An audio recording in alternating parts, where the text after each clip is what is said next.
Hello to all my dear followers. Today I welcome you to a fanfic that's a mega crossover. Welcome to the first season of What If Naruto Was a Demigod in the World of High School DXD. As always, please like, subscribe, and leave a comment. No matter what it is, enjoy! Chapter 1. A fox with orange fur and a black tail tip gently dozed in a small hollow in a tree in the high school's backyard. He slowly opened his eyes to watch the teenagers coming and going. His orange eyes and ears were alert to changes in their movements, as he didn't know what they would do if they saw him. He preferred to stay hidden and away from humans, knowing what they were capable of if they saw him resting there. Human beings had not changed at all during these centuries, and it was that greed and selfishness were leading to the destruction of man, and even wars had been unleashed just for power and corrupt government due to the hunger for power and riches. The man he knew had disappeared over the years, leaving behind new species that now ruled different parts of the planet, and among them the supernatural was the most prevalent. With the extinction of the ninjas, a new class of beings called demons emerged, but they were not demons as described in stories or books, since these demons were human, so to speak, only with extraordinary powers. Demons and other races were divided into different species such as angels and fallen angels.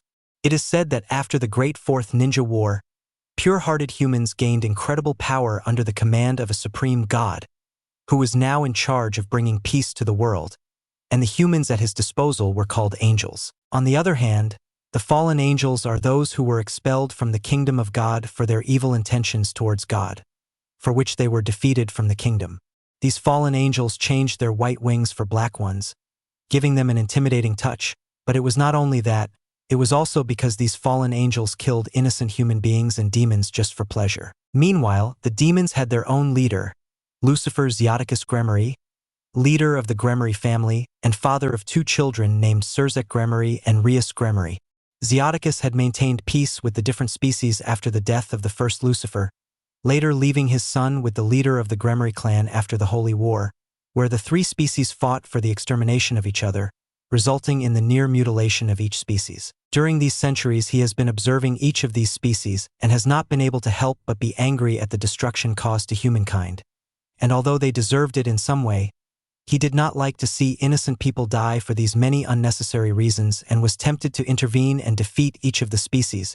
However, not all was bad because among them there were good people, and one of them was the angel Michael, who was the one who least liked the destruction of humanity. The original God of the Bible created the sacred gears as part of his system for performing miracles on earth. It has been said that certain individuals with sacred gears have grown to become very powerful and influential. There can be more than one sacred gear of the same type, such as Blade Blacksmith. Sacred gears can range from the common twice critical to the rare twilight healing, with the sole exception of the Longinus, which are unique in their own way. If a sacred gear is removed from its owner, they will die. Only humans or human hybrids can be born with sacred gears. Angels and demons can obtain them by resurrecting a human or human hybrid as one of their own. Sacred gears can also adapt and evolve based on the thoughts, needs, and feelings of their wielder, gaining abilities or qualities over time. This is claimed to be the source of the balance breaker, and it is suggested that it is the source of transformation into a subspecies. Sacred Gears has a final activation state called Balance Breaker, which is the most powerful manifestation of Sacred Gear. All shinobi weapons were lost to oblivion, leaving only a few that transcended time and evolved due to the species to improve their weapons. The Sacred Gears are an example of this already mentioned before, but there was one person who still kept the weapons of his ancestors, but that is for later. Stretching his legs, he yawned and left his den to observe this new place called school, as he had heard the man say. In this school, where young people went to learn more things and improve their knowledge of different subjects, among other things, he looked with curiosity at the behavior of these new human beings, and at first he thought it was very boring, like a certain place where he escaped to avoid hearing his sensei with his giant head yell at him to pay more attention. The shouts and laughter echoed throughout the place, and the interaction between them caught the attention of the little fox who lay hidden in a window watching the human classes. He felt curious about one boy in particular who, along with his three friends, wouldn't stop talking about breasts and women, making the fox sweat because of the boy's perverted behavior. But what caught his attention about the boy named Issei Hayudu was that he had a strange magical signature inside him. So he knew that Issei, as he called him, had a hidden power within him He just didn't know it yet. The fox waited until the time when the humans left school to follow the hentai trio who never stopped talking about tits and girls, especially the brunette who dreamed of having his harem, making the fox sweat. Matsuda, hey Issei, I just got the new Ika Paradise Gold Saga Volume 3. Do you want to read it? Motohama, really? How did you do it? I tried to buy it online and they ended up giving me an inflatable doll. Issei, what the hell? I don't even have the first volumes. Matsuda, it's a state secret proudly, but seriously, you have to go read it. Issei, of course. I wouldn't miss that work of art for anything. Motohama, then we have to go. Maybe I can put that inflatable doll to good use. Perverted laugh. But before leaving, Issei saw a beautiful girl with crimson red hair appear on the balcony of the occult club. He seemed to see an angel there because of her beauty, especially her generous breasts, and he couldn't help but drool, much to the fox's disgust. He just shook his head, hidden by the boy's attitude. But what alerted the little fox was that the redhead stared at him intently, making him sweat. He quickly fled, uncomfortable with the look the beautiful woman was giving him. Rias Gremory, younger sister of Sirzek Lucifer and daughter of Zeoticus Gremory, was a woman with voluptuous breasts, blue eyes, and firm legs. She was also the leader of the Occult Research Club, responsible for defeating fallen angels who invaded their territory. The woman moved away from the balcony with a puzzled expression after seeing the wielder of one of the sacred gears. She then noticed a curious little fox-like animal watching her. But when she saw it, the small creature ran away, leaving her feeling confused for a moment. Unknown. Is something wrong? Bucho? Rias? No, Akino. It's just that I already know who possesses one of the sacred gears. Akino Himejimashi is the second in command of the Gremory clan, known as the Thunder Priestess. She is the former vice president of the Occult Research Club and also very beautiful, rivaling the redhead in terms of large breasts and firm buttocks, in addition to her great beauty that drove every boy in the school crazy. Akino, you mean the brunette? Issei Hayudu? Rias? Yes, but I think I misheard. But I saw a fox looking at me a while ago, and I felt something strange about it. Akino, maybe a yukai? Akino, I would know if any yukai were around here. Besides, they don't leave Kyoto without their queen's order. Akino, so it is strange, Bucho, but the question here is, what is a fox doing in our school? I highly doubt anyone has it as a pet since foxes are considered sacred and are under the protection of the yukai queen. Rias? I don't know, Akino, but for now I must prevent Issei from being killed, especially with all those fallen angels wandering around here. So I have a special task for you. Akino. At Matsuda's house, the hentai sanin were reading Ika along with videos of sexy girls, causing all three of them to get bloody noses from thinking dirty thoughts. Motohama. Shit. Tonight I'm going to masturbate. Matsuda. That's what the inflatable doll is for. You idiot. Don't waste money like that. Issei was ignoring his friends, lost in thought about the beautiful redhead he had seen earlier. However, he dismissed that notion, as the girl was very popular among both the male and female students, while he and his two friends were known as the scum of the high school.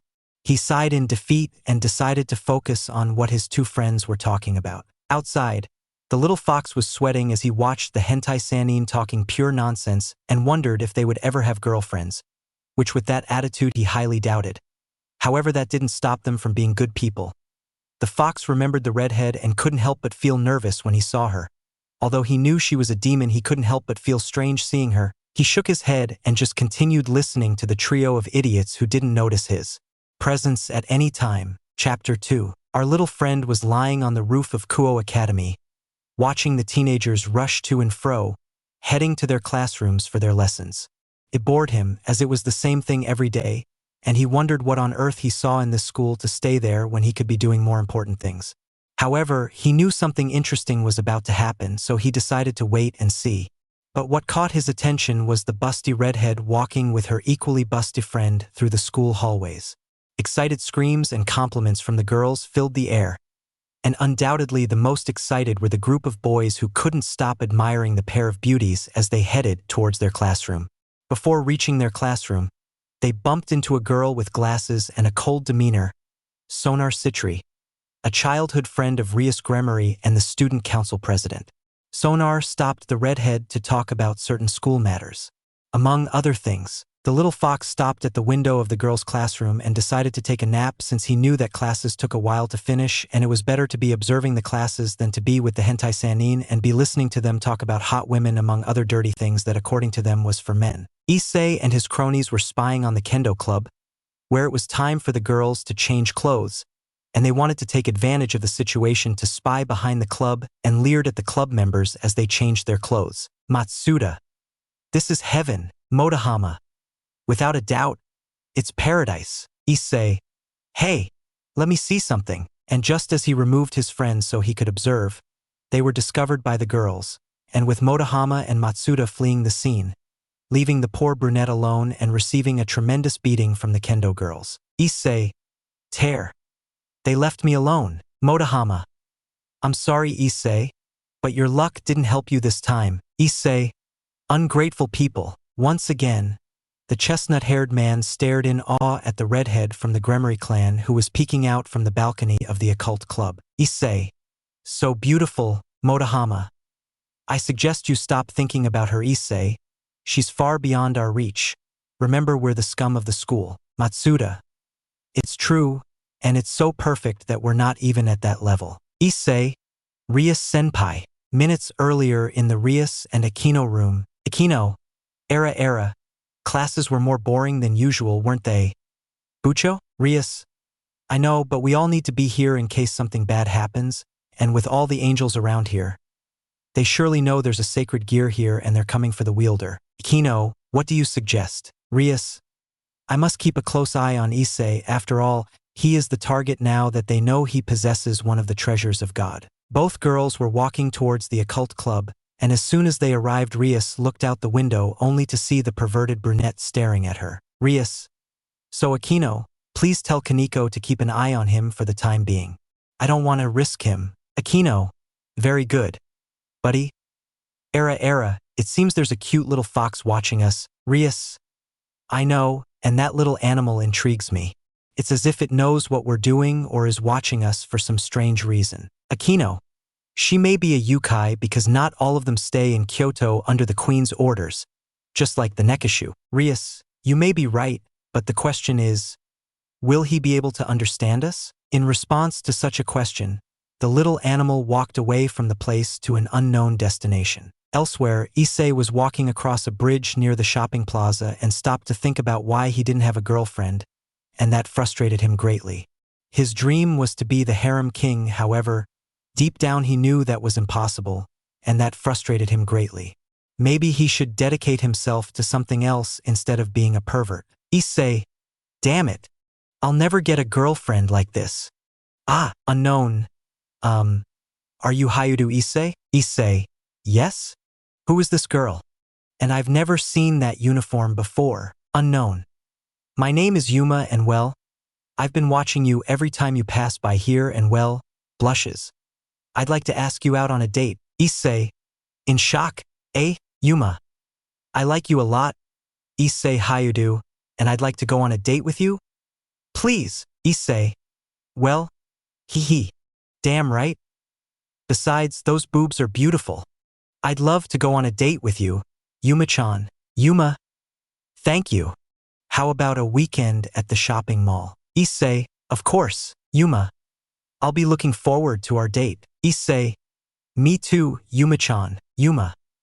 Then we'll see each other. Issei-kun. Walking away. Issei. Yada. I have a date. Hell yeah. The chestnut-haired boy ran happily across the bridge thinking about his next date, unaware that he was being watched by a small girl with white/silver hair and by a fox that only growled when it smelled evil in the Yuma girl. And it wasn't until he felt himself being carried by the little girl. Kaneko. You're coming with me. Foxy. The fox tried to get away from the girl but couldn't and didn't want to scratch her because it didn't hurt humans, and could only let himself be led by Kaneko, who began to caress the little animal's ears, making him moan with pleasure. Minutes later, the silver-haired girl arrived at the club where her leader was with the rest of his pieces. There was also a blonde boy dressed elegantly. This boy is Kiba Yuto and he is the knight of the queen, and not only that, but he was the most popular among the female community. Rias. And well, Kaneko, that Yuma girl gives me a bad feeling, and the pervert accepted a date with her like it was nothing. I think he's too stupid. Kiba. Bucho believes that Rias. That's most likely why Akino has a mission when they go on their date. What are you carrying there, Kaneko? Kaneko released the fox, which was tied up by its legs and only had a drop of sweat on it because of how the silver-haired woman treated it, and it began to sweat more when it was being watched by everyone in the club. Akino. Era. If it isn't the fox that's been watching us, how cute. The woman with dark purple hair took the small animal and put it between her breasts, causing a blush to appear on her cheeks. Kiba. What's wrong with this fox, Madam President? Rias. This fox has been watching us for days and I have no idea why. Kaneko. A yukai? Rias. Akino told me the same thing, but Kiba. But a yukai can't take that form, or at least not all of them as far as I know. Rias. Approaching Akino and the fox? Something tells me it's not what it seems. Fox began to sweat nervously but could not break free from Akino's grip that held him to his chest. Kiba. Akino-san, I think you're suffocating him. Drop of sweat. Akino. Era. I'm sorry, Foxy-kun. Let's go of him. The fox, now free, tried to run but was stopped once again by Kaneko, who started stroking its ears again, making it calm down and curl up in the girl's errand. Akino, why don't we make him the club's mascot? I mean, it's not forbidden to have pets. The fox felt offended by the pet comment, but nothing that Kaneko's caresses couldn't calm him down. Rias, maybe, and I'd also like to know who this fox really is. Very well, for now we'll leave it here so you can leave. Days later we see Issei waiting for his date, and he was nervous since it was the first time he had a date with a girl, and he started imagining thousands of ways to be rejected by her. But shaking that out of his head, he received a strange pamphlet from a woman who gave it to him, and when he looked at the paper it said, "I will grant you one wish." He was going to throw it away when Yuma's voice interrupted him, and he kept the paper to go with his date. For several hours they were both strolling around the square, and where they went into several places, and where the brunette gave the girl a bracelet which she immediately put on, and they continued like that for a while until late at night when it was time to say goodbye. Yuma. Thank you so much for everything, Issei-kun. I had an amazing time and I'll never forget this gift. Issei. Scratching his head. It was nothing, Yuma-chan. I had an amazing time too. Yuma. Approaching Issei-kun. Can I ask you something? Issei, huh? Maybe a kiss? Yuma. Could you die for me? Issei, what did you say, Yuma? I didn't hear you clearly, Yuma. Whispering in his ear. I said if you could die for me. Issei. In shock. What the? Suddenly, in a blinding light, the woman underwent a transformation, revealing her charms and leaving Issei speechless as he stared at her breasts. The woman had 2 black wings and wore a gothic outfit that made her look even sexier. Issei. I could see them. Real boobs? But what am I saying? This is a dream, right? Reinair. My name is Reinair and I am a fallen angel. Issei-kun. And I have come to kill you. Issei. Trembling. What are you saying, Yuma-chan? Reinair. Did you really think it was a date? How naive. You're such an idiot. A girl asks you out and you say yes right away? How pathetic. Ha ha ha. I was just pretending to be affectionate to get closer to you. Issei Hayadu. You're such a fool. Issei, why? Reinair. You have something that's very dangerous to us, so I was sent to kill you before you become a problem. Healing a spear of light. Now why don't you die? Issei, huh? The spear pierced Issei, who was still in shock, unable to accept that his girlfriend was such a terrifying woman. But the pain of being pierced by the spear made him react, and he spat blood as he felt the spear penetrate deeper. Reinair. I see you're resisting death, aren't you? Creating another spear. It's time to say goodbye, Issei-kun. Mocking tone. The fallen angel launched another spear of light against the agonizing Issei, who could do nothing but watch as his life slipped through his fingers. Or so he thought. Crash. Reinair. But what? His spear of light was stopped by a fox? Reinair. What the hell? Where did this flea-ridden creature come from? The fox easily broke the spear to pieces with its teeth, to the surprise of the fallen angel. Reinair. What are you doing, you damn animal? Don't meddle where you're not wanted. The fox just growled at the woman and showed its teeth, and to Rainier's surprise it grew a little bigger than a dog and began to run quickly towards the fallen angel who didn't know what the hell was going on. Rainier, you damned animal. I'll kill you for. But what? I can only manage to say that because I felt claws touch his face and draw blood from the fox's swipe. Rainier. Ah, you damned animal. How dare you? The woman tried to hit him but couldn't because her eye was bleeding, so her aim was terrible now. The fox bit one of the woman's wings and began to pluck out her feathers, making Rainier scream in pain. Rainier, you damned animal. You'll pay for this. I swear. The fallen angel had no choice but to leave, leaving the fox alone. As soon as he saw him go, he ran towards where a dying Issei was muttering incoherently. The fox was about to do something when a magic circle suddenly appeared and Rias appeared. Rias, was it you who called me? Now your soul will live for me.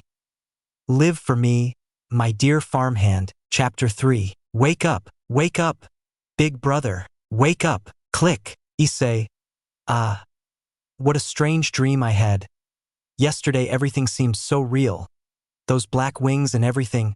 Yuma-chan, why? The chestnut-haired man began to remember everything that had happened the night before with his date with Yuma, and especially when she whispered in his ear that he should die for her.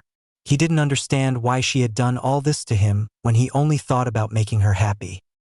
He touched his abdomen where the wound was supposed to be, but he couldn't find any trace of it and tried to convince himself that it had all been a dream. Issei, damn it, I'm late for school. Getting dressed quickly, she left her house to go to school, hoping not to be late. As for our friendly friend, he was resting in Akino's lap, who was stroking his soft tail, and at the same time chatting with Rias, who was curiously looking at the little fox who had arrived in the area before her and had saved Issei from that woman. Rias, I don't understand, Akino. We left this little friend here last night, and last night when I was summoned by Issei, he was there. Akino, so you're saying I'll find some way to get out and go with Issei? Rias, how else could he have gotten here before me? Something tells me this little guy isn't normal. Looking at the fox. Akino, Era, the little fox is our new friend. Maybe he will be of great help to us. Rias, anyway, the most important thing now is to keep an eye on Hayudo Issei.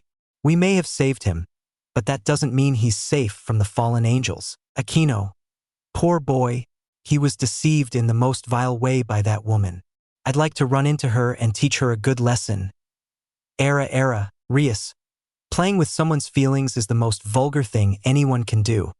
That's why we must eliminate all those fallen angels. The door opened, giving way to Kiba Yudo Yakaniko Tujo, letting them know that they had done their job. Kiba, we're back, Madam President. Kaneko, we're back. Taking the fox from Akino. Era Kaneko grew fond of the little friend. Kaneko, it's mine. Rias, welcome guys. Were you able to find anything out? Kiba, yes. The girl who attacked Hayudo Issei is Rainier, and she was sent to kill Issei to eliminate the boy's sacred gears. Kaneko, they're going to come back, that's for sure. We have to keep an eye on them before they do something stupid. Rias nods. That's why I'm entrusting you guys with this stable job. I hope nothing bad happens and that Issei stays safe. Speaking of the devil, he was still thinking about what had happened the night before and felt terrible because they had played with his feelings in a cruel way. So he needed to mature so as not to fall into something like that again. Issei, damn it. Matsuda, hey Issei, why so pensive? Are you thinking about some girl? Or rather, her boobs? Motohama, I'm sure you've already seen the entire Ica Paradise Gold version series. Issei, sorry guys, it's just that I'm not feeling very well, to say the least. Matsuda, really? Motohama, in that case we won't bother you then, friend. The afternoon passed and Hayudo Issei strolled through the park once more, remembering everything that had happened with Rainier and their date. His naivety had almost led to his death. Something told him that not just anyone would accept a date like that, no matter how good the girl was, but he didn't see it that way, since the first thing that came to his mind was having his first girlfriend. Issei, how did I fall so low? How pathetic am I? How could someone like that ever notice me? Damn it! Walking, unknown. So you're alive? Looks like Rainier didn't do her job properly. Issei, trembling. Who are you? Unknown. I'm the one who will finish the job that Rainier bitch started. I'm gonna kill you. Kid. Issei, what? What do you want with me? To Issei's surprise, he took a great leap backward when he only wanted to take a few steps back. Unknown. It seems your instinct is telling you about the danger you're in. Huh? Well, it won't work. Now let me introduce myself. I'm Donasek, and I'm your executioner. Issei, why? What did I do to make them want to kill me? Scared. Donasek, you have something that is very dangerous to us, for which you must die. Creating a spear. Issei, and I Mergas. The chestnut-haired boy ran as fast as he could, only to see feathers falling all around him and see Donasek arrive before him, stabbing him with the light spear and making the chestnut-haired boy fall to his knees. Issei, gwag. Spitting blood. Donasek, the spear of light is harmful to you demons, but don't worry. I'll do it quickly so you don't suffer. Take this as part of my mercy, since you're not to blame for this. So die. Issei, is this how I'm going to die? Without feeling a nice girl's breasts? Is that all I have to offer? Damn it. Please, I don't want to die. Someone please. The spear was about to hit Issei when a furry tail struck the fallen angel, making him recoil from the blow. Donasek. What the hell? Issei, huh? A small fox appeared in front of Donasek, protecting Issei, who was slowly losing his sight. Donasek. You damned fox. So it was you who defeated Rainier? How pathetic. Now I'll kill you. But he could not do anything because a dark ray came out against him, making him fall back, and he saw 3 figures emerge from a magic circle. Rias. Please stay away from the fallen angel boy. Aquino. Era. It seems the little fox is having fun. Kaneko. He escaped again, he must be punished. Donasek. Who are you and why are you interrupting my assassination? Rias. I am Rias Gremory of the Gremory clan, and I recommend that you do not bother this boy or else I will not hold back. Donasek. Team. Ag. The fox had appeared behind him, biting and scratching his wings, much to the angel's pain, who punched it and sent it flying into a tree, much to Kaneko's anger. Kaneko. You'll pay for that. With one blow, the silver-haired girl sent the fallen angel flying, who roared in pain as he broke several trees with the girl's blow. Aquino. Don't you know that hitting a small, defenseless animal is cruel? Era, I must punish you for that. Rias stared at Issei's bleeding body, which was almost passing into the afterlife. Rias. Oh, my little pawn. Look what they've done to you. It's my fault for trusting them. Kaiya. Rias looked at her 2 companions who were now in trouble because of the arrival of 2 more fallen angels. Aquino. I didn't expect that. Kaneko. Bucho.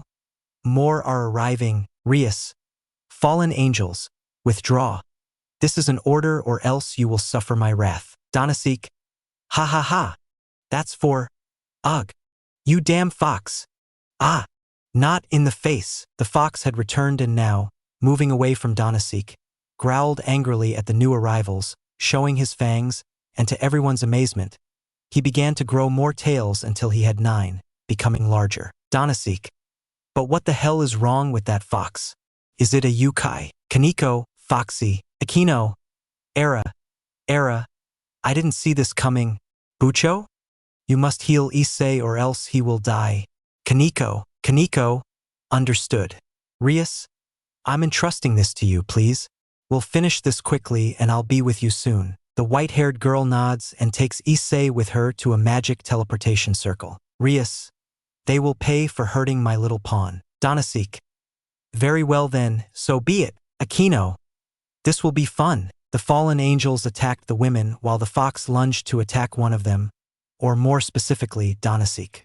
He hated the fallen angel for hurting the human who was completely innocent of everything that was happening, but more than anything, he hated what they had done to Issei the first time. He would make them pay. But the situation took a turn for the worse when 2 more fallen angels arrived to help Donasek and his group, putting our friends in even more trouble. Aquino used lightning to hurt the fallen angels, but she couldn't let her guard down or she would get hurt herself, and the same could be said for Rias, who, despite unleashing a large amount of magical power, was being outnumbered. Rias. This isn't good. How can there be so many fallen angels? We only detected this one. Kino, it was a trap. They were already waiting for us. Oh no, Rias. What is it? They turned their gaze towards where the fox was only to see that Donasik had pierced it with a spear of light and, throwing it into sleep, saw the women. Donasik. You damn hairy thing. That's what you get for sticking your nose where it doesn't belong. Akino, annoyed.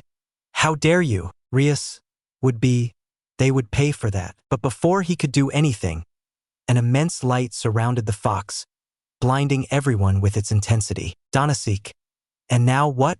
All that's missing is for Jesus to appear. The light illuminated the entire place for a few minutes until it stopped, and what they saw left them speechless, especially the fallen angels.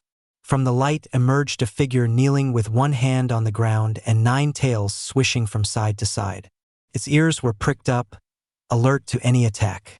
The figure looked up, terrifying the fallen angels, as blood-red eyes stared at them as if they were prey, making them back away. The figure was blonde with 3 marks on her cheek and her body was somewhat muscular. It was clear she had trained a lot to have that body. She was half naked, leaving only her torso exposed and her tails out. Akino, bleeding. Oh Kami, Rias, in shock. So it is a yukai. And he's hot, unknown. You, Donasik. Who are you? Scared, unknown, you will pay for hurting the human. He said nothing more, and in the blink of an eye, he had killed a fallen angel by burying his claws in the abdomen of one, and he did not stop there because with one of his tails, he crushed another, making them scream from the pain caused. Donasik. What the hell? Unknown. My name is Naruto, that's all you need to know, you bird brain. I'm gonna tear your wings apart. Tweety Bird, the fallen angel, in an act of cowardice, grabbed the other 2 and threw them at the blonde, who quickly killed them and tried to go after the fallen angel who had taken flight to open a portal and try to escape from the yukai. But before he could leave completely, a tail managed to pierce through him. Donasik, Mal, Dito. The angel managed to cross the portal with a mortal wound, leaving the 2 girls alone with the yukai. They couldn't say anything because they were in shock after seeing the yukai quickly wipe out all the fallen angels. But they were taken out of their world by the yukai, who looked at them curiously with his now blue eyes. Naruto, hello? Earth calling, Kino, how exciting. Rias, etoi. Naruto, smiles.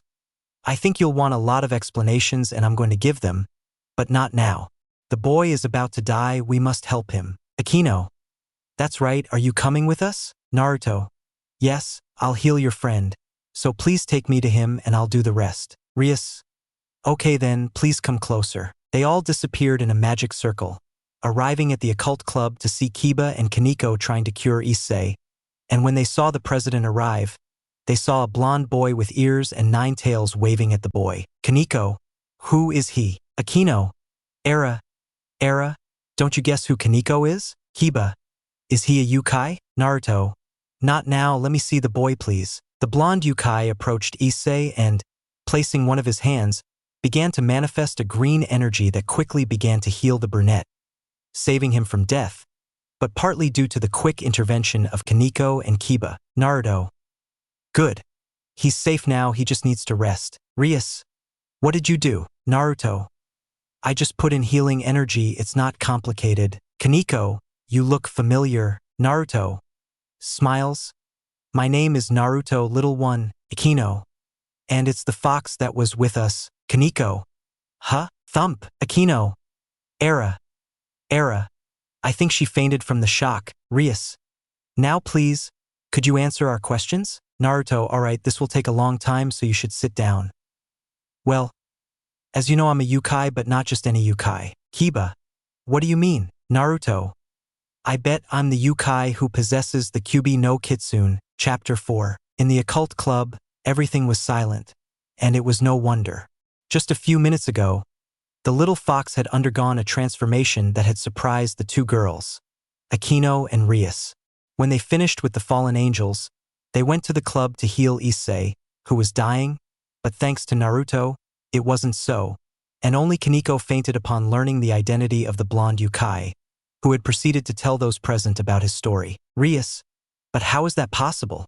There's supposed to be only one Kyuubi, and that's the Queen of Kyoto. Kino era, that's incredible. Kiba, are you saying you're now the Kyuubi itself? Or did you absorb the one called Kurama? Naruto sighs, as I said before, Kurama was the first and most powerful Kyuubi so far. However, I absorbed Kurama because I had him sealed inside me during the time of the ninja. During that time of peace in the ninja era, I was the bearer of the great Kyuubi no Yuko, but as time passed, the peace ended because there were people with bad intentions who came for the Kyuubi's power for their own benefit. This led my family to go to war with an organization called Akatsuki, who wanted to capture the nine-tailed fox to use its power and destroy the elemental nations. However, the battle ended with the near extinction of all the shinobi, leaving very few survivors of the catastrophe. I managed to survive, but my punishment was to watch my friends die over the years while I remained young. I couldn't get used to seeing all kinds of things with the arrival of the new humans, and I distanced myself from humans for a while since they are all selfish and only think about wanting everything for themselves. Strength, I lived in Kyoto for a while, however, they only worshipped me like a god there, and I don't like that, so I fled from that place. Nervous. As for the rest, I can't reveal it yet. I'm sorry. Kiba. It's still hard to believe you're centuries old when you look about our age. Naruto.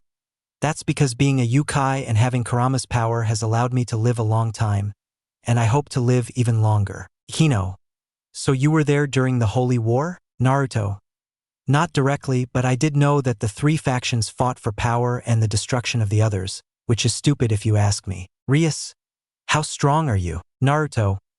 Well, that's something you'll have to figure out since I can't say anything yet, and not to offend or anything, but I don't trust you enough to even mention my abilities. Just know that I'm a Yukai that says it all. Rias. Well, if you're a Yukai, what are you doing here? Shouldn't you be in Kyoto? Naruto. Nervously.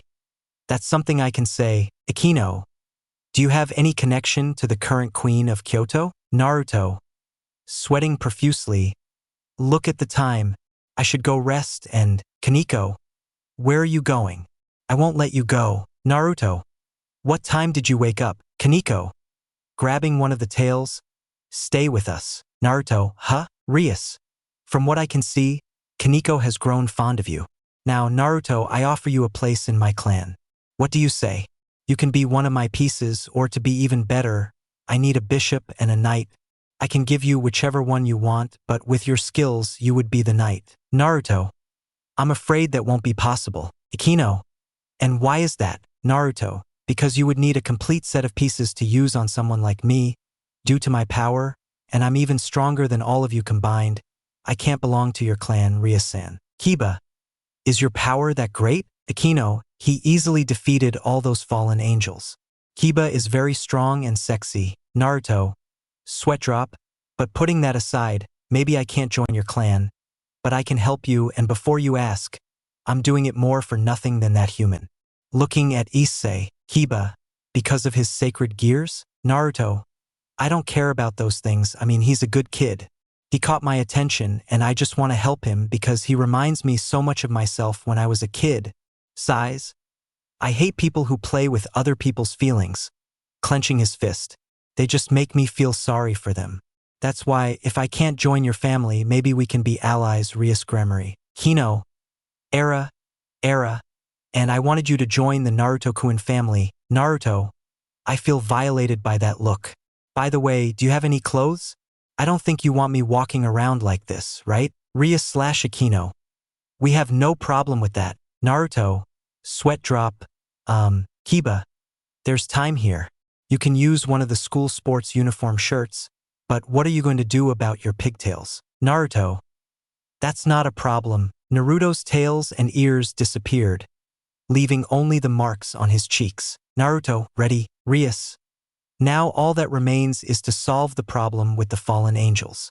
I'm sure they'll return, and this time there will be more of them now that they know there's a Yukai with us. Kino, what are we going to do? Bucho? Naruto. I can keep an eye on the area if that's the problem, so they won't catch us off guard. Rias. And where are you going to sleep? Naruto. That's the least of it, but I would like them to take better care of the boy since his energy source is awakening. or rather, his sacred weapon. Rias, I'll take care of him, but will you be okay? Naruto smiles. I've lived most of my life alone, so that won't be a problem. Walking away, Akino watched the blonde boy leave. However, she could notice a hint of sadness in Naruto's voice. Rias, you noticed it too, didn't you, Akino? Akino, yes, I could tell how sad he is. I feel like there's more to the story he told us. But like he said, he doesn't trust us yet, and we shouldn't trust him either. We don't know all about his past, so we have to stay on our guard for anything. Kaneko, he helped the pervert. If he were bad, he wouldn't have done it, eating candy. Kiba, Kaneko is right. Besides, she helped in her fight against the fallen angels. Rias, for the moment, we must remain cautious. The next day, Issei woke up after sleeping a little restlessly because he had a very strange dream where red flames flooded the place and a hoarse voice called him. He woke up all sweaty and saw that he was not in his house but in a bed at school, and well, he was not entirely wrong. Issei, but what the hell happened? Where am I? Damn it, how am I still alive if that guy stabbed me with that spear? And why do they want to kill me? Is it because I'm a pervert? Damn it, I don't understand anything. But now that I think about it, yesterday a fox saved my life for the second time. I must have been hallucinating. But what I am sure of is that I saw Rias-senpai. I don't understand anything, I better go to class. It's probably already started. Kiba, entering, you'd better rest. Issei-kun, you're not fully healed yet. Issei, but you're the prince. What are you doing here? Kiba, your answers will be reviewed by the club president. So for now, rest and don't worry about classes. They already spoke with the teacher about you having an incident, which is why you have 2 days off. Issei, what? Seriously? Well, I like that. But do you know what happened? Kiba, as I said, your questions will be answered by the president, who will be here very soon. Issei, I guess I have no choice but to wait. Sigh. 2 figures entered the club, these being the president and the vice president, with Akino being the second. Rias, how are you feeling? Issei? Issei, what the hell? I don't understand anything that's going on. Do you know why I'm being chased by those guys? Rias nods, yes, I know, and it's because one of the sacred weapons called sacred gears is sealed inside you, which are capable of killing a god, and that's why they're looking for you, Issei. It was my fault for leaving you alone, so you must be very careful from now on, Issei. Issei, but I was dying, how am I still alive? Rias, that's because in order to cure you, I had to turn you into a demon like us. Issei, wait, what the hell? Do demons really exist? Kino, yes, they exist, Hayudu-kun. Furthermore, the proof is that not only demons exist, but also fallen angels, and you've already encountered several of them. Issei, so now I'm a demon? Rias, yes, and to be more specific, you are one of my servants, you belong to me and you must help me. Issei, I don't understand anything. Everything is so confusing. Akino, we who are servants of Rias Gremory are called pieces, just like on a chessboard. I am Rias's queen, and Kiba is the knight. You already met Kaneko, who is the rook, and you are the pawn. But to revive us, we need 8 pieces, and that is very rare. Issei, I guess I'll have to do jobs for you now and help you eliminate fallen angels and other demons. Right? Rias, that's right. Issei, aren't you upset? Issei sighs. I can't be angry with the people who saved my life. It's just hard to accept. You know? Rias, I understand, Issei. For now, go and rest, but be very careful about walking alone at night. Okay? Issei, fine. I'll do it, I don't want to die. Again, elsewhere, our friendly blonde, after having bought a house, was heading to buy supplies for his home when he was found by Kaneko. Naruto, what are you doing here?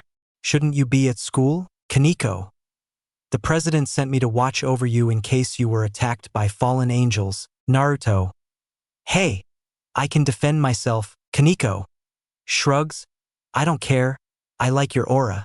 Naruto, I see, smiles, you like it because I'm a yukai, right? Kaneko, I like the warmth you give off. It's warm. Naruto, how about you help me with the shopping? I'll buy you lots of candy if you agree to help me. The blonde boy was dragged away by Kaneko's incredible strength. Only upon hearing the sweet words did she run like lightning to the city center.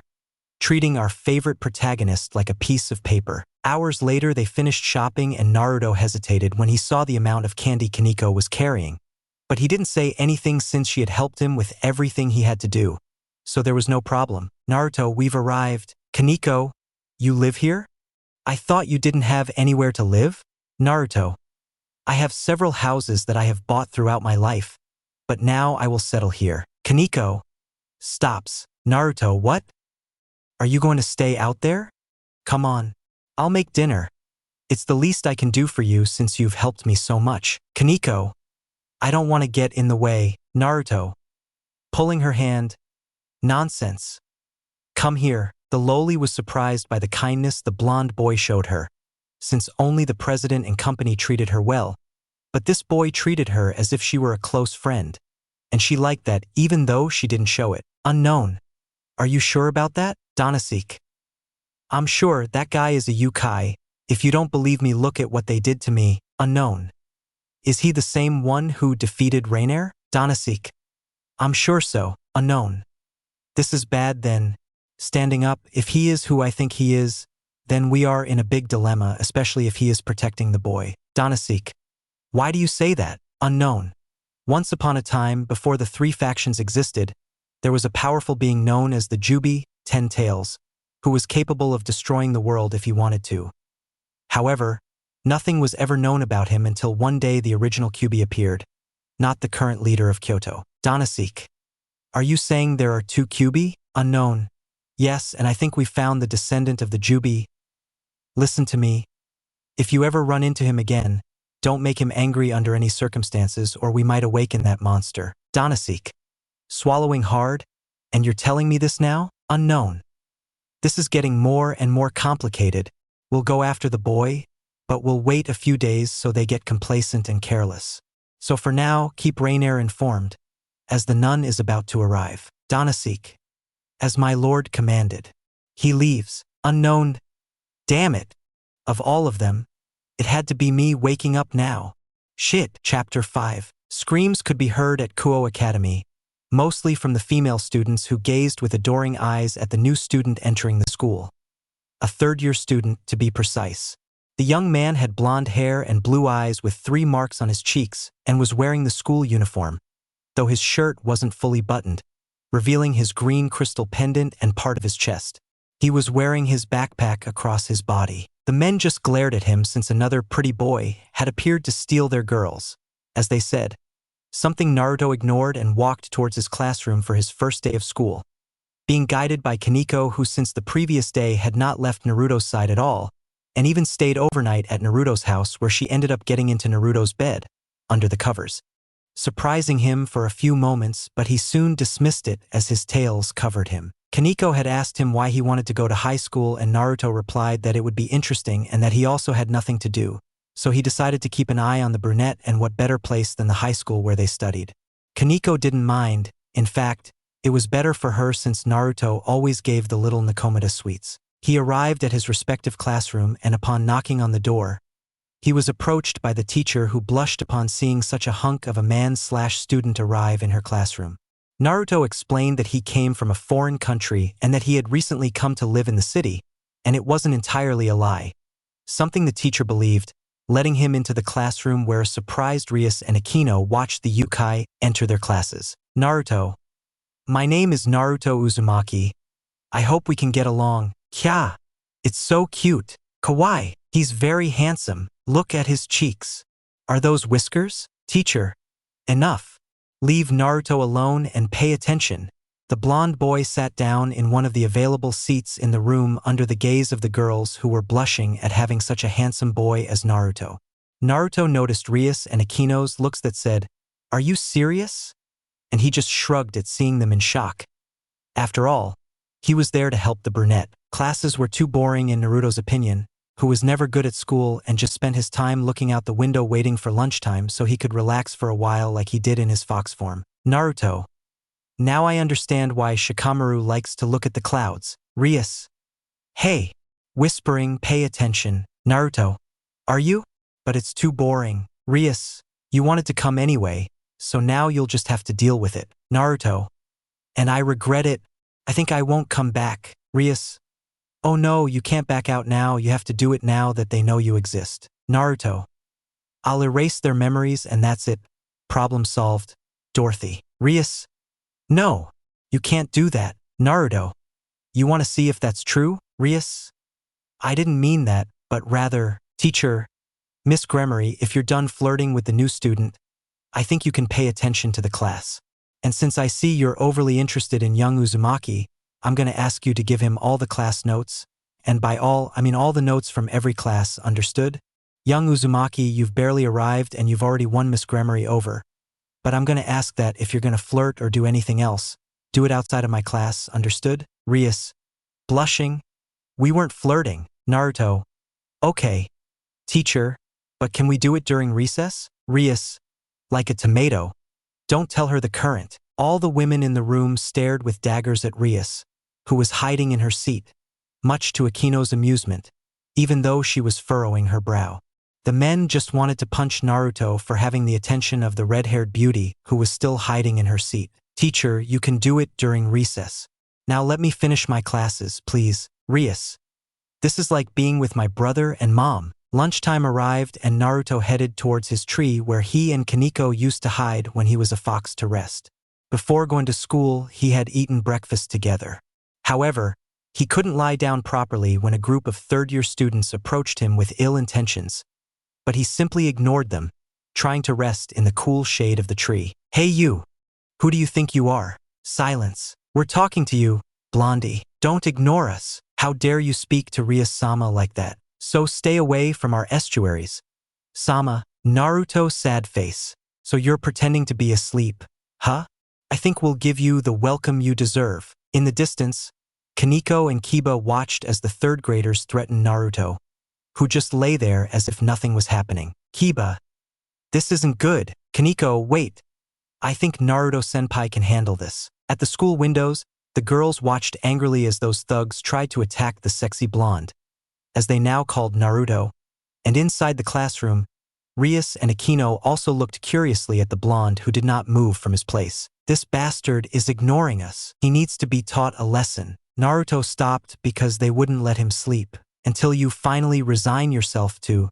But what the hell? Everyone stared in disbelief as Naruto pulled out a book on Japanese culture, completely ignoring the idiots who were trying to hit him, or rather provoke him into leaving Rias and Akinoheim. Son of a bitch, we'll show you how things are done around here.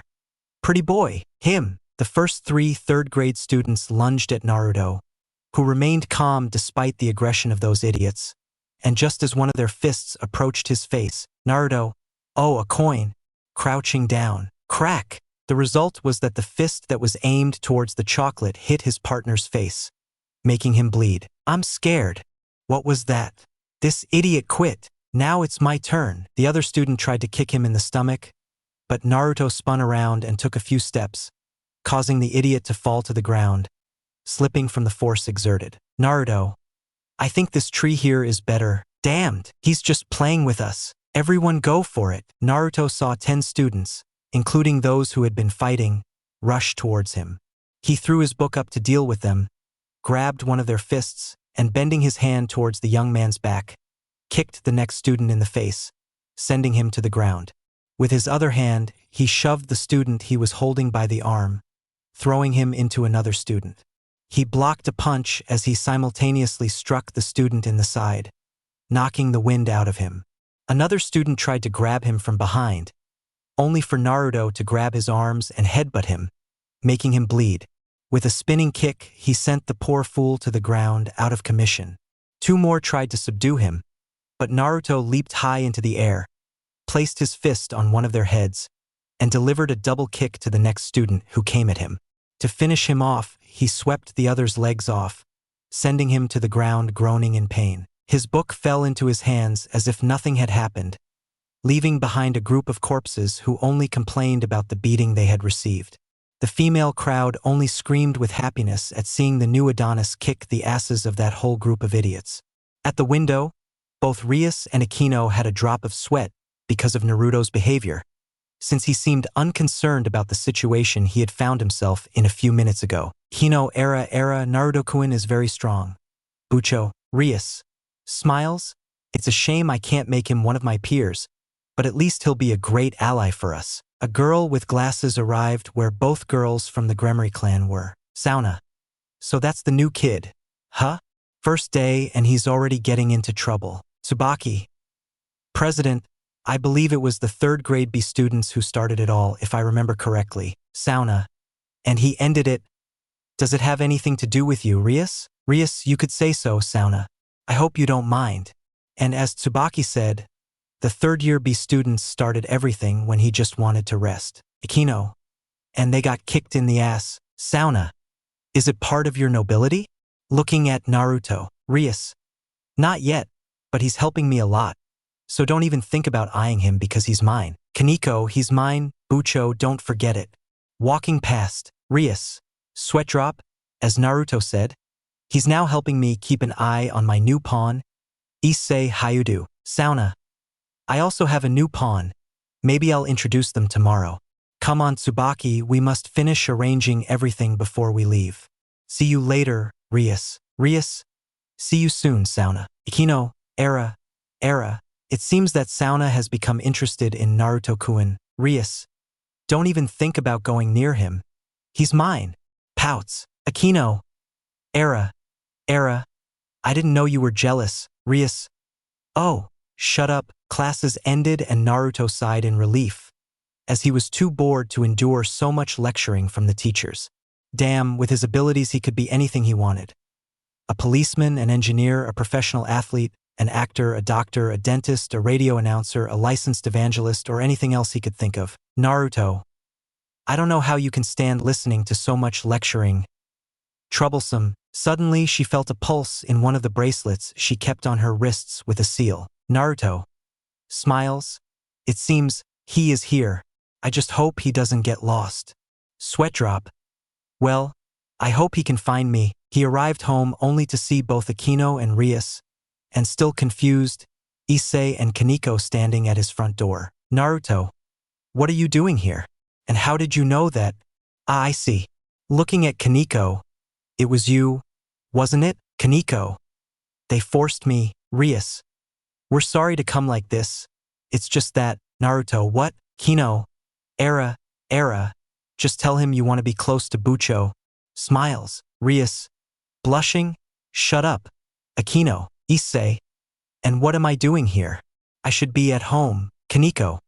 Shut up. Aro Issei senpai. We brought you here to keep you safe from the fallen angels. Issei. Depressed aura. Since when am I an arrow, Issei? Kiba. I don't know, you tell me. Issei. You shut up, Prince? Naruto. Sighs. If there's no other way. Go ahead. Please come in. This is the blonde guy's house. When they entered Naruto's house, they saw that it was not humble at all. Damn, Issei was impressed by how big it was. The kitchen. Kaneko immediately went to raid the kitchen where she had stored her ice cream from the night before. They went down to the back floor where the blonde man guided them to his movie theater, where the girls and the brunette stared with their jaws on the floor at the private cinema that Naruto had right there. Naruto, what? Why are you looking at me like that? This house is the cheapest I have. There are bigger ones than this one. Issei. Don't fuck with me. Kino era Naruto-kun sure knows how to have fun. Rias. Wow. Your house is very nice. Naruto. Thanks, now why don't we all eat since we're here? I'll show you the rest later. Rias. Thank you. Elsewhere there, two figures got off the train that took them to the city, one with green hair and the other with black hair. But the green-haired one started walking in the opposite direction. Unknown. Not that way, idiot. It's the other way. Unknown. Damn it. Unknown. Damn it. You need to watch where you're going. This is the 10th time we've gotten lost because of you. Unknown. What's it to me that the streets are all the same? Unknown. Sigh. Anyway, we must find the Taicho as soon as possible. Unknown. Hi. Chapter 6. Issei walked through the city streets with his hands in his pockets. Since being turned into a demon, his life had completely changed. Now, the Busta Redhead sent him to do jobs like handing out flyers, and he even helped Kaneko with errands that required her to be available at the same time. Rias explained that when doing these jobs, he had to sign a contract with the client so as not to look bad in front of other clans and to increase his reputation. The first few days he struggled a lot to please the customers and even got into an argument with one about who was stronger, Goku or Vegeta, Goku obviously, and where they ended up watching the entire saga of the series. Another customer who turned out to be an otaku like the previous one proposed watching anime with him all night, and where Issei had no choice but to do it because it was his job as a demon. Despite managing to satisfy the client with the work, he was unable to sign any contracts with any of them, which left him quite disappointed with the results. He even began to think that his employer was also disappointed with his performance.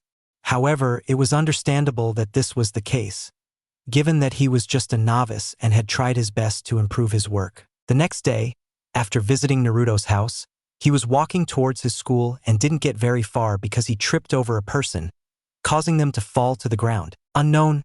Oh, I'm sorry. I wasn't looking where I was going. Issei. No, it was my fault. Are you okay? Unknown. Hi, it's okay. In fact, it happens to me very often, but thanks for the help. Issei. You're not from around here, are you? Unknown. I'm a foreigner looking for the city's church. Do you know where to find it? Issei. Well, I don't know many churches, but I know of one that's around here. If you'd like, I can take you there. Unknown. Really? I would really appreciate it. Issei. Okay. Let's go then, but you haven't told me your name. Asia. I'm sorry, my name is Asia Argento, and you? Issei. My name is Issei Hayudu. Nice to meet you. Asia. Nice to meet you, Issei-san. Issei. Okay, that's fine. Now let's go to church. I also have to go to school. Asia. Thank you. For a few minutes they walked through the streets in search of the church, and Issei showed her some streets so she wouldn't get lost, which the little blonde nun with green eyes appreciated. However, Issei didn't take her all the way to the church because, for some reason, his demonic instinct told him to stay away from the place, but especially when he saw Asia's abilities to heal a child, he suspected she might be a priestess. He understood that anything related to churches and crosses harm demons, so he tried to hide his headache from being near the girl and said goodbye when they reached a point close to the church, where Issei took another path, for which Asia thanked him. Somewhere unknown. Donasik. Everything is ready, Kokabile-sama. Rainair. The nun has arrived and is in the church near the city. Kokabile. Excellent. Now all that's left is to take the brat's sacred gears. But this time more fallen angels will be going with you. Listen carefully. I'll only say this once more. Try to separate the redhead from the Gremory clan and Asus pieces from the nun. Find some distraction or whatever, but I don't want you to be a hindrance to this mission. Above all, I'm sending people so that Yukai doesn't interfere with my plans. TSK. Rainair. If I may ask, sir, why should we be afraid of that Yukai? What's so special about it? Kokabile. Thousands of years ago, before the factions had their war, there existed what were the elemental nations, where there were very few ordinary humans. Donasik. How is that? Kokabile. Most humans possessed a very different energy than magic, which they called chakra. These people were known as ninjas due to their stealth skills and techniques, but that's not the important thing, since at that time there was a god known as the Sage of Six Paths who watched over humans and living beings. The Rikudo Sannin, along with his brother Hamura, stopped their mother Kagaya, who was the first human to have chakra and take the fruit from the god tree. When they sealed their mother, her essence was released into the earth and took the form of a monstrous being capable of destroying the world. This beast possessed 10 tails and was known as the Jubi, and only with the sacrifice of both brothers were they able to stop the enormous being, sealing it in a small child who, over time, managed to obtain the power of the 10 tails and defeat Kagaya again, who had been released in the war that culminated in almost the extinction of the ninjas. Donasik. So that child, Kokabile. I fear it's the Yukai you encountered, and if so, then we're dead. That's why I need you to distract him so we can gain more power and eliminate the sacred weapons before they become a problem for us. Rainair. We will do it, sir. This time we will kill Issei Hayudu and the lowly nun, Donasik. You'll see what we can do with the assignment. Kokabile. I hope so. In the city, Naruto had a huge grin on his face, because at last 2 of his peerages had finally arrived after a long time apart. Now it was time to start reuniting. Anyway, all hell was about to break loose very soon with the awakening of Ophis and the Great Red One. Undoubtedly, a sadistic smile appeared on Naruto's face, as he was eager to show those beasts who the true god of beasts was. But that wasn't the important thing. Rather, his nobility had been scattered across different countries because Naruto had entrusted them all with a mission, and while he received reports from each of them, he now needed them for what was to come. Naruto sighs, those idiots. I should have put a GPS tracker on them so they wouldn't get lost. He walked for a while until he could hear in the distance how there was a lot of traffic in a certain area of the city, and with a heavy sigh he walked towards where his friends were making a fuss, since according to the green-haired one it was to the other side and the black-haired one said no, it was to the other side. Unknown. If you're going to be short, I already told you it's the other way, Marimu. Unknown. What did you say? Exhibitionist? Unknown. You heard me. Let us head. Unknown. You want to fight? Preparing a katana. Unknown. Lighting his fist in flames. Go for it, Naruto. Hey you two idiots. Stop drawing attention to yourselves or I'll have to punch you. Unknown. Huh? But it's the captain. Unknown. It's about time. It's been a while, Naruto Taicho. Naruto. Same here, Ace, Zoro. Minutes later, the three men can be seen eating in a small restaurant and discussing what Ace and Zoro have been investigating. Naruto was sweating as he listened to Zoro's information, since, according to him, Mexico was very similar to Brazil. Meanwhile, Ace told him that the dimensional rift, the Great Red One, was awakening after its long nap, and that a certain valley was forming a very dangerous team that Naruto had to eliminate the moment they appeared. Meanwhile, Naruto informed them that he was now allied with the Gremory clan, and that they had reached an agreement to defeat the fallen angels. Ace and Zoro were excited to fight against strong opponents. Ace, all this already? Have you heard anything about them? Naruto, sweating cold.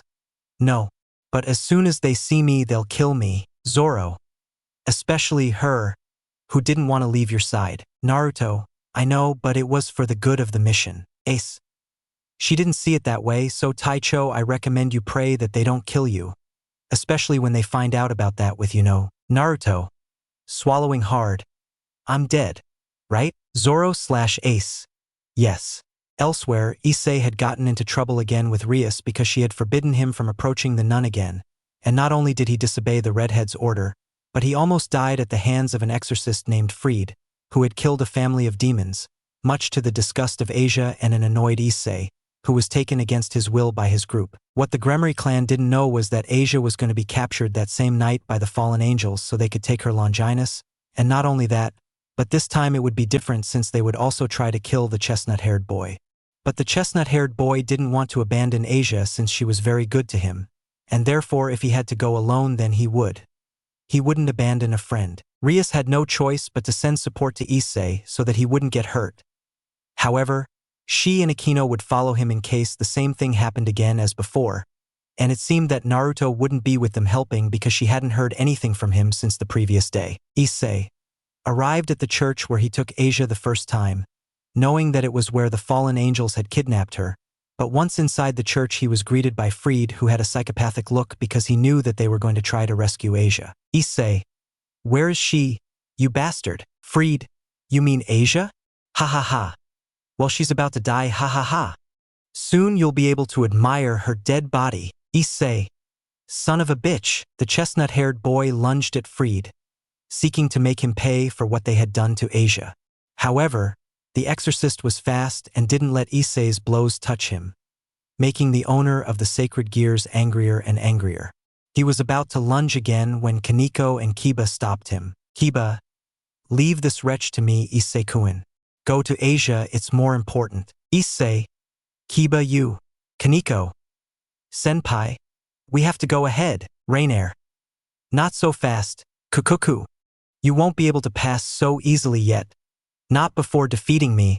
Ami, Issei, damn it. Kaneko, senpai, I'll take care of her, you go to Asia. Issei, thank you, Kaneko-chan. The chestnut-haired boy passed through the door that was hidden behind Rainier, who let him pass as if nothing was wrong because Donasek was waiting for Issei downstairs with a surprise. Rias and Akino were stopped by a magical barrier made by fallen angels who were waiting for the clan leader to come to their rescue. Kino, era, it seems we've been caught, President. Rias, yes, I see that. Angel, fallen, they shall not pass from here, as our master has so decreed. Rias, Then we just need to come by you, Angel. Fallen. Let's see if they can handle all of us. Behind the fallen angels, more of them appeared, putting the two women in a difficult position, as they hadn't expected there to be so many. Rias. This is getting more complicated. Kino, what will we do? Bucho. Rias. We're going to fight. However, we won't come out on top. Unknown. Then I arrived on time. Rias. That voice. Kino, era, Naruto-kun arrived on time. Naruto. I see the birds don't understand, do they? Angel. Fallen. Who are you? Naruto, your executioner. Rias. Naruto. There are too many of you even if you're here. Naruto. And who said I came alone? Besides, this barrier is poorly made, it was easy to get through it. Angel. Fallen. What the hell? Akino. What do you mean you didn't come alone? Naruto. Smiles. One of the reasons why I couldn't join your peerage, Rias, is because I have my own too. Rias. What? Santoryu? Tatsumaki. A powerful tornado suddenly appeared, causing the fallen angels to be swept away, slashed by it, and falling dead in an instant. Higan. Fire gun. Others were hit by gunfire and incinerated on contact, leaving their feathers floating in the air. Naruto. Allow me to introduce my knight and my pawn, Rornoa Zoro and Portgas D. Ace, Chapter 7. Boost, boost, boost, boost, boost, boost, boost. Issei's power began to surge within him due to the scene before his eyes.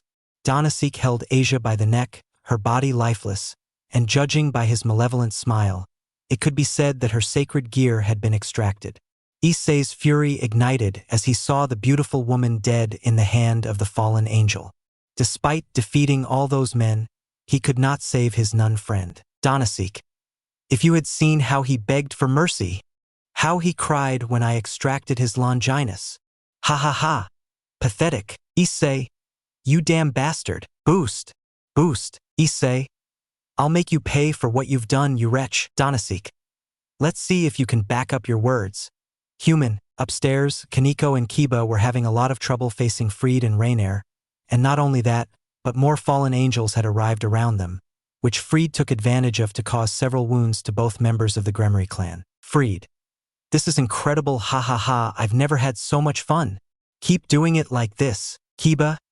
TSK. Kaneko. Kiba, if we continue like this, we're gonna end up badly. Kiba.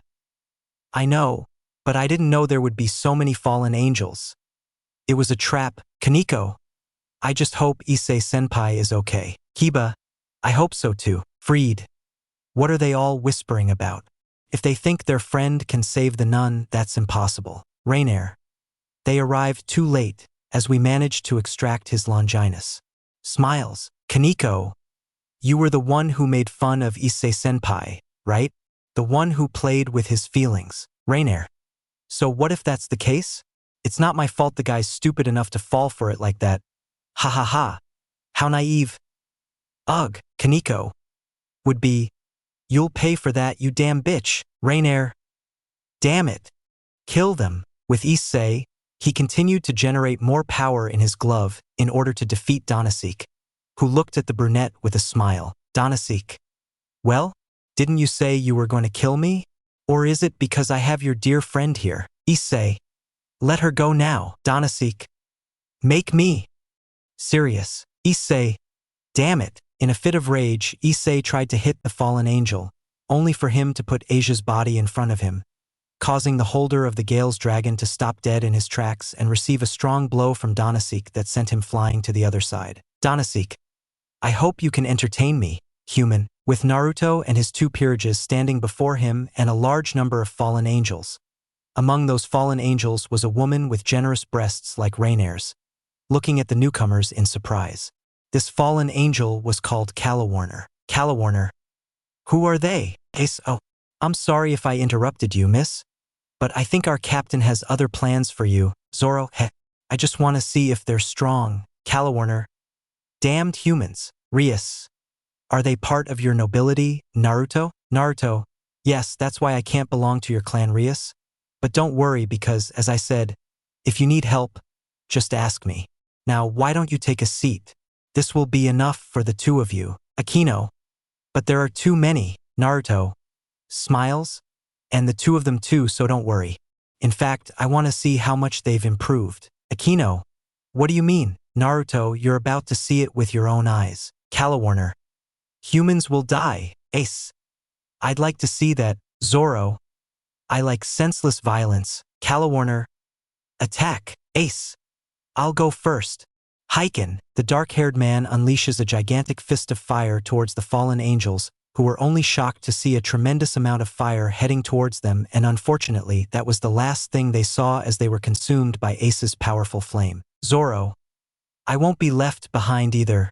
Onigiri, the green-haired man, taking out his 3 katanas, got into an attack position and quickly disappeared from the sight of the fallen angels, reappearing behind them and sheathing his katanas. Zoro, it couldn't be any easier. Several fallen angels fell prey to the cuts the knight had made with his katanas. Calawarner, what the hell? That was a small greeting from us. Fallen angel. Calawarner, they're monsters. That's what they say about us. Zoro, well, they're right. Hayakuchi pound ho.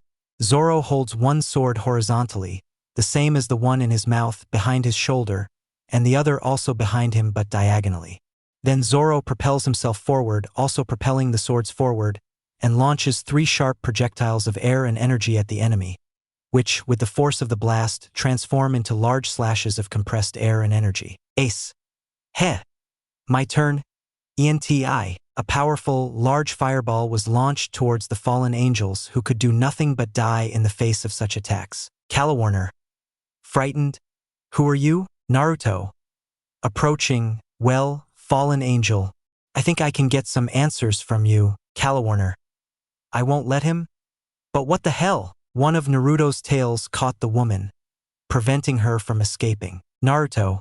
If I wasn't asking you, it's a fact. Rias and Akino watched in awe as these members of Naruto's nobility easily and swiftly dispatched all the fallen angels. Rias, they are too strong. Akino, those flames?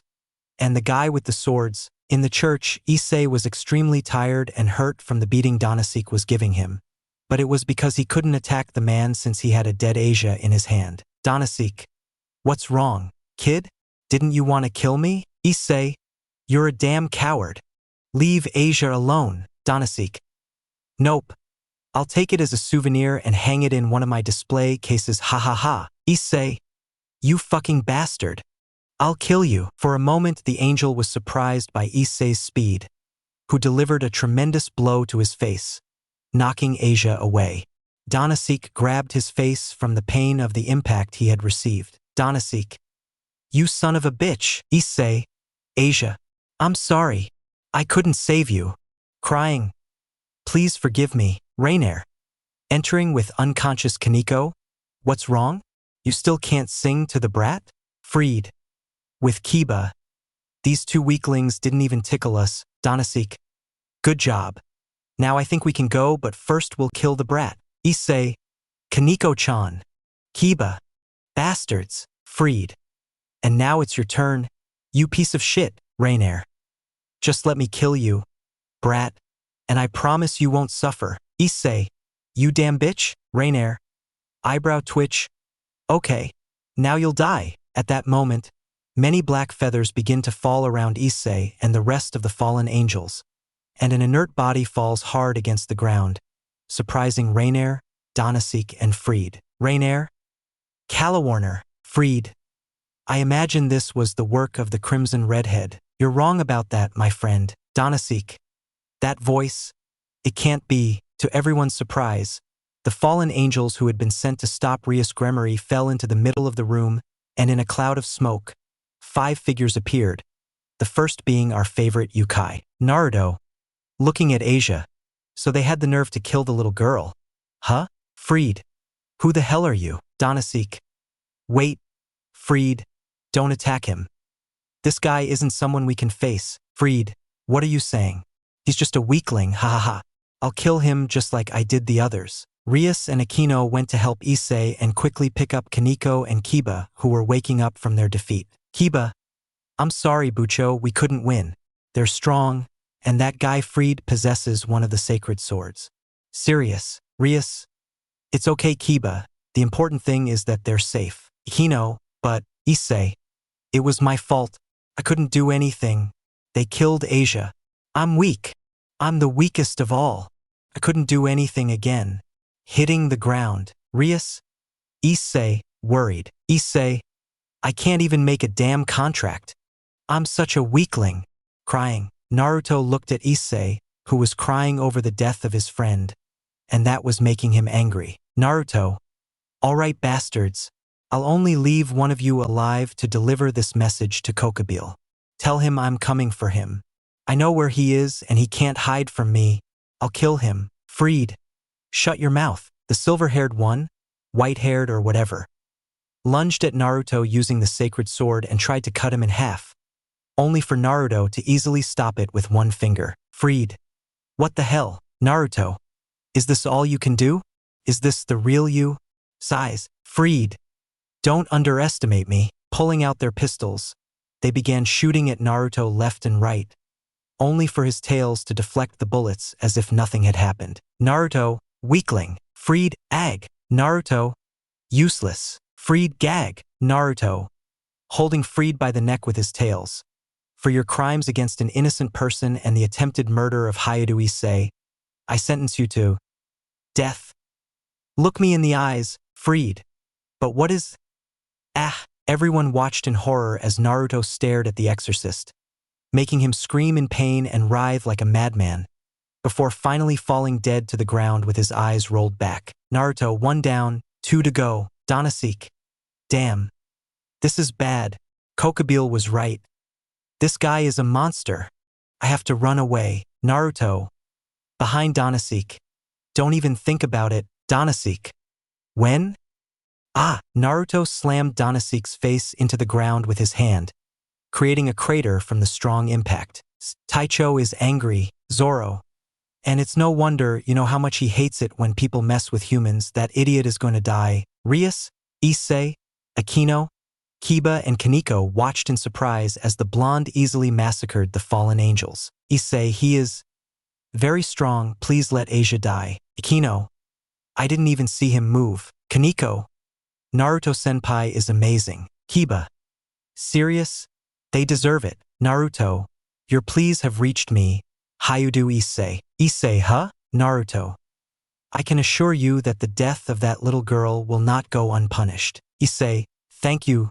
Thank you, crying. Naruto, now, ripping off Donasek's wings. Donasek. Son of a. Awesome. One of Naruto's tails had pierced the abdomen of the man who was bleeding profusely. Naruto, how does it feel? Huh? How does pain feel? This is what that innocent girl felt when they extracted her Longinus. This is what it feels like to make someone suffer. Donasek. Stop. Stop. Naruto. Die, bastard. Awesome. Another of its tails had grabbed the fallen angel's neck only to break it, leaving the body with its shoulder eyes wide open in horror. Naruto, now you. Looking at Reinair. Reinair. Scared. Please don't hurt me. I'll do anything. Naruto, you will give this message to Kokobile and not only to him. Tell Azazel that if he doesn't do his job, then I will. Now get out of here, and if I see you again, I will kill you in the most painful way possible. Understood? Reinair. Hi. Disappears. Ace. Are you sure about this? He can come back. Naruto. Now that he's seen what I did, I highly doubt it. Now, Naruto approached the group of Rias who were trying to comfort the brown-haired man who was crying over the little girl's body, where Issei was trying to convince Rias to make her part of her peerage to bring her back to life. Although Rias hesitated a little, in the end she did what her precious pawn asked, and afterwards the blonde girl woke up and was hugged by Issei, who was now crying with happiness. Issei, thank you, Bucho. Rias, sighs Asia, now you've become part of my peerage, my bishop, which means you're a demon now. Do you have a problem with that? Asia, no. Thank you for saving me. Issei-san, Rias-sama, Akino, then one more for the family. Asia, I still feel weak. Naruto, let me help you with that. Asia, huh? Naruto placed one of his hands on the girl's back and a green energy appeared, giving strength to the girl who now felt better than before. Asia. Thank you, Naruto-san. Naruto, you're welcome, little one. Now live your life to the fullest. Okay? And take care of Issei. Asia. Hi. Thank you. Rias. Naruto, thank you again. I don't know how to thank you for everything you've done for us. Naruto. Smiles. It was my duty to do it. Rias. Ikino. Era. I think Bucho wants a date with you, Naruto-kun. Rias. Blushing. But what the hell? Akino? Naruto. Smiles. Is that so? Rias. Yes. And here we go again. Zoro. Leave him alone. When they come, they'll kill him. Ace, right? Kaneko. Taking Naruto's hand. Naruto-senpai. Stay away from Rias Bucho. She's just a closet pervert. Rias. Kaneko. The betrayal. The disappointment. Sister. Akino. They already exposed you. Bucho. Rias. I'm not a pervert. Kaneko. And why were you spying on Naruto-senpai in the bathroom the day we went to his house? Rias. As red as a tomato. That. I can explain. I was gonna wash up and well. Kaneko. There was a bathroom in the lobby. Naruto. Ha ha ha. Era, if you just wanted to see, you only have to ask. Rias. Shut up. Ikino. Era. Naruto is stealing my line. Issei. Anime tears. Naruto is getting his harem and I'm not. Chapter 8. Somewhere in the underworld, the footsteps of a person could be heard wandering through the vast corridors of the place, with several unconscious bodies behind the figure. But the most curious thing was that she was dragging the unconscious and injured body of a white-haired man. The victim wore shattered armor, and it could be seen that he had tried to fight against his attacker. But apparently he was no match for her. Unknown. And to think that someone like you and your little group of incompetents would be trying to cause havoc? I thought you'd go for Great Red, but that brat saved you again that time. This time, though, I'll make sure to leave her a message. Now I hope Naruto-kun rewards me for this. The woman walked and with her magic carried with her the almost dying bodies of Son Goku, Kuroka, Arthur and Valley Lucifer himself. Unknown. Kukuku. What am I going to do with you little shits now? I should kill you, but Naruto-kun told me it would be good if the white dragon met the red one. Well, that would also be interesting to see. The woman sat on what was a throne and looked amusedly at her victims, and saw that the woman with a cat's tail and ears was looking at her with fear and barely conscious. Kuroka. Bleeding WH. Who are you? Unknown. Well, human, you don't have the right to know, however. I think I can tell you since you may die soon. Kuroka. Why? Unknown. Simply put, I wanted to have some fun with Cow's Bridge, so I wanted to know exactly what his power was. But I encountered a disappointing fight. Kuroka. AGG. Unknown. Since you almost died, I'll tell you my name. Catwoman? My name is Irene Belsirian. In the city of Kyoto, an important meeting was taking place between the Yukai leader and her council because the whereabouts of a certain Yukai who had left the city for important matters were now known. However, the council wanted him to return to where, according to them, he belonged and should reign alongside his leader. Yasaka, the leader of the Yukai, a beautiful woman with fair skin and blonde hair, possessed enormous breasts that any woman would envy. Her hips were wide and well-proportioned, not exaggerated. Yasaka was one of the most beautiful women to have ever existed, and many marriage proposals had been sent to Kyoto. However, she had rejected them all, saying that she was already married, which was not a lie, as she was still with the man she once loved and still loved with all her heart. She knew why he had left her, but she refused to admit it, and at first it was very difficult for her to accept his departure. But everything changed when she found a letter from her beloved explaining the reason for his leaving, and she understood, though not before cursing him and vowing that as soon as he was with her again, she would kill him for abandoning her. She hadn't told him that he had gotten her pregnant, thinking that he would return and put all his affairs aside. She had remained silent and said nothing so as not to worry him, but now she wanted him back in her arms. Their fluffy tails that used to get tangled up with his, giving each other warmth. When two Yukai fall in love, it is said that despite the distance, the love between them never runs out and only increases. One of those loves is that the moon is responsible for making them jealous. Seeing when each couple looks at the moon and howls, proclaiming their love for each other despite the distance. But putting that aside, we now find ourselves at the meeting in the Yukai complex where a vein stood out on the face of the beautiful Kitsune because of the words of the elders who only wanted to have control of the Yukai. Yasaka, seriously, why should we do that when he has important things to do? Don't you understand? Elder. Yasaka-sama, understand that even though the three factions are no longer at war, that doesn't mean the demons won't come to kill us. You saw what happened with the Nakomata, Yasaka, and I haven't forgotten, but that has nothing to do with him coming back. Elder 2. With him here, I'm sure those demons won't dare lay a hand on us. Elder 3. I agree, Yasaka-sama. Besides, this way your daughter can have a secure future. Yasaka, Kunu's future depends on me, so there's no need to involve him yet. Elder. I understand your point, Yasaka-sama, but even two of the most prestigious clans want to meet with you to obtain permission to open a hotel here, and we cannot allow that for the safety of our people. Yasaka, I know, and I'm looking for a way to negotiate the terms, but I'm not willing to give in so easily, not after what they did to the Nakomata. Elder 2, could you at least contact him and tell him about the situation? Yasaka, sighs, I'll speak with him when necessary. For now, I'm ending the meeting. If Surzek or Seraphal Leviathan wish to meet with me, I'll handle it. But for now, I must withdraw, and I hope you don't do anything stupid that would go against my orders. Is that clear? All the elders simply nodded at the Kyuubi's request, watching as she left the complex and headed to her own to rest. Mommy, Yasaka. Kunu?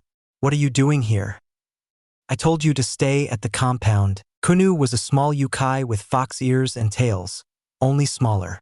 The girl had blue eyes like her father and light blonde hair like her mother, but her character was more like her father's, as she liked to play many pranks and even put her guards in a tight spot, who often lost her due to the little girl's agility in escaping. Kunu, pouting Mao. It's so boring being with my guards, Kasan, Yasaka. Even so, you shouldn't just go out like nothing happened. That's why I left you with your babysitters. Kunu, but Oka-san, I wanted to go with you. Why won't you let me go with you? Yasaka, why is it that the last time I brought you here you almost gave the old folks a heart attack with your jokes? Kunu, what's it to me if they're incredibly stupid? Hypertensive, Yasaka. Anyway, let's go home. Kunu, yay. I want ramen. Yasaka, I definitely got it from you, Naruto-kun. I hope to see you soon. Kunu, Oka-san, can I ask you something? Yasaka, what is it? Kunu, will Dad be back soon? Yasaka's heart almost broke when she saw her daughter asking about her father. She had told her about him when she began to understand, explaining that he had gone on an important trip and showing her the photos she had with him. Little Kunu had wanted to meet her father in person and liked what she saw in the photos, as her father was just like her. Yasaka even told her that he loved ramen as much as she did. Yasaka, you'll see soon, my dear. I promise you. Kunu, I want to meet him, Mommy? Or does he not love us anymore? Yasaka, don't say that, my little one. Daddy will be here in a few days. Okay? So you'd better get ready to meet him, alright? Kunu, sure. Jumping. Yasaka, I don't think it will hurt if he comes for a few days, right? I hope he doesn't get angry elsewhere. Naruto, achoo, ace cheers. Naruto, thanks. Someone must be talking about me. Zoro, it's probably the girls. They must want to go back now, Taicho. That's right.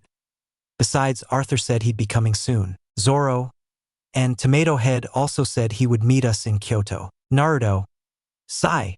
I hope Sila-chan isn't mad because I told her I was going to get her and then I couldn't come back. Ace. And why don't you tell Kurosaki to bring her? After all, he's close to her position. Naruto, maybe. Zoro, I still find it strange that you haven't hooked up with any of the girls from that redhead's faction, since you attack everything that moves. Taicho, obviously women. Naruto, who do you take me for, you perverted piece of shit? Elsewhere. Issei, achoo. Asia, Issei-san health. Issei, thanks Asia. Someone must be thinking about me. Back with Naruto. Naruto, sigh. Anyway, I'm going to have to go to Kyoto soon to talk to her. Ace. You know he might not let you come back from there alive? Naruto. Don't remind me. Damn it. Ace, what do you plan to do now? Naruto. There's a bird I should have killed, but it hasn't appeared yet. Zoro. Kokobile? Naruto. Hi, that bastard has committed many crimes and even rebelled against his leader, Azazel. Zoro. Shouldn't he be the one to take care of him? Naruto. I doubt he knows anything about it or he's turning a blind eye. The Gremory already have many problems with so many fallen angels in their territory. What Kokobile wants is to provoke a war between the factions. Zoro. Is that why he attacked the boy? Ace. But that nun also possesses a sacred gear, right? Naruto. For them, it's a problem that the demons now have powerful allies with weapons like that. Ace, that's right, and it was all the fault of that war. Zoro, anyway, now they're focused on you, Taicho, knowing you're a Yukai. Everyone will want you to join them, and if I'm not mistaken, the redhead already offered you a place in her clan. Naruto. Nods. Yes, but I told her I couldn't join that clan, but we could be allies if she wanted. Ace. But that won't allow you to participate in any qualifying games? Naruto, maybe, but I have my methods for convincing people. Zoro. Sometimes I'm scared by how terrifying you can be. Elsewhere, Issei and the leader of the Gremory clan had gone out together to do a job. The brunette hadn't been able to close a simple contract, and Rias wasn't too happy about it. However, she had told him he had to do it so he would gain more prestige and they could have more clients in the future. Now, the client they found was anything but normal. When will there ever be a normal client? She was a love-struck samurai who didn't know how to ask the boy she liked out on a date. However, she was too cowardly to do it. And it wasn't until Issei suggested she send him a love letter that the woman in her armor decided to do it. Issei. Sweat drop. When I said I'd send her a love letter, I didn't think you'd send it with an arrow. You could have killed someone. Susan. I'm sorry, sir. Were you the one who suggested that date to me? Susan. Yes, it was me. In her armor, gentlemen. Well, how to explain it? That has been the most romantic love letter anyone has ever written me. Susan. Really? Gentlemen. Of course, I would like to go out with you. Susan. Thank you. The two lovebirds walk away from Rias and Issei, leaving the brunette comically crying because he didn't close his contract and couldn't touch his leader's breasts. Naruto was finishing preparing dinner when he was interrupted by the doorbell of his house. Naruto. And now who? What the heck? The blonde man looked out the window and saw all the members of the occult club greeting him from below. Naruto. Don't they have a home? Ikino. Era, we just came to visit Naruto-kun. Naruto. It wouldn't be so bad if it weren't, because it's already midnight. Rias. Don't be like that. Besides, pointing at Kaneko, she wanted to spend more time with you. Naruto saw the Nakomida's sleepy face and could only sigh. He was weak against small children, especially someone as cute as Kaneko. Minutes later, Naruto. What do I owe you for your visit? Rias. I'll be clear once and for all. Ikino. Era. Is the president finally going to confess her feelings to Naruto-kun? Rias. Red-faced? What? Of course not. Ikino. So he won't mind if I do this, right? Sitting on Naruto's lap. Naruto. Sweat drop. Hey, Rias. Ikino, you're shameless. Issei. Team. Leave Ikino-senpai. Naruto. Hey. If you just came here to mess around, you'd better. Rias. Annoyed. Ikino. Could you please get off Naruto? Ikino. But how boring, President. Naruto. Without blushing. Well, Rias. I need your help. Naruto. And there's no one else I can ask for help. Naruto. What's this about? Rias. It's about Chapter 9. Naruto didn't know how he'd gotten involved in all this. Rias had recently asked him for help with two things. One was to help her in a battle against Sonocitri so that two of her new peerage members could obtain a familiar, a kind of animal that could provide them with support, whether for distributing flyers or delivering messages. The fact was that now he was wearing the Kuo school sports uniform and only there to have a catchball match, which seemed tedious to him since he didn't like getting involved in this kind of thing.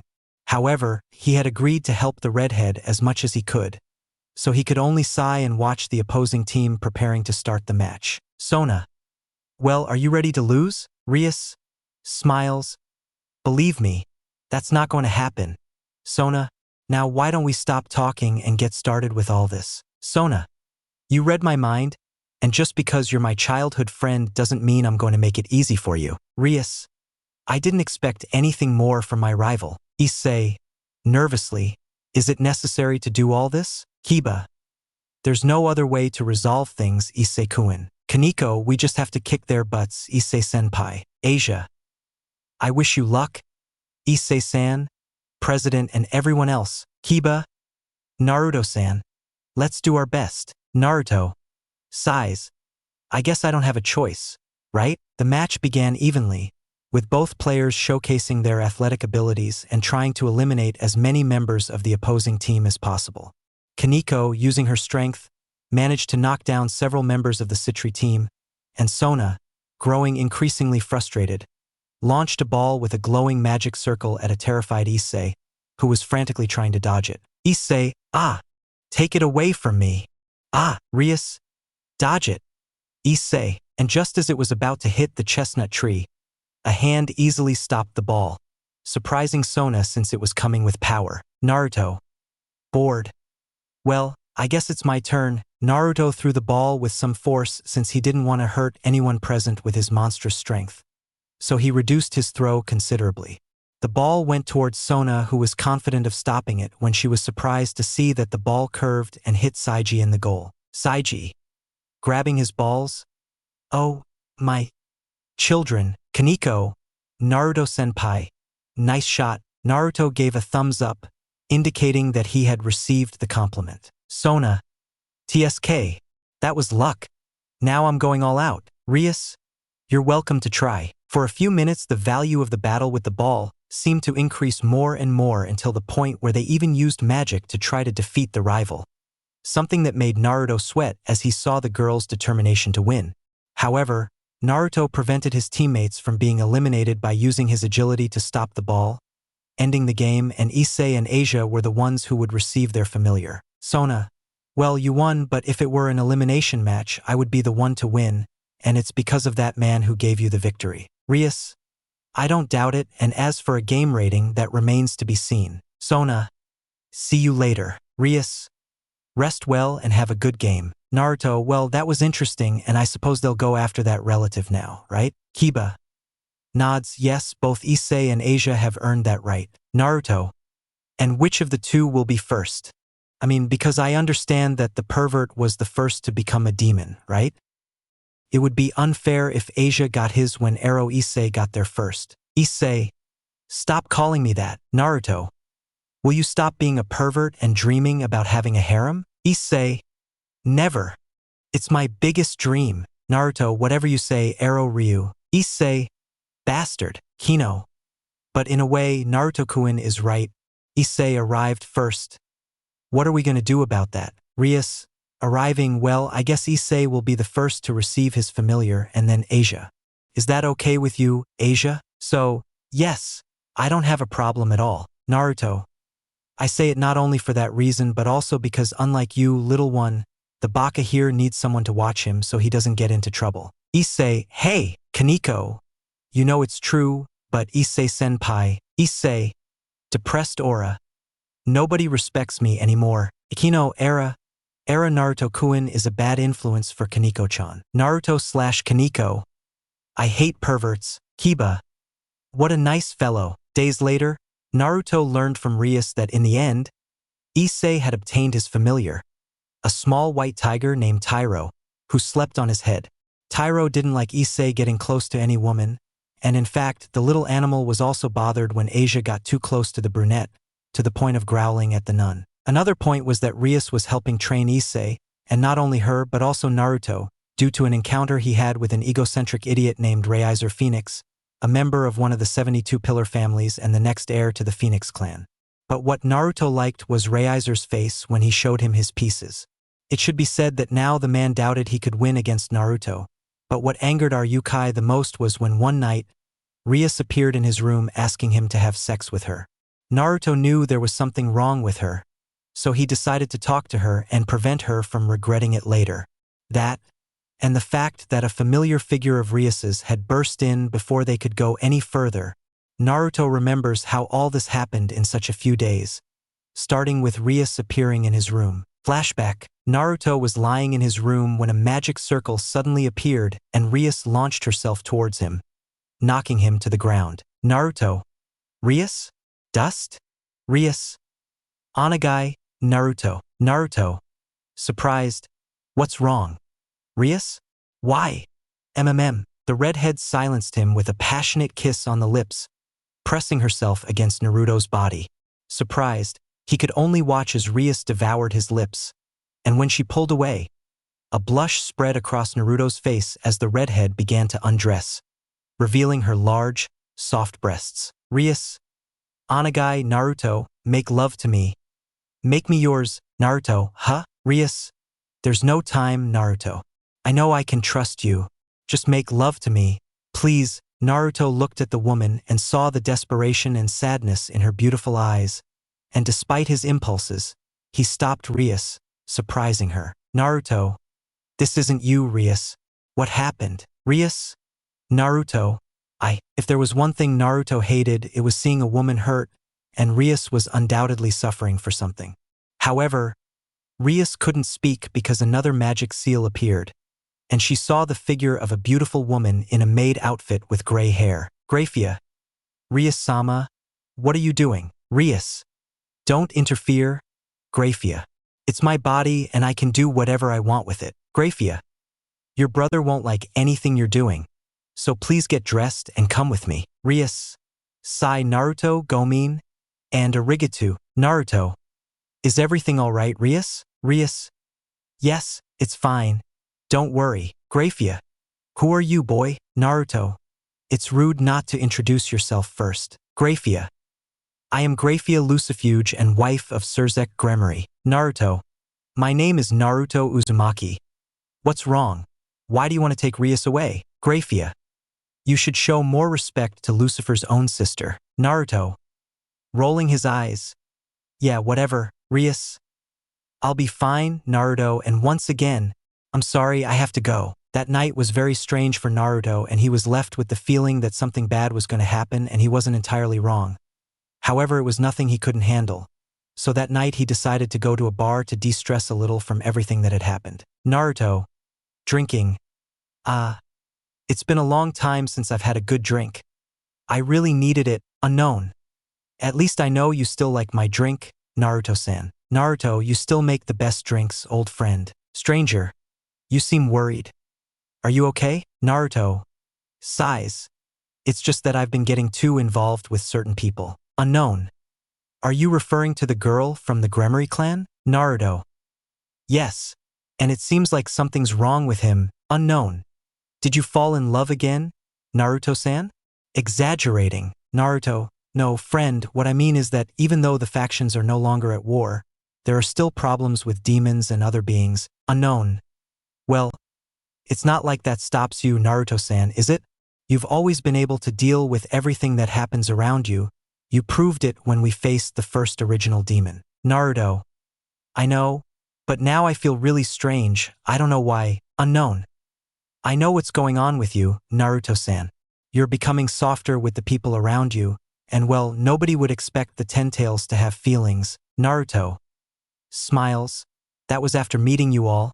And especially you, Escaner, old friend. Escaner. I'm glad to meet your friend Naruto-san. Naruto. It's time to go back, don't you think? Sunshine is back. Escaner. And who decided that? Ha ha ha. Naruto, ha ha ha. It would sound better in your other version, Escaner. Escaner. I know, Naruto. It's time for me to go, old friend, but I need you to show up at my house tomorrow. It's time to gather the group. Escaner. Nods. I'll be there, my friend. Naruto. Take care, Escaner. The next day at Kuo Academy, Rias Gremory seemed worried and sad for some reason. She was sitting at her desk in the Occult Research Club, where her peerage looked at her with concern. Kiba. Isn't there anything we can do for the president? Looking at Akino. Akino. Shaking her head. Unfortunately, She's the one who has to get out of this. Kaneko, Rias Bucho, Issei. What's wrong with the president? Is there something wrong with her? What do you think, Drake? I don't know, mate. But I feel like your emotions are at rock bottom. Issei. President, Rias, huh? Sorry, I was a little distracted. What's wrong? Issei? Asia, we're worried about you, Madam President. Is something wrong? Rias. Fake smile. Yes, Asia. Why the question? Issei. You're worried about something, aren't you? Rias. Nothing to worry about. It's really just something pointless. Aquino. No matter how much he hides it, his sadness is reflected in his face. Rias, you should trust them. Issei was about to speak when a magic seal suddenly appeared in the room. This seal was very familiar to the redhead, who could only become angry upon recognizing who it belonged to. From the magic seal appeared a young blonde man in a shirt with an arrogant smile, looking lustfully at Rias. This man was Reiser Phoenix, heir to the Phoenix clan and Rias Gremory's fiancé. Obviously, it was an arranged marriage between both families, one that Rias never agreed to. However, no matter how much she tried to avoid the engagement, she couldn't. But he wasn't the only one who emerged from the magic seal, as Graphia Lucifuge had also arrived to calm the situation if it got any worse, and it wasn't just going to get very bad. Reiser, well, I was hoping to see you again. Rias, what are you doing here? Reiser, weren't we supposed to meet until later? Graphia, your brother requested that you meet in his territory, Rias-sama, so please remain calm. Rias's nobility watched the situation with a little unease, as they hadn't expected to see their mistress so angry. Issei and Asia just stared at the redhead and the newly arrived blonde man, confused. Issei, who is he? Aquino, is an acquaintance of Bucho, Kiba, or to be more precise, her fiancé. Chapter 10. Flashback continues. The tension was palpable in the occult club where only silence reigned in the place. The looks could only say what they really wanted to say, but in the end they said nothing until the heir of the Phoenix family decided to break the silence with his characteristic arrogant look. Reiser, well, my dear Rias, are you ready?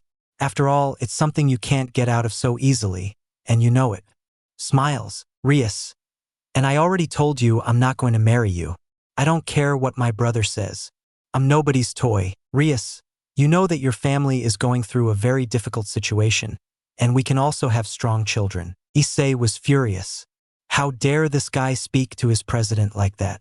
Whoever he was, he had no right to do so, and he didn't give a damn if he was the son of one of the most important clans. However, he couldn't do anything because Kaneko stopped him, shaking her head. Reiser, why are you so proud?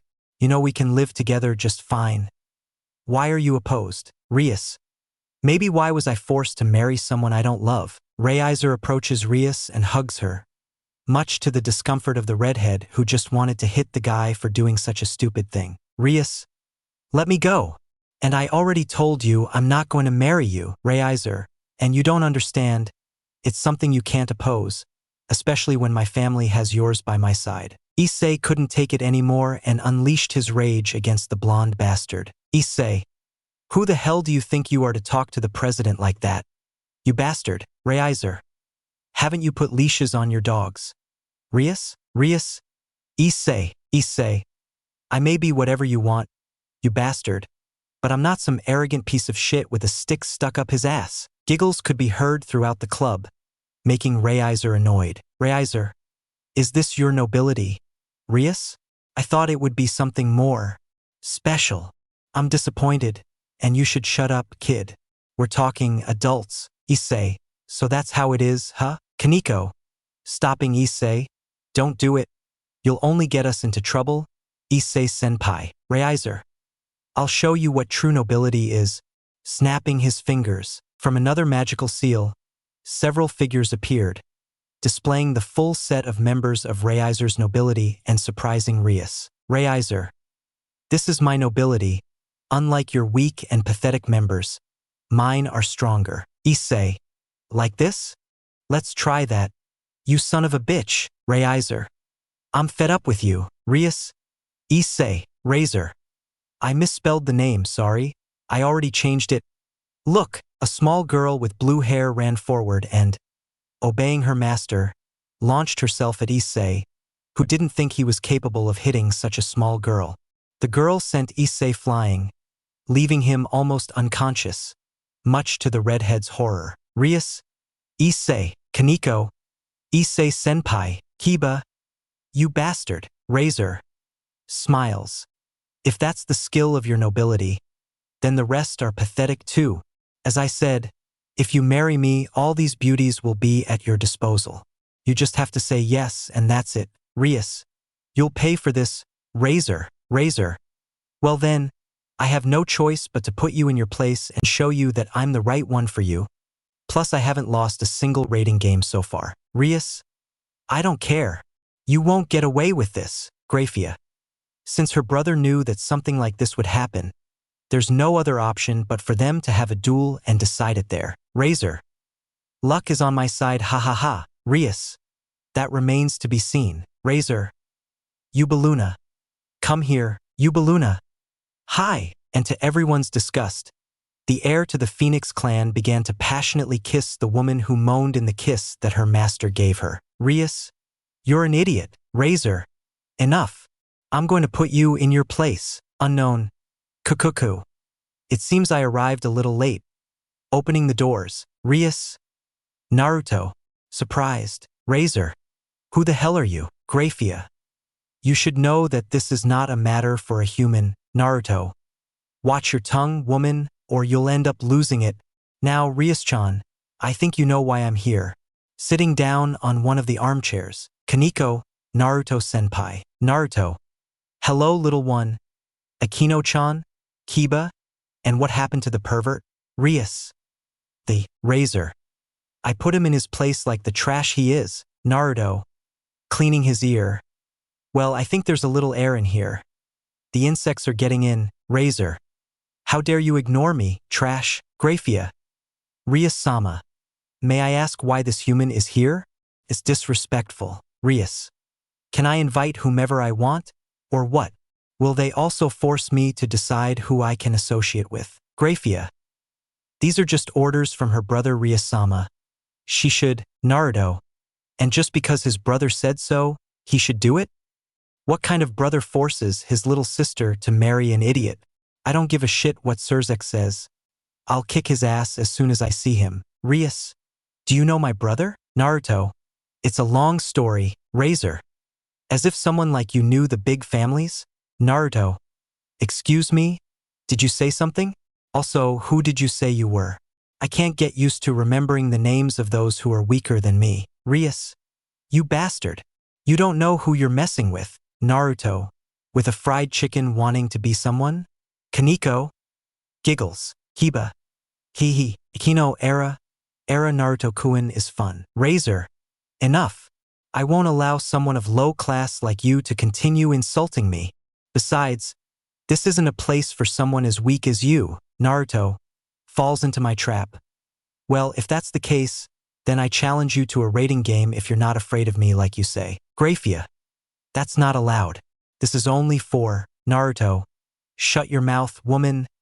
Nobody was talking to you. Graphia. Annoyed. If you keep making me angry, Naruto, whatever. Looking at Razor. So, little chick, are you in? Or are you backing out? Razor. I've never lost a game. But what can you offer that would make me accept? Naruto. That's a very good question, my dear runaway chicken. What is it you desire besides marrying the Gremory heiress? Razor. For your insolence, your death. Naruto. Just that? I thought you'd ask for money, mansions, territory. Razor. My family is rich and we have plenty of money. But what could you possibly offer? Mockingly. Naruto. Pulling out a green necklace? Do you recognize this? Razor. In shock, you. How is it possible that you have it? Graphia. Impossible. That crystal. Rias. That crystal is. Naruto. Yes, it is. Razor. How is it possible that you have it? Tell me where you stole it? Naruto. You stupid human. This necklace belongs to my family. My godmother gave it to me. You idiot. Graphia. Your family? What do you mean by that? That necklace comes from long ago. and none of the crystal's owners survived. Why do you have it? Naruto, you have no right to know that, just be content with the fact that I have it. Now that you say so, I'll give it to you if you manage to beat me in games. I mean, after all, you haven't lost any. Razor. But you have no nobility to participate. You idiot, Naruto. And who said that? Razor. What? Naruto. Looking at Rias. Do you remember when I mentioned my nobility to you? The redhead nods, still in shock at the ancestral crystal of one of the most powerful and ancient families in the world. Naruto. I think it's time to introduce them. Smiles. Our favorite blonde snapped his fingers and several unknown figures began to appear in a magic yellow circle. https://www.youtube.com/watch?markv=DAFI4MSCFL8. We arrived on time, right, Taicho? Zoro smiles, and at the best part, the first two figures were immediately recognized by most of Rias's entourage. However, the heir to the Phoenix clan did not know who these guys were, but he said nothing, knowing that they could be dangerous. Naruto, just in time, guys, however, unknown. Naruto-sama, please do not involve yourself with beings weaker than you. Please allow me to kill them for you. Ace. Damn it, the sadist's here. Sila. Shut up, Freckles. This woman is Sila and she is a servant of Naruto. His pawn, in fact. But this woman had the potential of a high-class demon if she were to use all her powers. Unknown. I can't leave them alone for a minute because they're already getting into trouble again? Zoro. Oh no. The crazy woman, Urza. What did you say, Moss Head? This other woman is Scarlet and Naruto's personal knight and peace. I'll tell you later why personal. Her beautiful reddish hair was what Naruto liked. But without a doubt, something this woman had was that she had a strong character and even put Naruto himself in his place. The scanner, I think I arrived at a bad time, didn't I? Everyone stared at the thin figure entering, looking weak like any skinny, anemic person, but Naruto smiled as he saw his old friend and drinking buddy arrive. What the others didn't know was that this guy was the strongest icebreaker that had ever existed. Naruto, go ahead, old friend, Ace. But it's a scanner. It's been a while, huh? You have to make me some of those drinks of yours. The scanner, Urza. Don't bother him anymore. Naruto-kun. Sorry I'm late, Naruto. Don't worry, Urza-chan. There's still someone missing. Isn't there, Ichigo? I'm sorry, but I had something to do before coming here. Zoro. Did you get lost again? Ichigo. Vein throbbing at temple. That's your problem, idiot. Not mine, Ban. They're starting a party without me? That hurts. Naruto. Getting up, Ban. Ban, Taicho. Serious. Sila. You'd better put up a barrier. This is gonna get ugly. Urza. Stay away. Zoro. Shit. Ace. Save yourselves if you can. Jumping out the window. Rias. Drop of sweat. What's wrong with them? Is death. What my companions mean is that they should step aside. Everyone stared in surprise at the blue-haired girl who had arrived unexpectedly, startling most of them, including Graphia. Hino, what? Is death. Urza? Could you? Urza. It's already done. Naruto, Ban. Walking towards him. Ban. Taicho. Walking. They both walked faster towards each other until they were running, and their faces changed to more cheerful ones. Ban, Taicho, Naruto, Ban. Both idiots started playing by clapping their hands like elementary school children. However, Ban, Taicho. With a single punch, the white-haired boy sent the blonde boy flying out of the student complex, to the shock of those present and the embarrassment of others. Naruto, appearing in front of Ban. With one powerful blow, he returned the white-haired man to the edge of the barrier that Urza had put up, shattering it with the force of the blow and leaving a bleeding, smiling Ban.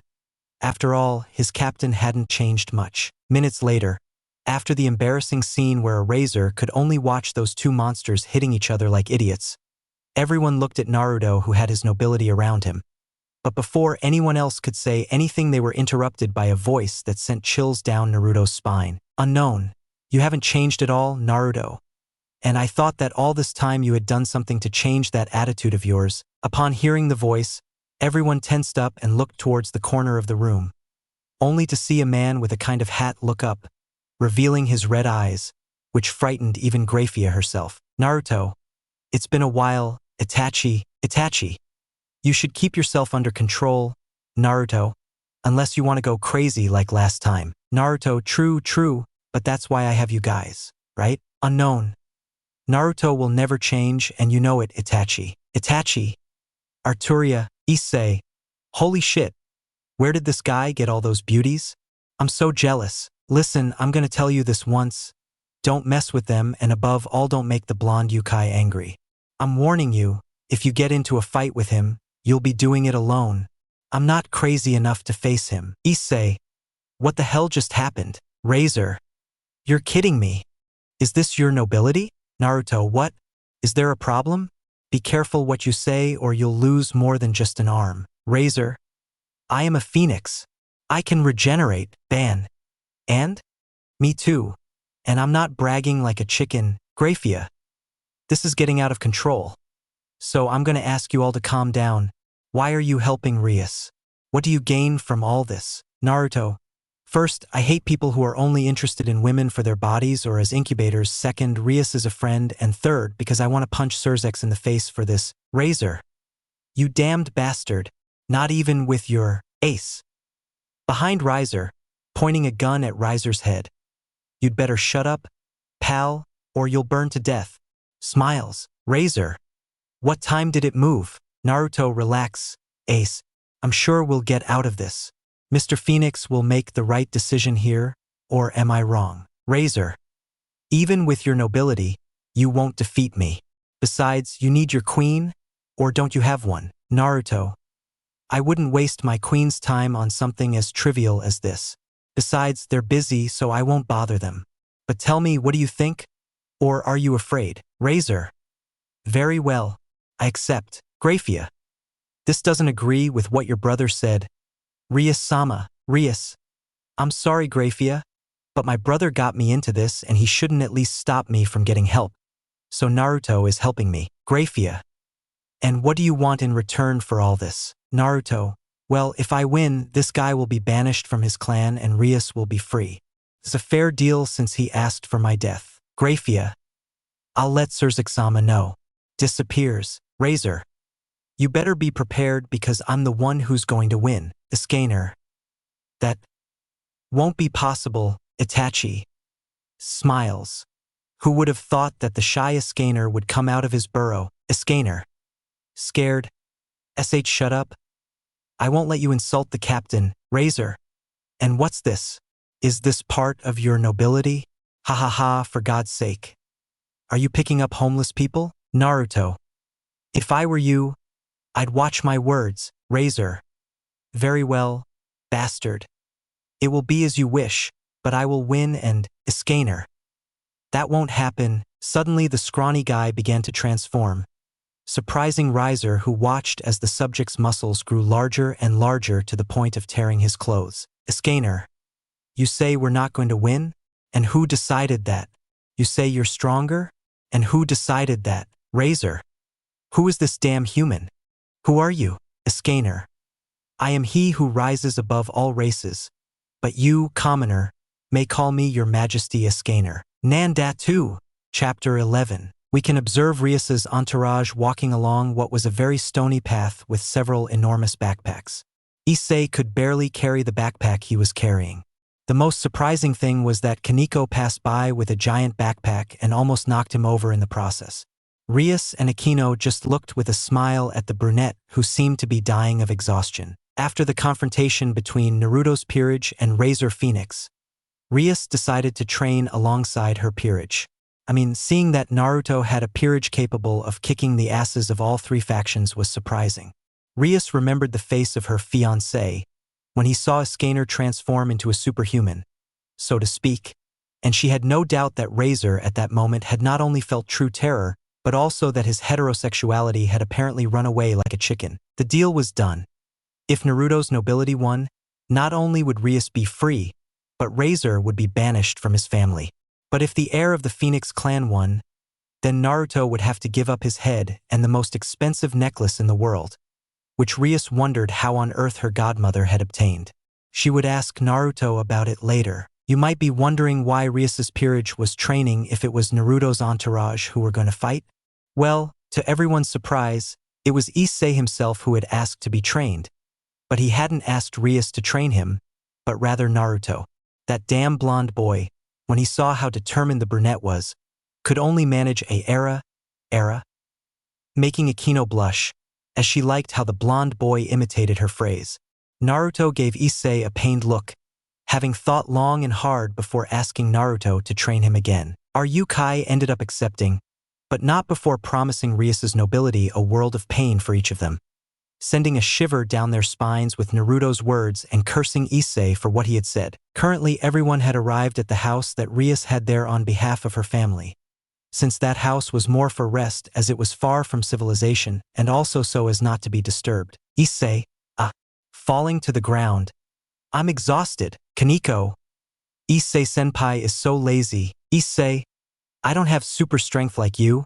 Kaneko-chan. Kiba. Smiles. Anyway, we're here now, Madam President. Rias. Yes, I know Naruto is doing me a huge favor by fighting Razor for me, but, sadly, I'll do anything to avoid marrying someone like Razor. Issei. And that's why we need to train. We need to get stronger, so that next time we can protect Bucho's breasts. Kaneko. Shaking her head. You're the worst. Issei-senpai. Kino era, it seems that Issei is more motivated than ever. Rias. And how could I not be? You saw the powerful nobility that Naruto has. It's no wonder that Issei wants to become stronger. I just hope that Naruto doesn't go too far and kill us. It seems someone is regretting asking me to train them. From a tree. Rias. Naruto, how long have you been here? Naruto, I just did it, jumping. And I see that just walking that small path already exhausts you, Issei. You need more training and to see more backs. Issei, what? Naruto, nothing. Now, looking at each member of Rias's peerage, I know how I'm going to help you with your training, but tell me, are you willing to endure the training? I'm not going to lie to you. In these next few days, I'm going to push you beyond your limits and the pain will be hell. Everyone started sweating at Naruto's words and thought together about whether there was any way to take it back. Naruto, but I can promise you that you'll get stronger. There's no doubt about that. I know we don't have much time, but for me it's enough. And well, Rias, I'll definitely take this as a big favor. Okay, Rias? I promise to return it to you. Naruto? But what about your peerage? Shouldn't you be training or something? Naruto. Pfft. Ha ha ha. Akino. What's so funny? Naruto. Nothing, it's just that they don't need to train because they're too strong, so there's no problem. Issei. And why did you bring those beauties with you? Perverted tone. Naruto, hey idiot, you're talking about MY girls from MY nobility and I don't tolerate perverts. And even if I like you, if I see or find out that you're leering at them, I'll give you the 1,000 years of pain with lightning bolts, got it? Issei swallowed hard, and although he didn't know the technique, he knew it was painful, so he just nodded to Naruto. Naruto. Okay, so are you going to do something or do you want to rest for today? Rias. I would like to make the most of every minute we have. Please. Naruto. Nods. Alright then, just put on some more comfortable clothes and I'll be waiting for you here. Everyone nods in agreement with Naruto's words and goes to leave their things at Rias's mansion. Because that's not a house, that's an abandoned mansion. As Rias's entourage went home, he decided to meditate and see how he could give each of them better training, for which he needed to know the capabilities of each one. So smiling, he got up to receive the members of Rias's nobility who had already changed their clothes. Rias. We're ready. Akino. Era. Naruto-kun seems eager to make us suffer. I like it. Touching her cheek with her hand. Everyone moved away from Akino as if she were crazy with a drop of sweat on her face, because they knew how sadistic their companion could be. Naruto. That's the spirit, Akino-chan. Now all of you will have to fight against me at the same time. Kiba. What? Kaneko? Everyone against you? Are you sure? Neighborhood senpai? Naruto. Come on, don't be afraid. In fact, I think you should be worried about yourselves because I'm going to try to kill you. Fuff. Issei. Trembling. Shit. What have I gotten myself into? Rias. Are you sure, Naruto? We're not weak, you know? Naruto. I wish to see that with my own eyes. Rias-sama. Giggles. Rias. Pouting. Don't call me that. Kino era, Naruto. Alright guys, give it your all because, like I said, I'm coming with lethal intentions, so get ready. They all tried to swallow their pride. However, they did what Naruto told them, and the first to launch themselves against Naruto were Kiba and Issei, who already had his sacred gears activated, while Kiba took out his sword Holy Eraser to attack Naruto, who was already waiting for them with a smile. Naruto. That's how it should be. They should give their all from the beginning. Kiba and Issei tried to hit Naruto.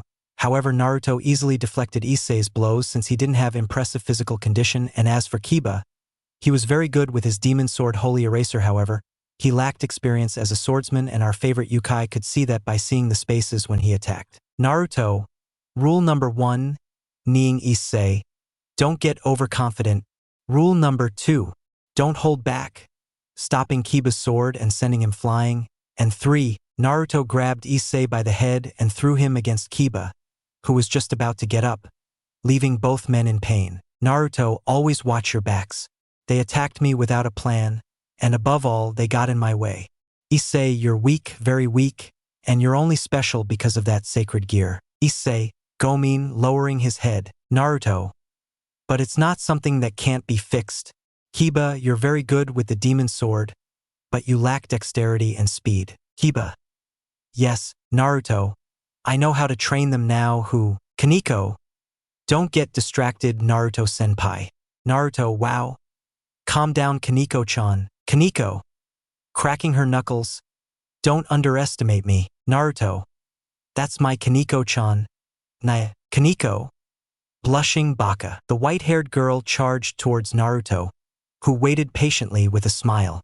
Kaneko's punch would undoubtedly have killed a human or seriously injured a demon, but it only left Naruto with a slight bruise, though it still impressed him. Naruto.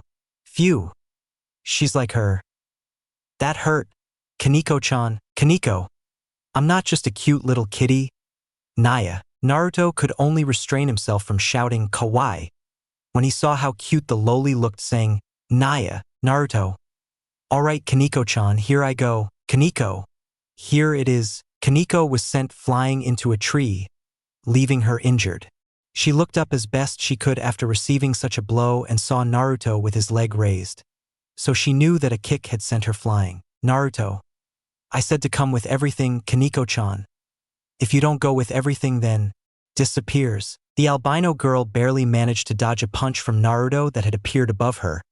But what she didn't expect was that after Naruto's fist hit the ground, it would raise a large amount of rocks and destroy almost the entire place, shocking those present who were left speechless, except for Akino, who was excited. Damn, Miss Issei. Scared? He's a Bakemono. Kiba. Swallowing hard. Holy Mother of God. Issei, ai. Idiot. Don't mention God. Ai. Kiba. Shit. Rias. In shock. Such strength. He's very strong. Hino era. I can't wait for my turn to come. Smiles. This bitch is crazy. Kaneko. In shock. You wanted to kill me? Naruto. Yes, I said I'd go with that intention from the beginning, right? You won't learn anything if you're just in a normal situation that won't unleash your full potential. On the other hand, I've seen that when there are life-threatening situations, everyone manages to awaken a new power or simply defy death. Kaneko-chan, I know what to work on with you. Rest. Akino. Era, it's my turn. Fuff. Naruto. Smiling. I'm glad you think so. Akino-chan, now attack me with everything you've got. Thunder Priestess. Hino, interesting. The dark-haired woman began to surround herself with electricity, giving her an intimidating air, especially with that smile that would make any demon wet with fear. Even more so when the sky began to darken and lightning started to appear in the sky. Using her holy lightning, the beautiful woman attacked Naruto with a powerful lightning spell. I couldn't find descriptions of her techniques. Akino.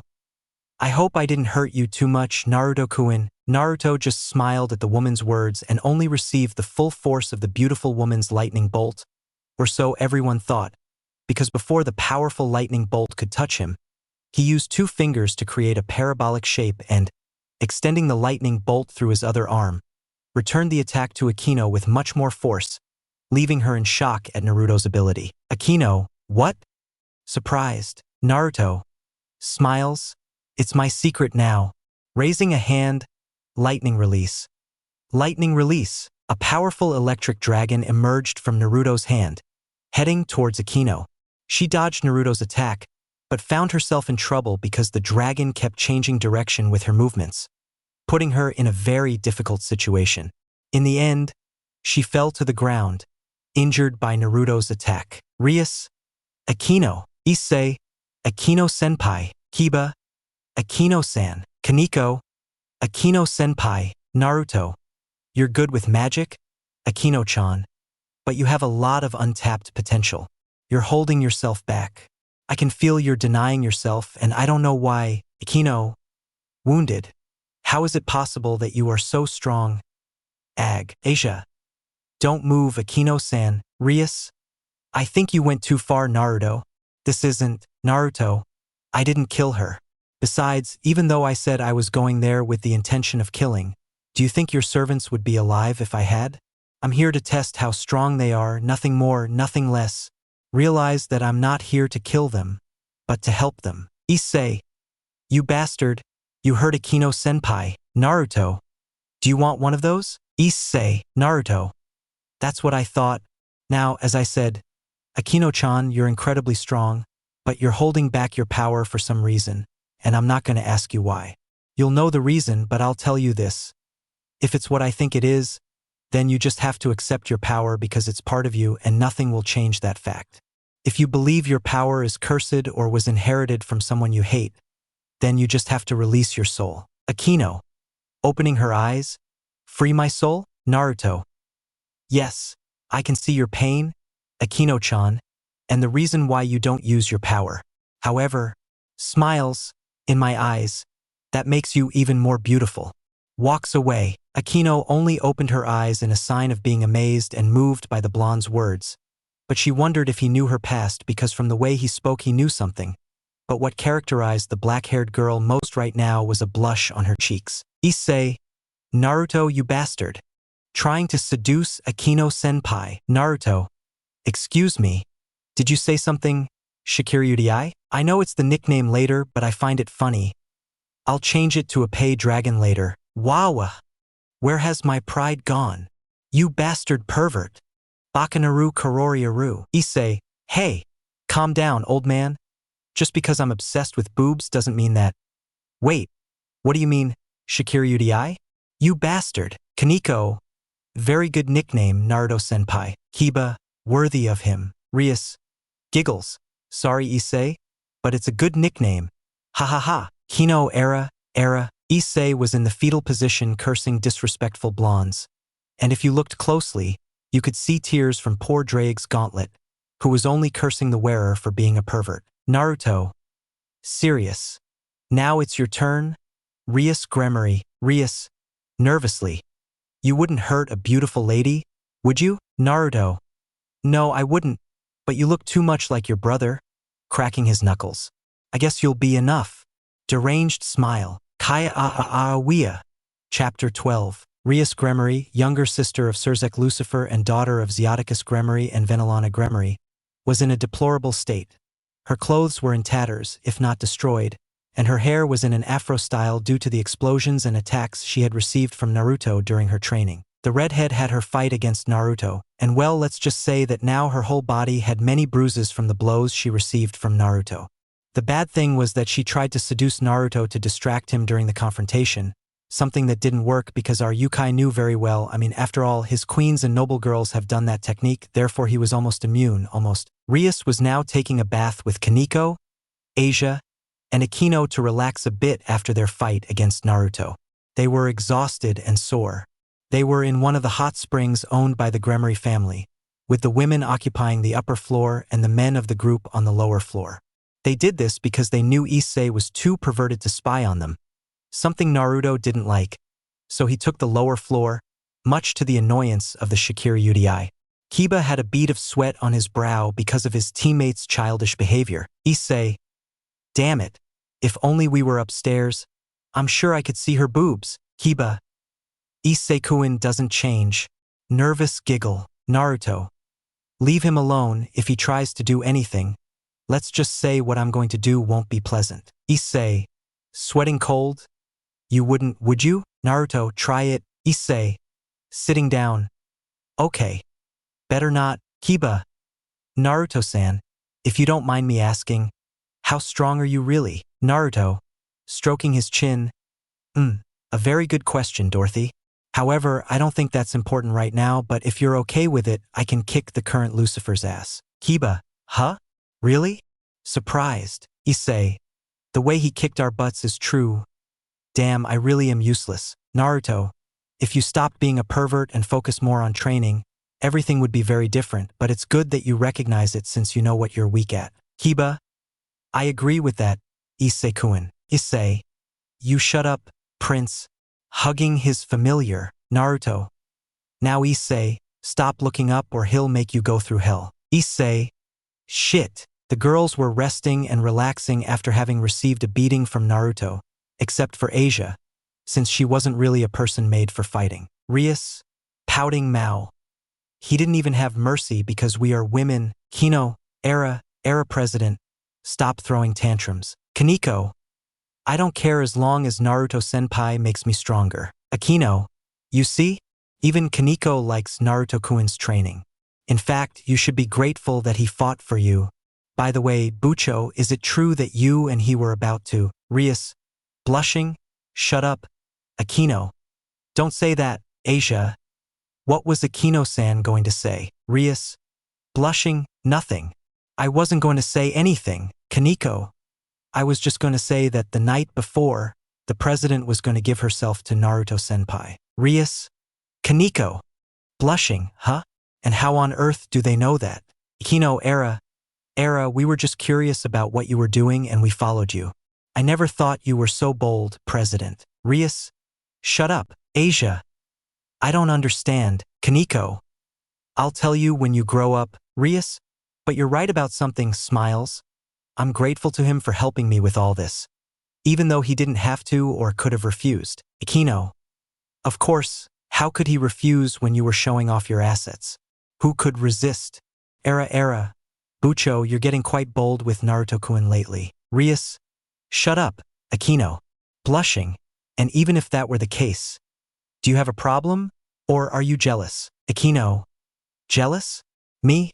Do you have proof? Rias. No, but it seems like you want to be the one to get his attention. Akino. Is that it? Or are you afraid he'll listen to me and not you? Bucho? Rias. Standing up. You wish. Kaneko. Sigh. There they go again. Asia. Why are you fighting, Kaneko-chan? Kaneko.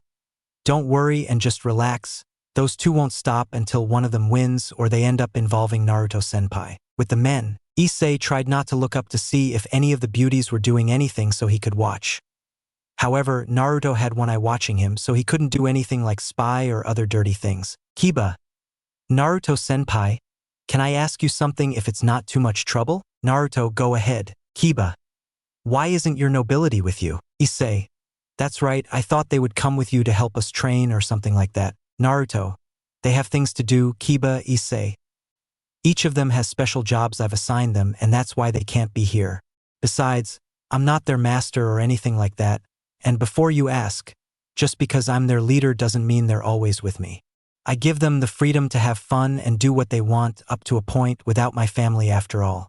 And I do care about them, even though they don't really need it, right? Issei. That muscular guy looks stronger than you. Why is he with you? Naruto. You mean Escaner? He's certainly the strongest in a way. In fact, he's helped me with many things and became my best friend and teacher, so to speak. When he gets angry, he's terrifying, but he's a good person once you get to know him. Kiba. I see, they're all incredible. By the way, I noticed that 3 of them are swordsmen. Do you think so? Naruto. I'm sorry, but no, Kiba-san. They're not willing to teach their fighting style since they'll only do it to their own children. I'm sorry about that. Kiba. Okay. Thanks anyway, you're already doing a lot by helping us. Issei. Naruto. Why did you agree to help Bucho when it's not your problem? Naruto. Sighs. I'm not gonna lie. I'm weak when I see a woman cry, but especially when it's because of some idiot who, elsewhere, Surzek. Achoo, Graphia. Cheers, Surzek. Thank you. With Naruto. No woman should have to pay for the mistakes of her parents or be forced to do something she doesn't want to do.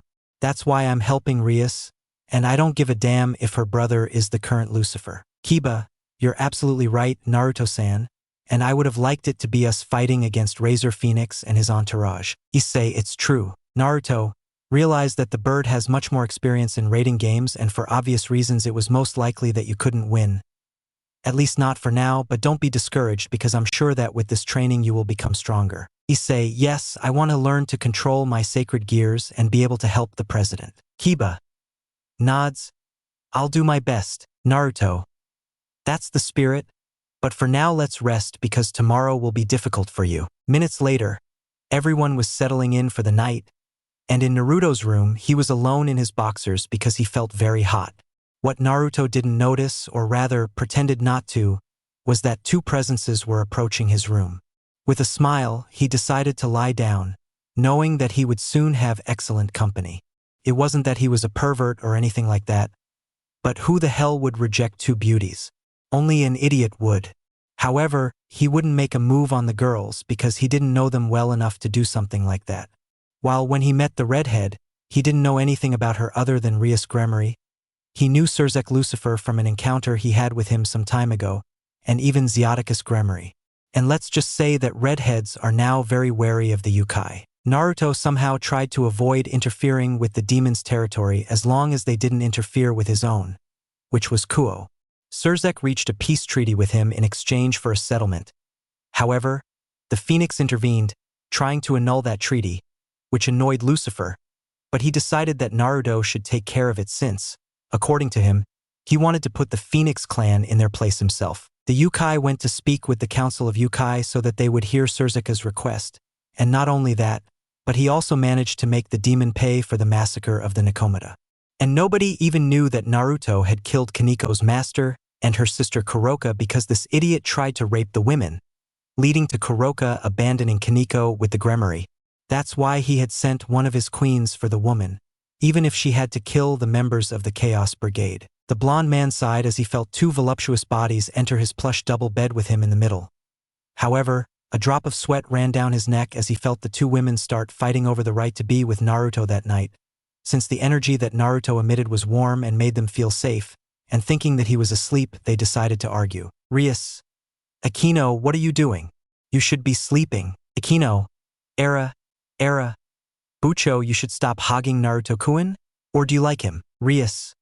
Blushes. What are you saying? Of course not. Akino. Then why are you here? Rias. I'm asking you the same thing. Akino. I won't deny it. He's very attractive and I like him. Maybe he's the right one to be the father of my children. Rias. What the hell are you saying? You know that the pregnancy rate of demons is low. Hino. Era, so all that's left is for him to give it to me every night until I get pregnant. Rias. No, I won't allow it. Akino. Is Bucho jealous? Rias. Shut up. To the surprise of the naked women, Naruto grabbed them by the waist and pulled them towards him. Naruto. Could you discuss that tomorrow and go to sleep? Both women blushed deeply at being caught in their embarrassing argument and could only hide their faces in Naruto's neck, wishing the earth would swallow them up. The next day, a very lucky man was beginning to awaken from his wonderful night. It wasn't every day you woke up with two gorgeous, naked women beside you, their beautiful breasts pressed against your chest. Naruto smiled as he watched the beautiful women sleeping peacefully. However, he knew that something was tormenting them both. In Rias's case, it was that she didn't want to marry Razor Phoenix, and as for the dark-haired woman, he sensed that she wasn't using her full strength. It was as if she were refusing to accept something. He would talk to Akino about what was bothering her, or perhaps she would tell him herself, as he didn't want to pressure her about her past. He tried to get up, but found himself caught in the strong, iron arms of the two women. There was no doubt that a woman sleeping peacefully, hugging a teddy bear like that, was very strong when someone tried to take something from her. But he couldn't sleep all day, not when he was thinking about helping Rias with the training of the peerage. They were all very kind and good-hearted, with a disastrous past just like his own. Perhaps that's why he wanted to help them in any way he could to overcome that and become stronger. Even the pervert Issei, Naruto noticed that the boy had a great will when he wasn't being a pervert, and above all, that he valued the friendship of those he knew. Naruto liked that, so he helped him train so that when he came to face the White Dragon, Issei would be prepared. Naruto felt the women's arms begin to loosen, letting him know they were waking up from their sleep. Naruto, good morning, sleeping beauties?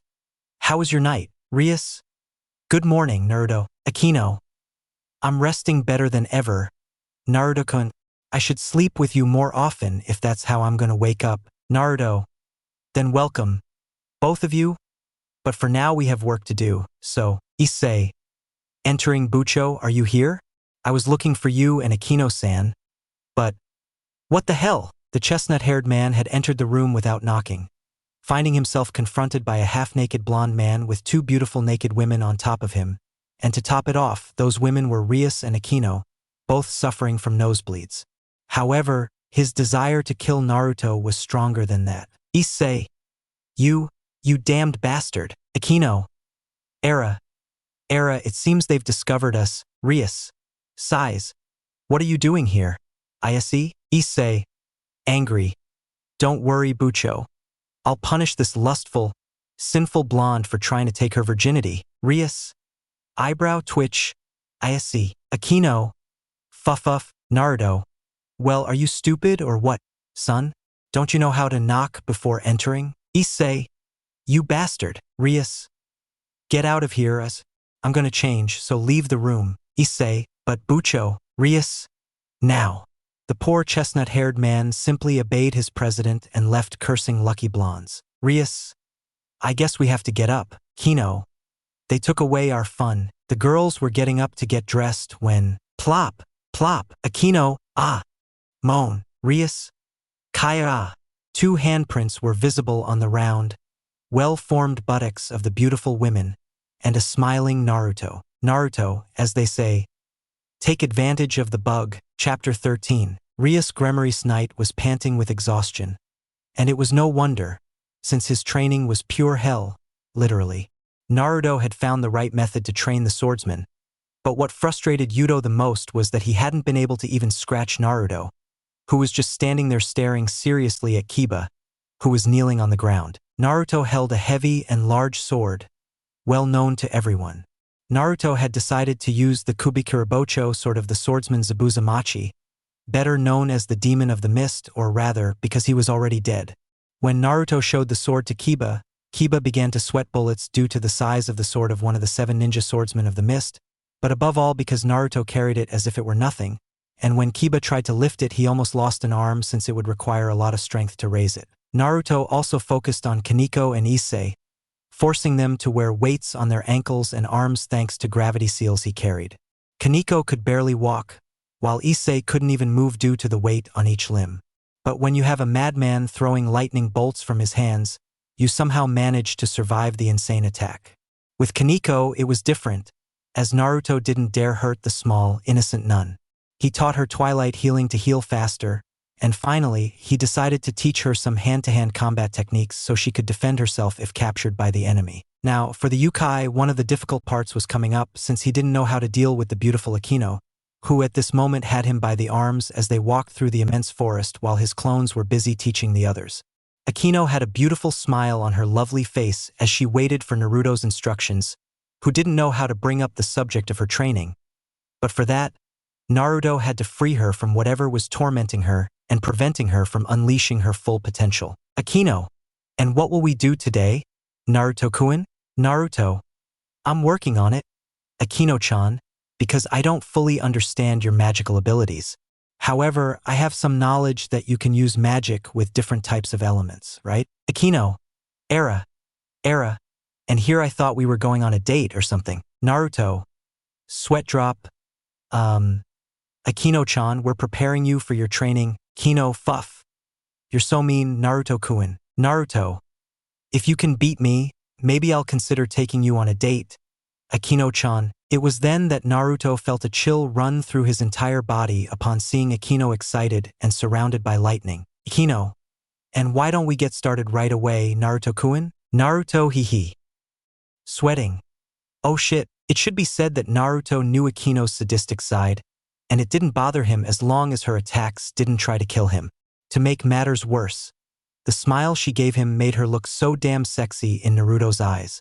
However, he couldn't stand still when the girl tried to burn or roast him at the first opportunity. Akino, fuff, what's wrong? Naruto-kun?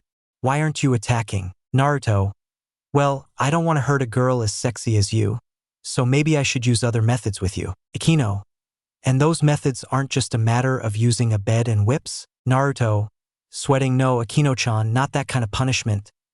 Well, at least not yet. Kino, era, this is making me excited. Naruto, yes, I can smell it. Very well, Akino-chan, let's make you strong. However, there's something I'd also like to talk to you about, and I don't want to know for an answer. Akino, oh yeah? And what's Naruto-kun about? Naruto, about Baraquil, or in this case, your father Akino. With the clone of Naruto and Rias, the clone had received orders to train the redhead not only in speed but also in physical resistance, since although Rias is powerful, not enough to defeat a high-class demon well-trained in hand-to-hand combat. So the blonde decided to give her a strict training where the redhead would increase her resistance and obtain a way to defend herself against her possible enemies. Anyone would see this training as cruel if the redhead were human. But this wasn't the case, so there was no problem if she trained Rias hard, knowing that the Busta woman could handle the training, or at least that's what we all thought. Rias, you're trying to kill me. Naruto, what? Did you think I was going to pamper you and indulge your whims? Rias, literally yes. Kaya, hey, Naruto. Sorry, but that's not going to happen. Now keep dodging. Rias dodged Naruto's attacks as best she could without using her wings and magic, which terrified the redhead because she thought Naruto was trying to kill her. Naruto, come on Rias. This is nothing compared to Issei and Kaneko-chan's training. Rias, that would be fine if you weren't throwing rocks at me. Naruto, don't exaggerate. I know you can dodge them. Besides, the leader of the nobility should set an example too, right? Rias, you're crazy. Naruto appeared behind the redhead, hugging her around the waist and scaring her at the same time. Rias, Kaya, but what the? Naruto, you mustn't let your guard down at any time, Rias. The enemy can take advantage of that and hurt you or your peerage. This training is so that you too can become strong and protect them. Or don't you want to do it, Rias? Blushing from Naruto's hands on her waist? Of course, but could you stop hugging me? Naruto, smiles? Is that what you want? If so, I won't do it anymore. Then Akino and Rias? No, it doesn't bother me at all, it's just that, Naruto. Okay, Rias, smiles, but tell me one thing. What does your nobility mean to you? Rias, my family, of course, each and every one of them is my family and I would give my life for them. Naruto, I'm glad you understand that, Rias. That's why a leader must be strong to protect their family. However, the leader can't do everything and that's why we have our family. Don't let leadership go to your head. Trust your family because they want to protect you too. Trust your family, Rias. Rias. Naruto? Naruto, yes, Rias. Can you tell me about yourself? Kroom. Boom. Explosions could be heard throughout the Gremory family's retirement home, but especially in a certain spot where the original Naruto was now sweating profusely, not because he was tired, but because he was now facing a fearsome enemy, an angry woman. While an angry woman could still be controlled, a furious woman was something a man couldn't defeat, and this was the case with Akino, who was now laying waste to everything in her path due to the fury she was feeling at that moment. And unfortunately, Naruto was there, which turned him into a training dummy. When Akino heard that person's name, she felt her blood boil with rage and anger, and even her magical energy began to grow, surprising Naruto with the power the sexy black-haired woman possessed.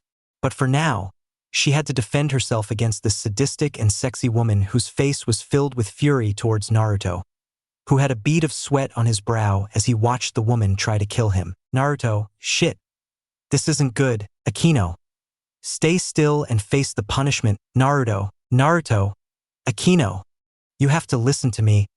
Everything you're feeling towards your father is wrong. Akino, shut your mouth. Naruto, damn it. The Yukai narrowly dodged a fire attack from the woman in her now priestess outfit. Naruto, Akino, you have to. Akino, did I say you could talk? Naruto, holy shit, Batman. Dodging, if I keep going like this it's gonna hurt if anything he throws at me hits me. Akino, fuff. Naruto-kun has been a bad boy and therefore must be punished accordingly. Naruto, Akino, your father. Akino, that man isn't my father. I hate him. Naruto, you're wrong. Akino, your hatred is wrong. Baraquil wasn't to blame. Akino, oh no? Then who is it? Huh? Furious.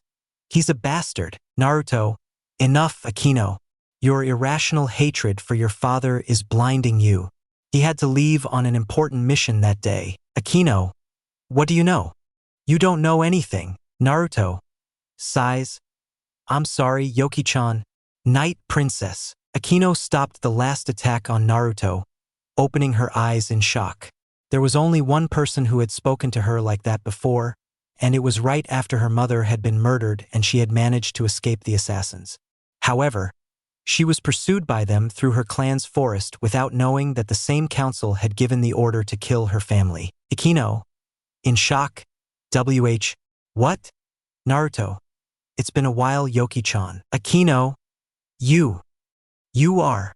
Flashback, a little girl, no more than 6 years old, I don't remember her exact age, ran through her clan's forest, trying to escape the evil people who had recently killed her mother. She had given herself time to flee, but the little girl didn't want to. However, her mother told her it would be all right, that she would catch up later. Crying, Akino ran as fast as her little legs could carry her, but she was soon almost caught by the killers. Akino, crying, Okasan, why? Why are they doing this to us? Where's Dad? Why didn't he come to help Mom? He's to blame for everything. Because of these stupid wings, they hate us. The little girl reached what was a small ravine where she could not jump because although it was not that high for a girl her age, it would kill her. The killers were soon behind her with sadistic smiles. Unknown. Now only the little bastard remains. Unknown. She looks like her mother. How disgusting. Unknown. I want to tear off her wings, but it will be more fun if we pluck her feathers little by little. Akino, leave me alone. Unknown. Do you want to cry? Do you want us to call your mommy? Oh, sorry. Your mother is already dead. Unknown. And soon you will be, you damned monster. Akino. No. Let me go. Unknown. You will go, but to the other world. Akino. Someone task eat. Unknown. Nobody will come to help you. You damn freak. Now die. Just as the guy was about to stab the little girl, something had pierced the first guy. Unknown. Ag. Spitting blood. Unknown. What the hell? Unknown. Who dares? Unknown. That's why guys like you make me sick. Unknown. Who the hell are you? Naruto, your executioner. Leaving. Unknown. What's a Yukai doing here? Ugh, Naruto. Shut up. Trash. 2 of Naruto's tails held the guys by the neck after having pierced them with them, leaving only 2 alive. Unknown. Damn it. Unknown. What's a Yukai doing here? Naruto. I'm not going to answer someone who's already dead. Akino just stared at the newcomer with amazement and a little hope when she saw him kill her attackers and her mother's murderers. A faint blush appeared on the little girl's face as she saw the blonde boy with fox ears and tails approaching her position. Naruto, are you okay, little one? Akino, why did you save me? Naruto, shouldn't I? Akino, I'm a monster, look, showing her wings. Naruto, smiles without beautiful. Akino, huh? Naruto, they're just starting to develop, but they're going to be even more beautiful, little one. Akino, my name is Akino. Akino Himejima. Naruto, why were these guys chasing you? Akino, sobbing, they killed my mother. Naruto, I'm so sorry, little one. I'm sorry I'm late. Please forgive me. Akino, crying, my mommy. Naruto hugged the little girl and with his tails provided warmth and protection to calm her down. And she stopped crying after a few minutes in Naruto's arms and tails. Naruto, are you feeling better? Kino, yes. I want to leave here. Naruto, okay. I'll take you somewhere where you can have a family. Akino, thank you. However, I never want to see my father again. I hate him. Naruto, Akino-chan, Akino. He abandoned us when we needed him most. Because of him, my mother was killed. I hate him. Naruto said nothing. He just remained silent as he listened to the little girl curse her father. Naruto, I can't tell him anything for now. Come on, I'll take you to a friend. Akino, can't I go with you? Naruto, I'm sorry Yokiheim, but where I'm going is very dangerous, and I need you to make friends. Akino, why do you call me Night Princess? Naruto, your hair is beautiful. It's as black as night. And why are you a princess to me? Yokiheim? Akino smiles. Then, as your princess, I order you to stay with me. Naruto, shaking his head. I can't, little one. But I promise you that one day we'll meet again. Akino, how can I know you'll keep your promise? Naruto, giving her a yellow ribbon. Here, take care of this for me. When we meet again, you can give it back to me. Kino, thank you. Naruto smiles. Let's go. Yokiheim. End of flashback. Akino, crying and hugging Naruto. Idiot, you left me alone. Naruto, stroking Akino's hair. I'm sorry. Yokiheim. Chapter 14. Naruto, clone, was talking to Rias after training the red-haired leader of her peerage for a few hours, and also because Naruto felt a little sorry for the demon begging for a little rest. Naruto's clone sighed and granted her that for a few moments until Rias asked him to tell her a little more about himself so she could get to know him better. Rias, sweating, you really have no mercy on anyone, do you? Naruto, you should be the one training your subjects, not me. Rias, I know, and thank you for all this, Naruto. I know you shouldn't have gotten involved in this mess, but here you are helping me. Naruto, I'm doing this because a woman as beautiful as you shouldn't be forced to marry an arrogant man like Razor. Rias, do you really think I'm beautiful? Naruto, of course, and your beautiful hair reminds me of someone special to me. Rias, can I ask who? Naruto smiles. My mother. Rias, your mother? Naruto, you see, Rias, I'm not someone special like you think. In fact, I shouldn't have feelings right now. I should be preparing for the upcoming war between the three great factions and, above all, defeating Grand Red and Ophis. Rias, what a war? How can you say that? Even though my brother and the other two leaders haven't had a chance to talk, it doesn't mean we're going to end up at war. Naruto, I know, and that would make me very happy. However, there are people who don't share your views and only want to obtain the power that the other factions have. For example, why do you think the Nakomata were massacred? They were experts in senjutsu and chakra, and that made them very dangerous to others. Rias, my brother is still helping the Yukai in some way to make up for that. Naruto, people's lives cannot be compensated with anything. Rias, selfishness and greed are not only in human beings. There are other beings who have bad ambitions, and you know it. Rias, I understand, but we're getting off topic. Naruto, right, well, as I was saying, this world has changed for a long time, as far back as I can remember, and those who once populated the earth have changed, including me. I used to wonder why I was created or why my very existence was there.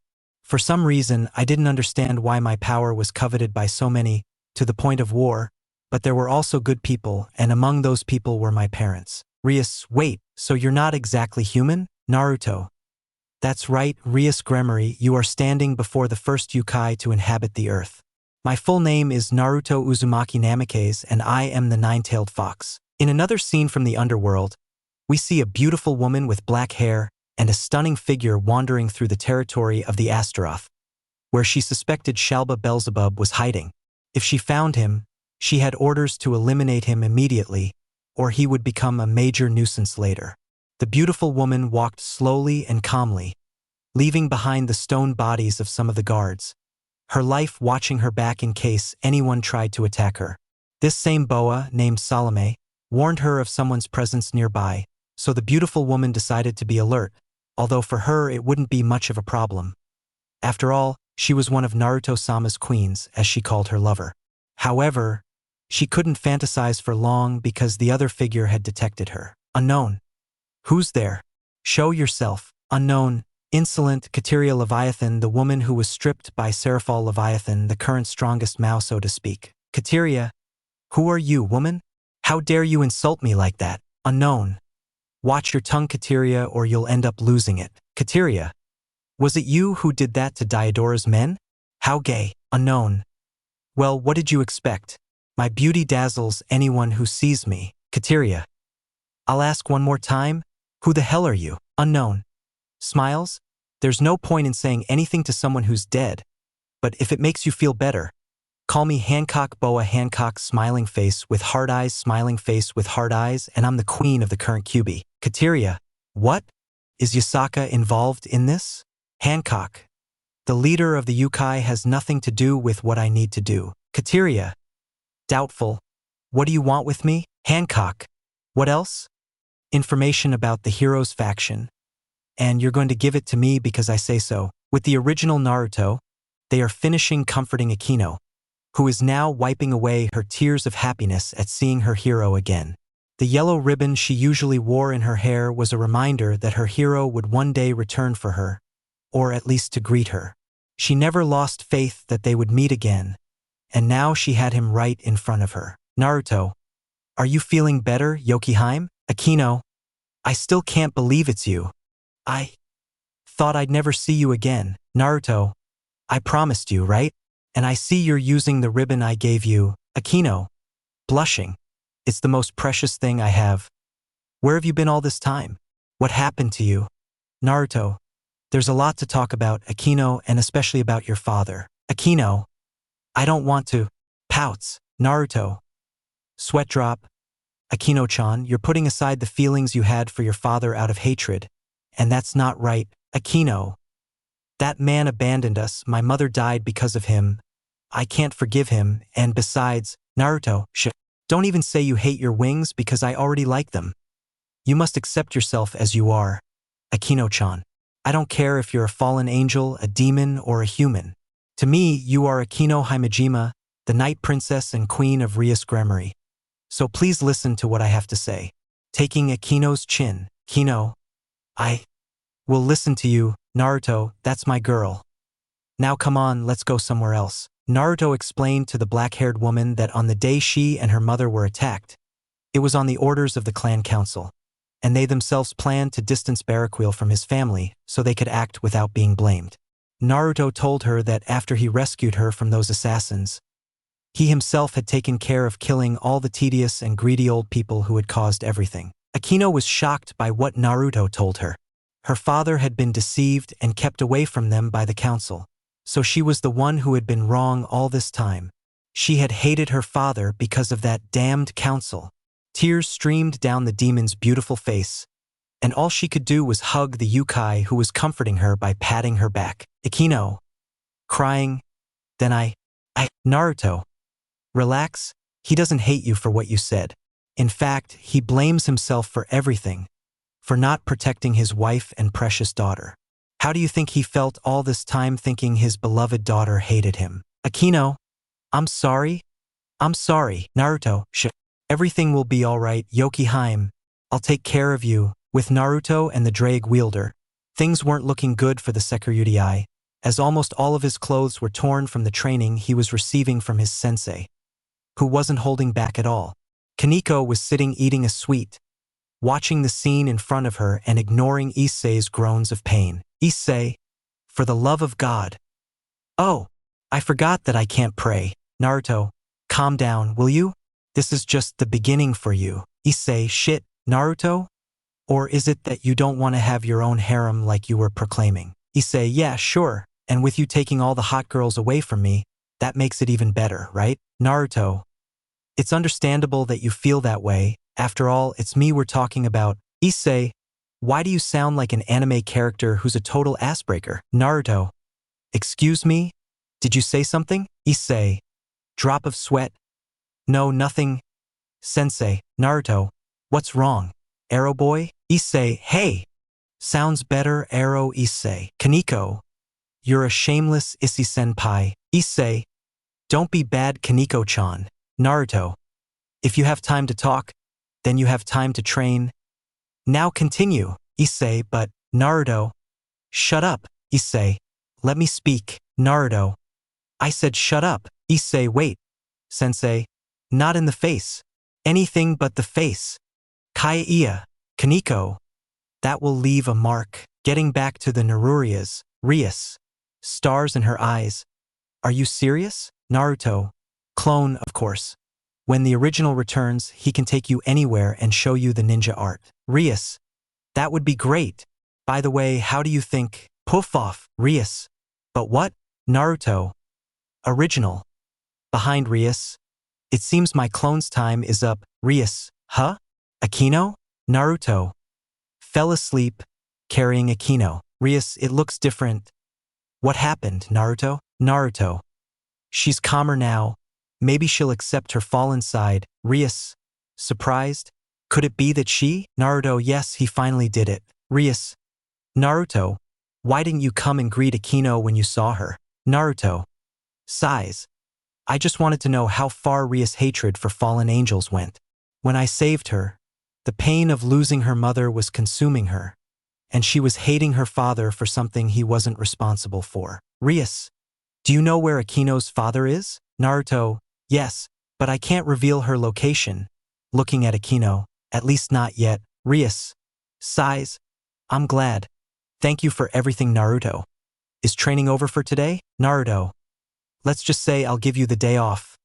For now, rest up. Naruto took Akino to a room to rest with Rias accompanying the yokai, who at this moment had his fox features out and his tails moving happily. Rias. Kawaii. Can I touch it? Naruto. Nervously. Hey. Wait. What? Darn it. The redhead hadn't heard and was now stroking one of Naruto's fluffy tails, which seemed to purr at her touch. Rias. Are you purring? Naruto, what? No, I didn't. Arrrrrrrrr. Shit, Rias. You purr, Naruto. Foxes don't purr. Rias began to stroke Naruto's ears, and no matter how hard he tried to get the redhead off him, he couldn't because she was holding one of his tails. Nikos and foxes are very sensitive with their tails. Naruto. If you keep doing this, I'll end up raping you. You've been warned. Rias.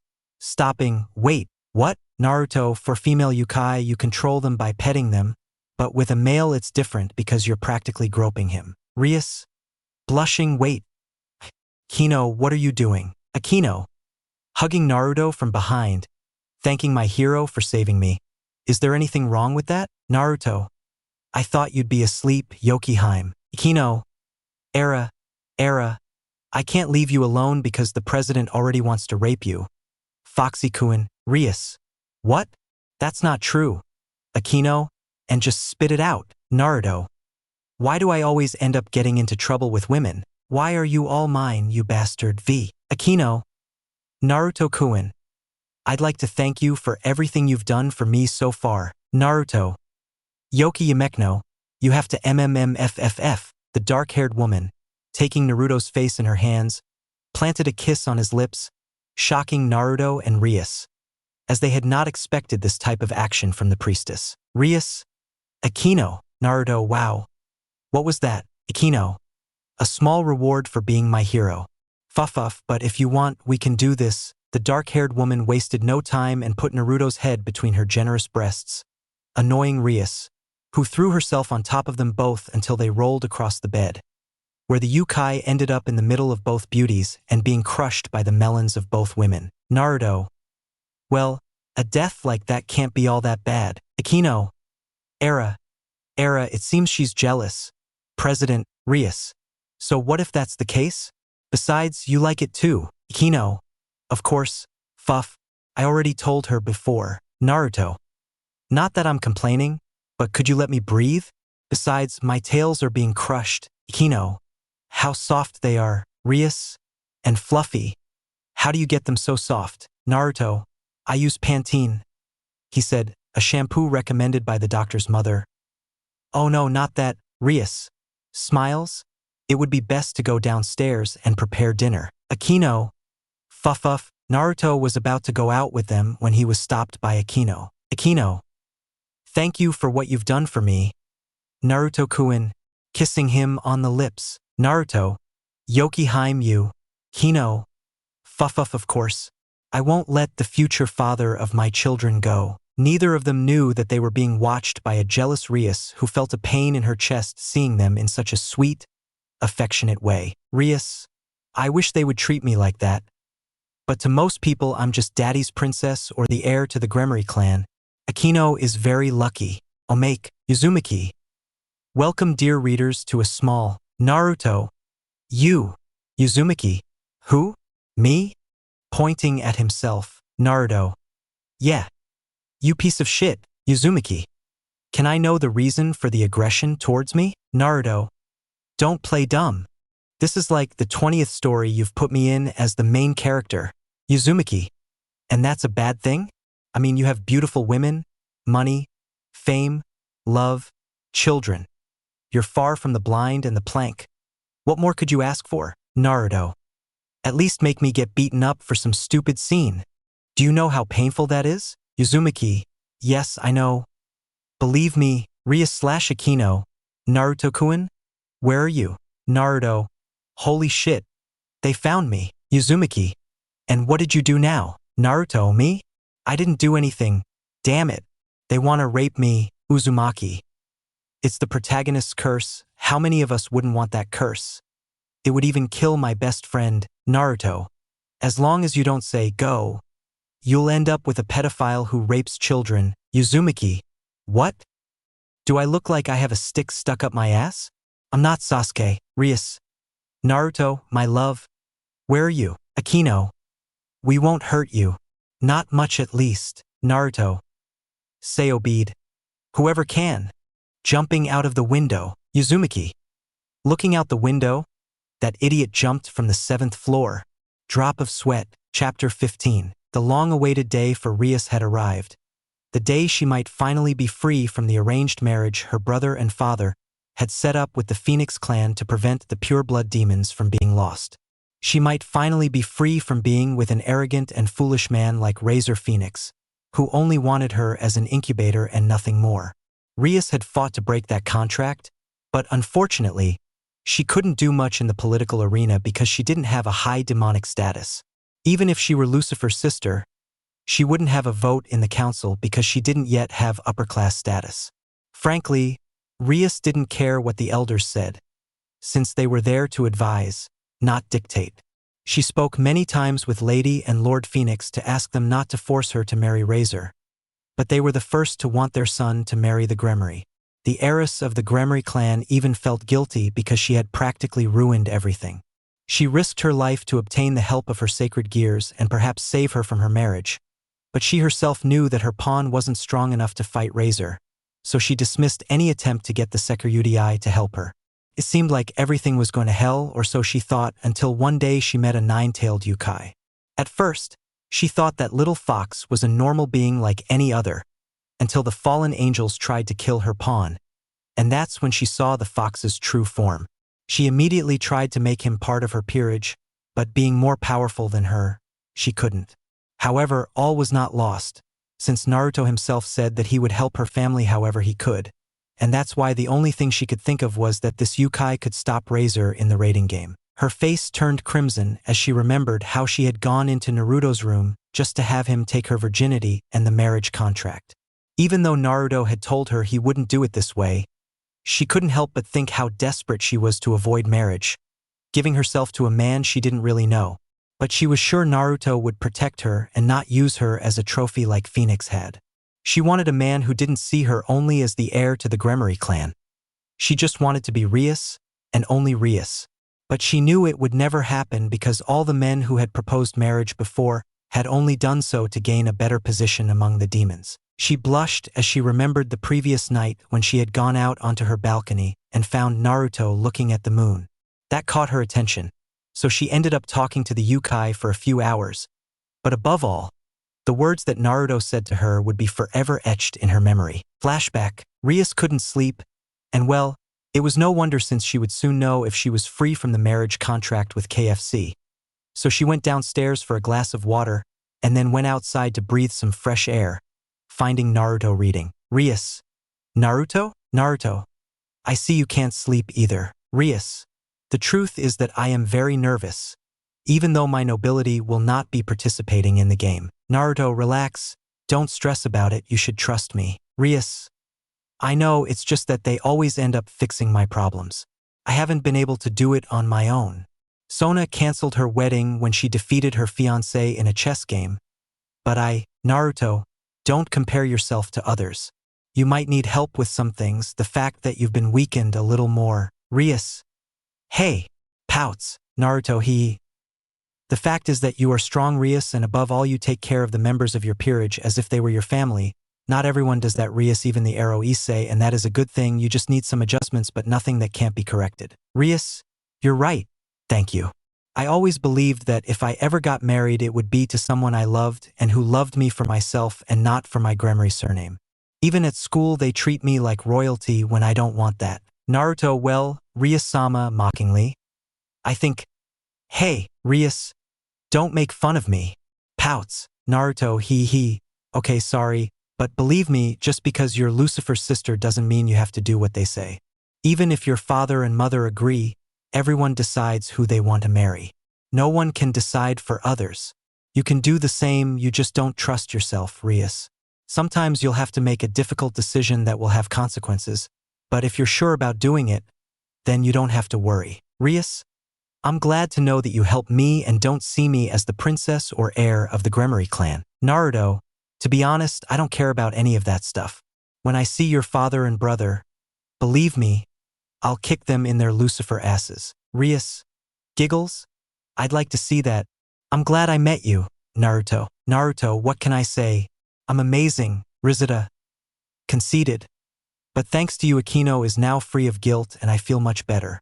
If I could make you part of my peerage, you would undoubtedly be my knight in shining armor. Naruto, maybe not a knight, but what about a nine-tailed fox? Rias, that could work too. They both start laughing and fall into a comfortable silence where they both look at the moon, but Naruto is the one who looks at it more with a smile. Rias, can I ask you something? Naruto, hey, Rias, have you ever been in love? Naruto, yes. Rias, you have someone waiting for you. Naruto, it's kind of complicated, but yes.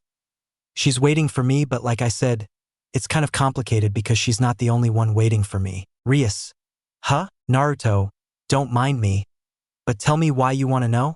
I highly doubt you don't have someone to love. Rias, until now, boys hadn't caught my attention because I got tired of them only wanting me for my body or for the status they would gain by marrying me. Naruto, even among demons there is a hierarchy. Stupid. Rias, I know Oniai-sama hasn't done his part to maintain order among the clans even if Graphia is with him, and the council is increasingly seizing more power. Naruto, even for a Mao like him, he must be in deep water. Rias, how do you know Oniai-sama? Naruto, sweating. It's a long story that I'd rather he didn't tell you. Rias, what did my brother do this time? Naruto, I don't know, nervously. Rias, Naruto, looking at him suspiciously. Naruto, Rias, I don't know anything. Rias got up as fast as she could and stood in front of Naruto, surprising him and making him even more nervous than he already was. I mean, the girl he was betrothed to was trying to get information out of him, and it was driving him crazy, especially with that stunning body. Rias, Naruto, grabbing his shirt. What are you hiding from me? Naruto, ahem. I wouldn't hide anything from you. Rias, and why are you nervous?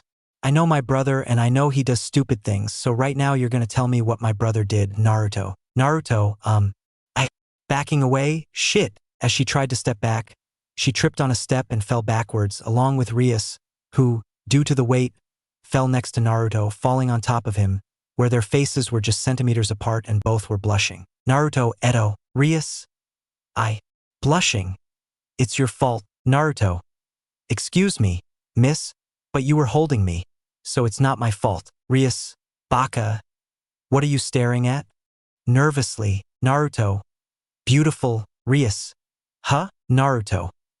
Your eyes are very beautiful, blue-green like crystal-clear water at sunset. Rias, blushing, do you like my eyes? Naruto, who wouldn't? In the eyes you can see the reflection of the soul, and you're full of life, even though you've had problems with your own family. You just need a push to become stronger. Hey, are you crying? Something that Naruto Uzumaki didn't like was when a woman cried because of him, and he felt stupidly stupid. It made me laugh to put this in. Rias, crying? Thank you. Thank you so much. That night they ended up sleeping together again, both with a smile. The conversation had definitely helped them in this case. End of flashback. Rias was smiling and looking at her peerage, who seemed much stronger than before, not enough to do it in 10 days, but she still doubted they had gained more confidence. Now was the time to trust Naruto, that yokai who was helping her without asking for anything in return. Undoubtedly, her feelings were surfacing, and who knows, she might have found the person to spend the rest of her days with. Kino era. I bet the owner of those thoughts is Naruto-kun. Rias. Akino, today's the day, right? Akino. That's right. Grafia is about to arrive at the club. We must hurry. Sona Kaicho is already preparing everything. Rias? Yes. Smiles. Akino. He's amazing. Isn't he? Rias. Huh? Akino. Naruto-kun is amazing. When I met him, I fell in love with his noble way of helping others. I may have been a child, but his sincerity and personality truly captivated me, and I bet you feel the same. Don't you, Rias? I don't know what you're talking about. Looking away. Akino. As you say, but I'm going to tell you that I won't lose. President Naruto-kun is mine. Rias. That, not you. Kaneko. Walking past. Naruto is mine. Kino. Era Kaneko-chan wants to participate too. Kaneko. I saw it first, so get lost. Rias. Hey, that's not fair. What if I give you lots of candy? Kaneko.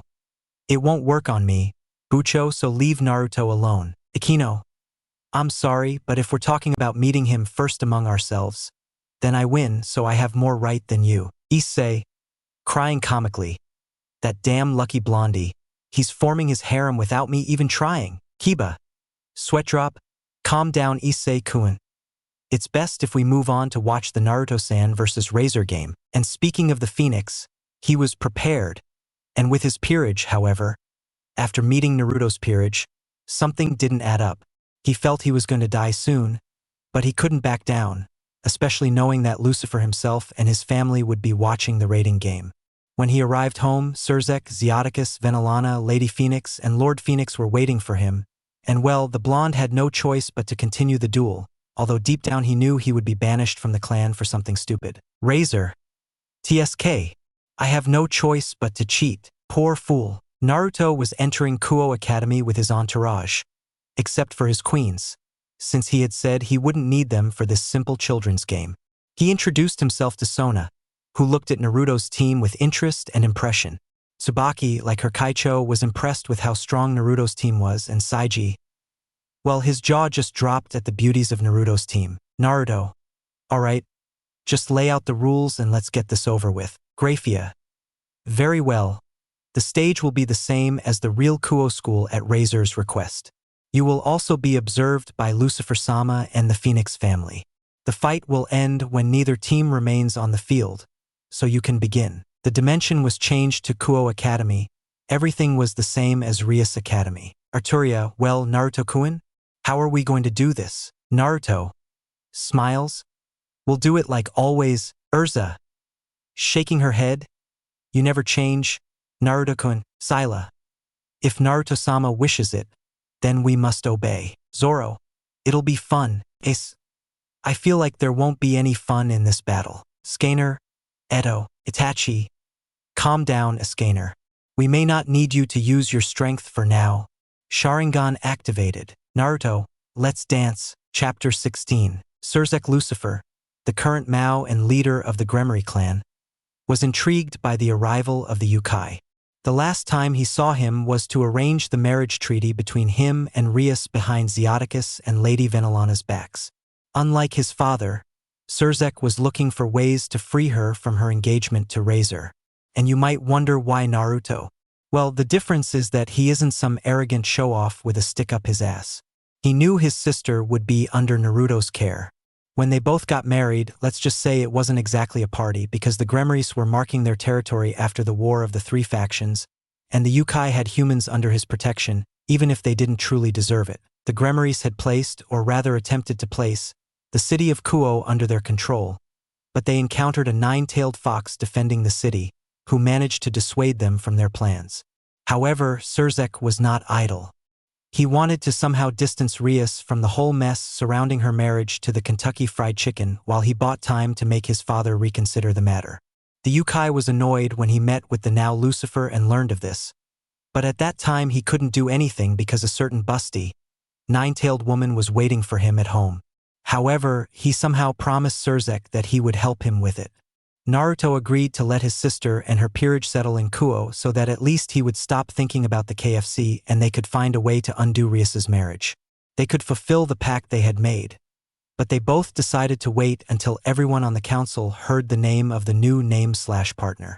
To make it easier for Uchiha to take power, Naruto, if he wanted, could force them to end that forced marriage, but it would affect Surzek's title as Mao, and that wasn't convenient for either of them. Currently, Surzek and his family were watching the upcoming raiding game on the screen, a smile adorning his face because he already knew who would win this battle. His wife, Graphia, looked at her husband with doubt, finding him too calm. Zeoticus and Venelana, on the other hand, thought that Razor could win due to his good streak in raiding games, having only lost 2 due to favors for friends. Lady Phoenix and her husband had faith in their son, as this marriage was very important because they could bring pure-blood demons into the world and have a better relationship with the Gremories. Phoenix. This fight shouldn't have been like this. Besides, we don't know that boy. Lord Phoenix. Don't worry, my dear. This is just a game for our son. And besides, we have this marriage secured. Zeoticus. Let's just wait and see how this battle unfolds. Although the boy seems very familiar to me. Venelana. Why do you say that, dear? Zeoticus. I don't know, I have the impression I've seen it before. Surzek. Well, father, why don't you enjoy the show? I mean, if Rias didn't want to get married, it wasn't in the rules that she received help, was it? Zeoticus. Why do I feel like you have something to do with this? Surzek. Who? Me? Father, even if I had interfered you would have noticed. It's not like I could do anything anyway. Venelana. I agree with that. And with all the paperwork you have to do, I doubt you've had time. Surzek. If they only knew. Well, let's see how this plays out. Rias and her peerage stood on the other side with Sona, waiting for both sides to make their move. Rias was nervous, unsure how this would end, and all she could do was trust Naruto. Undoubtedly, their conversation had helped her change immensely, and she would need to have a serious talk with her peerage once this was over, especially with Issei, since she had somehow let him die to make him her pawn. She had changed drastically since meeting the blonde Uchiha and was extremely grateful to him for helping her through all of this. Kiba, Razor has the full set of his pieces, but Naruto-san is missing his queen. This will not end well. Asia. Edo Rias Wani-sama? How do you think this will end, Rias? I don't know, Asia, but I have faith that Naruto will win. Issei. I hope so too, Bucho, but one thing I'm sure of is that those guys are ridiculously strong, and I even feel that the pawns have the potential to be more than that, especially that type of glasses. Kaneko. Naruto will win this match. Akino. I think so too. Naruto-kun has not shown his full power, and I doubt that anything or anyone will make him bring out his full potential. Rias. I trust you, Naruto. In the game, neither side had made their move and they were planning how to do it. Naruto had a map of the school thinking about how he should move. However, he threw the map away and decided to do it his way. After all, he doubted that the Yakitori from KFC could do anything to any of his peerage. Naruto. Sighs. Ichigo. Yar. I know what I have to do. Don't worry. Walking away. Naruto. Sila. As you command, Naruto-sama. Leaving. Naruto. Urza, you'll take care of the Yakitori queen. Yubaluna, I think her name was. Try not to kill her. Urza. I will, Naruto-kun. Naruto. Zoro, yes. After this I need some drinks, Iskaner. Hi. Just don't get too confident. Zoro. Ha! Since when do I hold back? Naruto just sighed and decided to wait for the chicken to move. This game would definitely be very boring. He would prefer to be fighting Triexa or Ophis since they could last a little longer in a good fight, but what can you do? Ichigo left the building with Zoro and Sila, who was simply reading a book while looking for her opponents. The demon was confident in her abilities, so she remained calm. Zoro, like Sila, just walked slowly, waiting for a good challenge from the chicken nobility. As for Ichigo, he just headed towards the gym where he expected to find his rivals. And as soon as he entered the gym, he detected the presence of 4 people. Ichigo. They seem confident of winning. It's a mistake to underestimate me. Shualon. I know you're there, you'd better come out. Look. It seems they are underestimating us by sending only one of them. Lee/Nell. That's rude of you. Ichigo, you're the ones underestimating me. You can't beat me even if you outnumber me. You're 3 pawns and a rook, right? Then this is more than a disadvantage for you. Let me introduce myself. My name is Ichigo Kurosaki, and I'm Naruto's pawn. Shualon, you're going to fall, and frankly, we don't care about your name. After all, you're going to fall. Lee/Nell. With chainsaws, it'll be fun. Look. Poor you, Ichigo Kurosaki. Ichigo. And then why do some people throw tantrums, troublemaker? Sai Tenza Zangetsu. This will be the Zanpakuto he will use without needing Bankai. Shualon. What kind of sword is that? Look. I'd never even seen one of that kind. Ichigo. And they won't see her since she's one of a kind, so let's stop talking and get to the action. The sooner this is over, the idiot can stop being single. Shualon. Don't underestimate us. Look. This is for our teacher, Lee/Nell. To him, with the clan leaders, Zeoticus. What kind of sword is that? I've never seen one like it. Lord Phoenix, he said it was one of a kind, but I see it as just an ordinary one, and even Excalibur is better than that. Venelana. But the boy seems confident. Surzek. It seems this will end sooner than it appears. You can pack my things. I doubt the meeting between the nobility will last long. Lady Phoenix. What are you implying? Lord Phoenix. Is there something we don't know? Zeoticus. Your behavior is bothering me. Surzek. Surzek. Take it however you want. Smiles. Back to Ichigo's fight. Shualon. I'll go first. Eh? Where did she go? Look up. Ichigo quickly launched himself at Shualon using his Zanpakuto, but she managed to avoid it, or so she thought, since the orange-haired boy was too fast for her and instead received a kick to the back, sending her flying. Look! You wretch! Ichigo! Don't get distracted. The blue-haired girl tried to deflect Zangetsu's slash with her Bakken. However, it was split in half and a trail of blood could even be seen on the girl who screamed in pain only to be easily eliminated. One of Mr. Phoenix's pawns has been retired. Ichigo. Okay. I think this is getting too boring for my liking. There's something else. But what the heck? The redhead saw the twins using chainsaws trying to cut him in half, however, using his speed, he appeared behind them. Ichigo. Kids who don't know that using that is dangerous? Lee/Nell. Not for us. Now shut up and come here. Ichigo. As you wish. Disappears. Now, crack. Neither the twins nor the chainsaws could do anything to the Shinigami, who once again finished defeating the 2 remaining pawns, leaving only the rook. 2 pawns of the Phoenix have been withdrawn. Shualon. Who? Are you? Scared. Ichigo. I already told you, so there's no point in prolonging this any further. Shualon, wait. No. Scared. Kai-a-a-ia. The Phoenix Riser Tower has been removed, with the nobility of estuaries and rivers. Sona. But what just happened? It hasn't even been 5 minutes since their battle started and it's already over? Tsubaki. His speed is impressive. I doubt a middle-class demon can match him, and I'd even bet he has the speed of a Mao. Rias. Incredible. Kiba. I'd like you to help me with my speed. Kaneko. She's very strong. Kino Era. It seems that Naruto has an extremely strong nobility. Sona. Rias. What do you know about the nobility of Naruto? Rias. We hardly know them.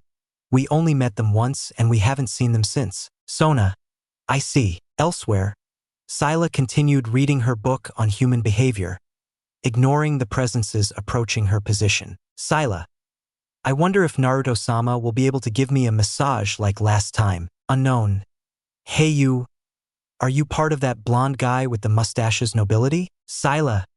Excuse me? Did you say something? I think the answer is obvious when I'm participating in a raiding game. Unknown. Damn it, Sila. You low-class demons can't face me. Why don't you surrender? Unknown. This stupid woman thinks she can beat us. Very funny, Marion. I think we need to show this woman some manners. Sharia. Let's avenge our comrades. Burant. Cuckoo, this will be easy. Sila. Sighs. And to think I could be with Naruto-sama right now having fun in bed. Damn, Miss Marion. You're going to regret ignoring us. Burant. Now. But what? I can't move. Sharia, my body isn't responding. What is it, Sila? It's useless to resist my curse. Marion. What did you do to us? Sila.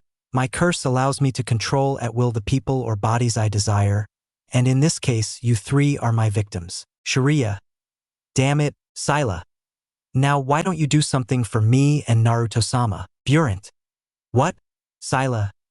Kill each other. It must be said that Lord Phoenix and his wife were completely stunned, not only because their son's nobility was wiping the floor, but also because Razor's nobility had the numerical advantage, and only one member of Naruto's nobility was beating them. What kind of monsters were they? Venelana? Impossible. How can she control her opponents like that? Damn it! What kind of ability is that? Zeoticus? I don't know, but that woman is very dangerous. We have to be careful with her. Lord Phoenix? Blasphemy. He's cheating, Sirzek. What is he cheating at? Is it legal for me to use his abilities or what? Does he plan to make new rules too? Zeoticus. When this is over, you and I will talk seriously. Sirzek. That's what I want most.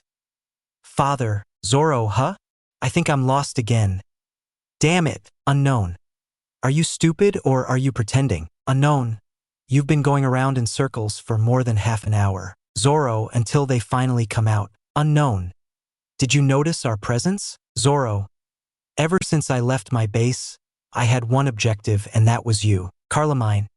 I see you're a swordsman. Cirrus, you're at a disadvantage and you know it. Why don't you be a gentleman and surrender? Zoro.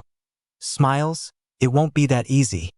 Now let's get started. Chapter 17. Roronoa Zoro, known as the greatest swordsman in the East Blue, a master of the Sentoryu and even the Nintoryu, possessed physical strength that demonstrated the arduous training he underwent throughout his life.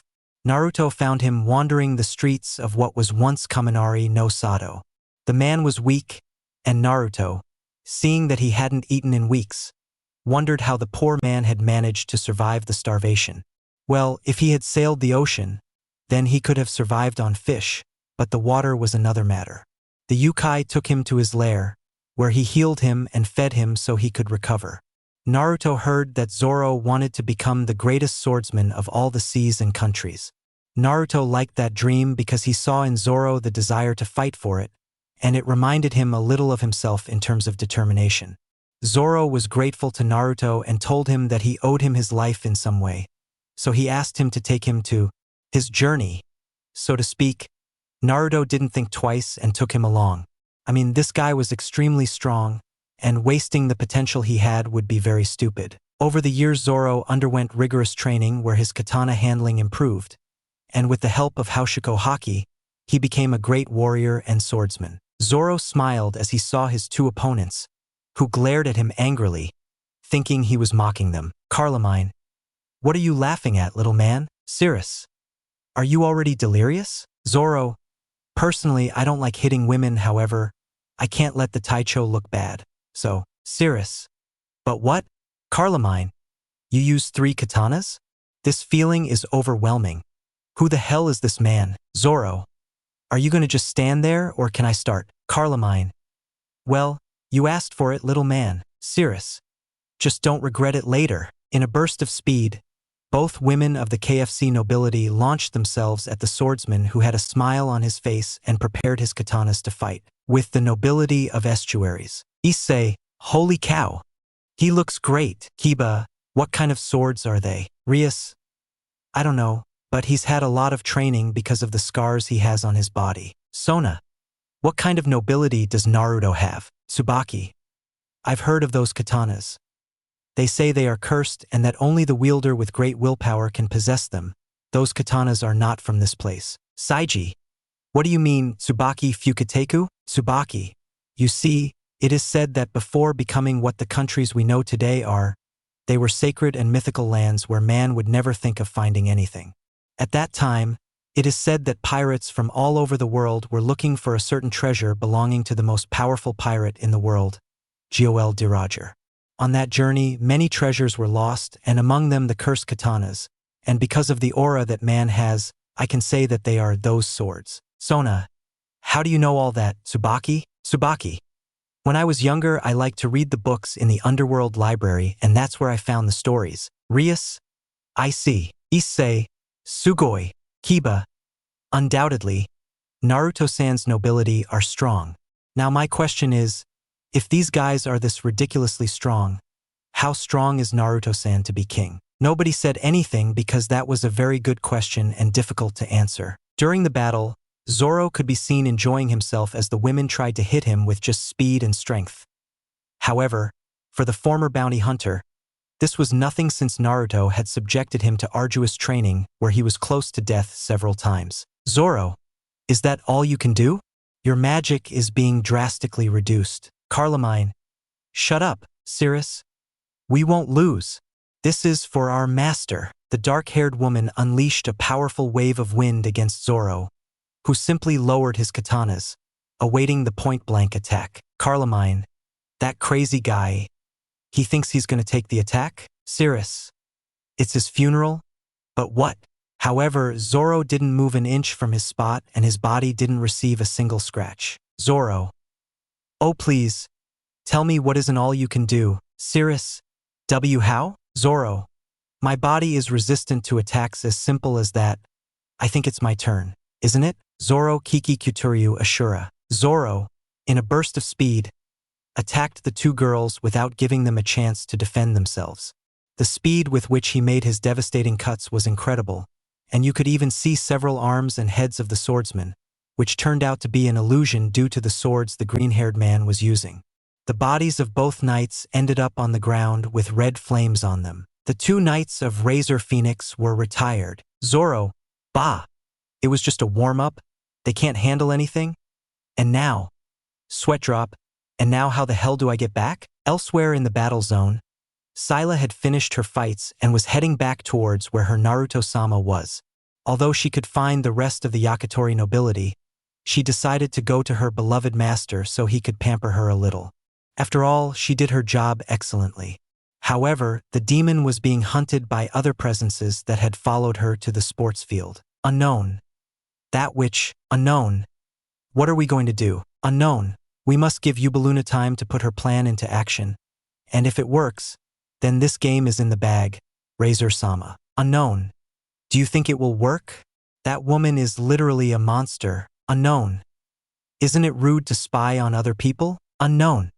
Who are you? Ban. My name is Ban, and I want to play a little. So give me some fun. Will you? Unknown, you're underestimating us. Two riser pawns remained. Their names are Anai and Lee, twin catgirl sisters, experts in close combat and now enemies of Ban, who just wanted to have some fun since, according to him, he hadn't had any fun in a long time. Ban. Now please, ladies, let's... Phew. The white-haired man was sent flying by two powerful punches to his stomach. Anai/Lee, we're going to defeat you. The leaders of the Phoenix and Gremory clans were astonished that Razor was practically losing the duel against such monsters. Zeoticus didn't know what to think. He hadn't met people with extraordinary abilities, or perhaps he had but hadn't noticed. Razor's parents were extremely worried because their son might end up losing these games. Perhaps it was a very bad idea to accept this match. Zeoticus. Serious, that man is dangerous. Looking at Zoro, his aura is imposing, and those katanas have something strange about them. Lord Phoenix. I know, it's like they have a life of their own. Now that I think about it, wasn't there a book with a list of katanas? Venelana. It was in our library. Why? Lord Phoenix. I need to know what types of swords they are. Surzek. Naruto, you're definitely not going to show Riser any mercy. Are you? Grafia.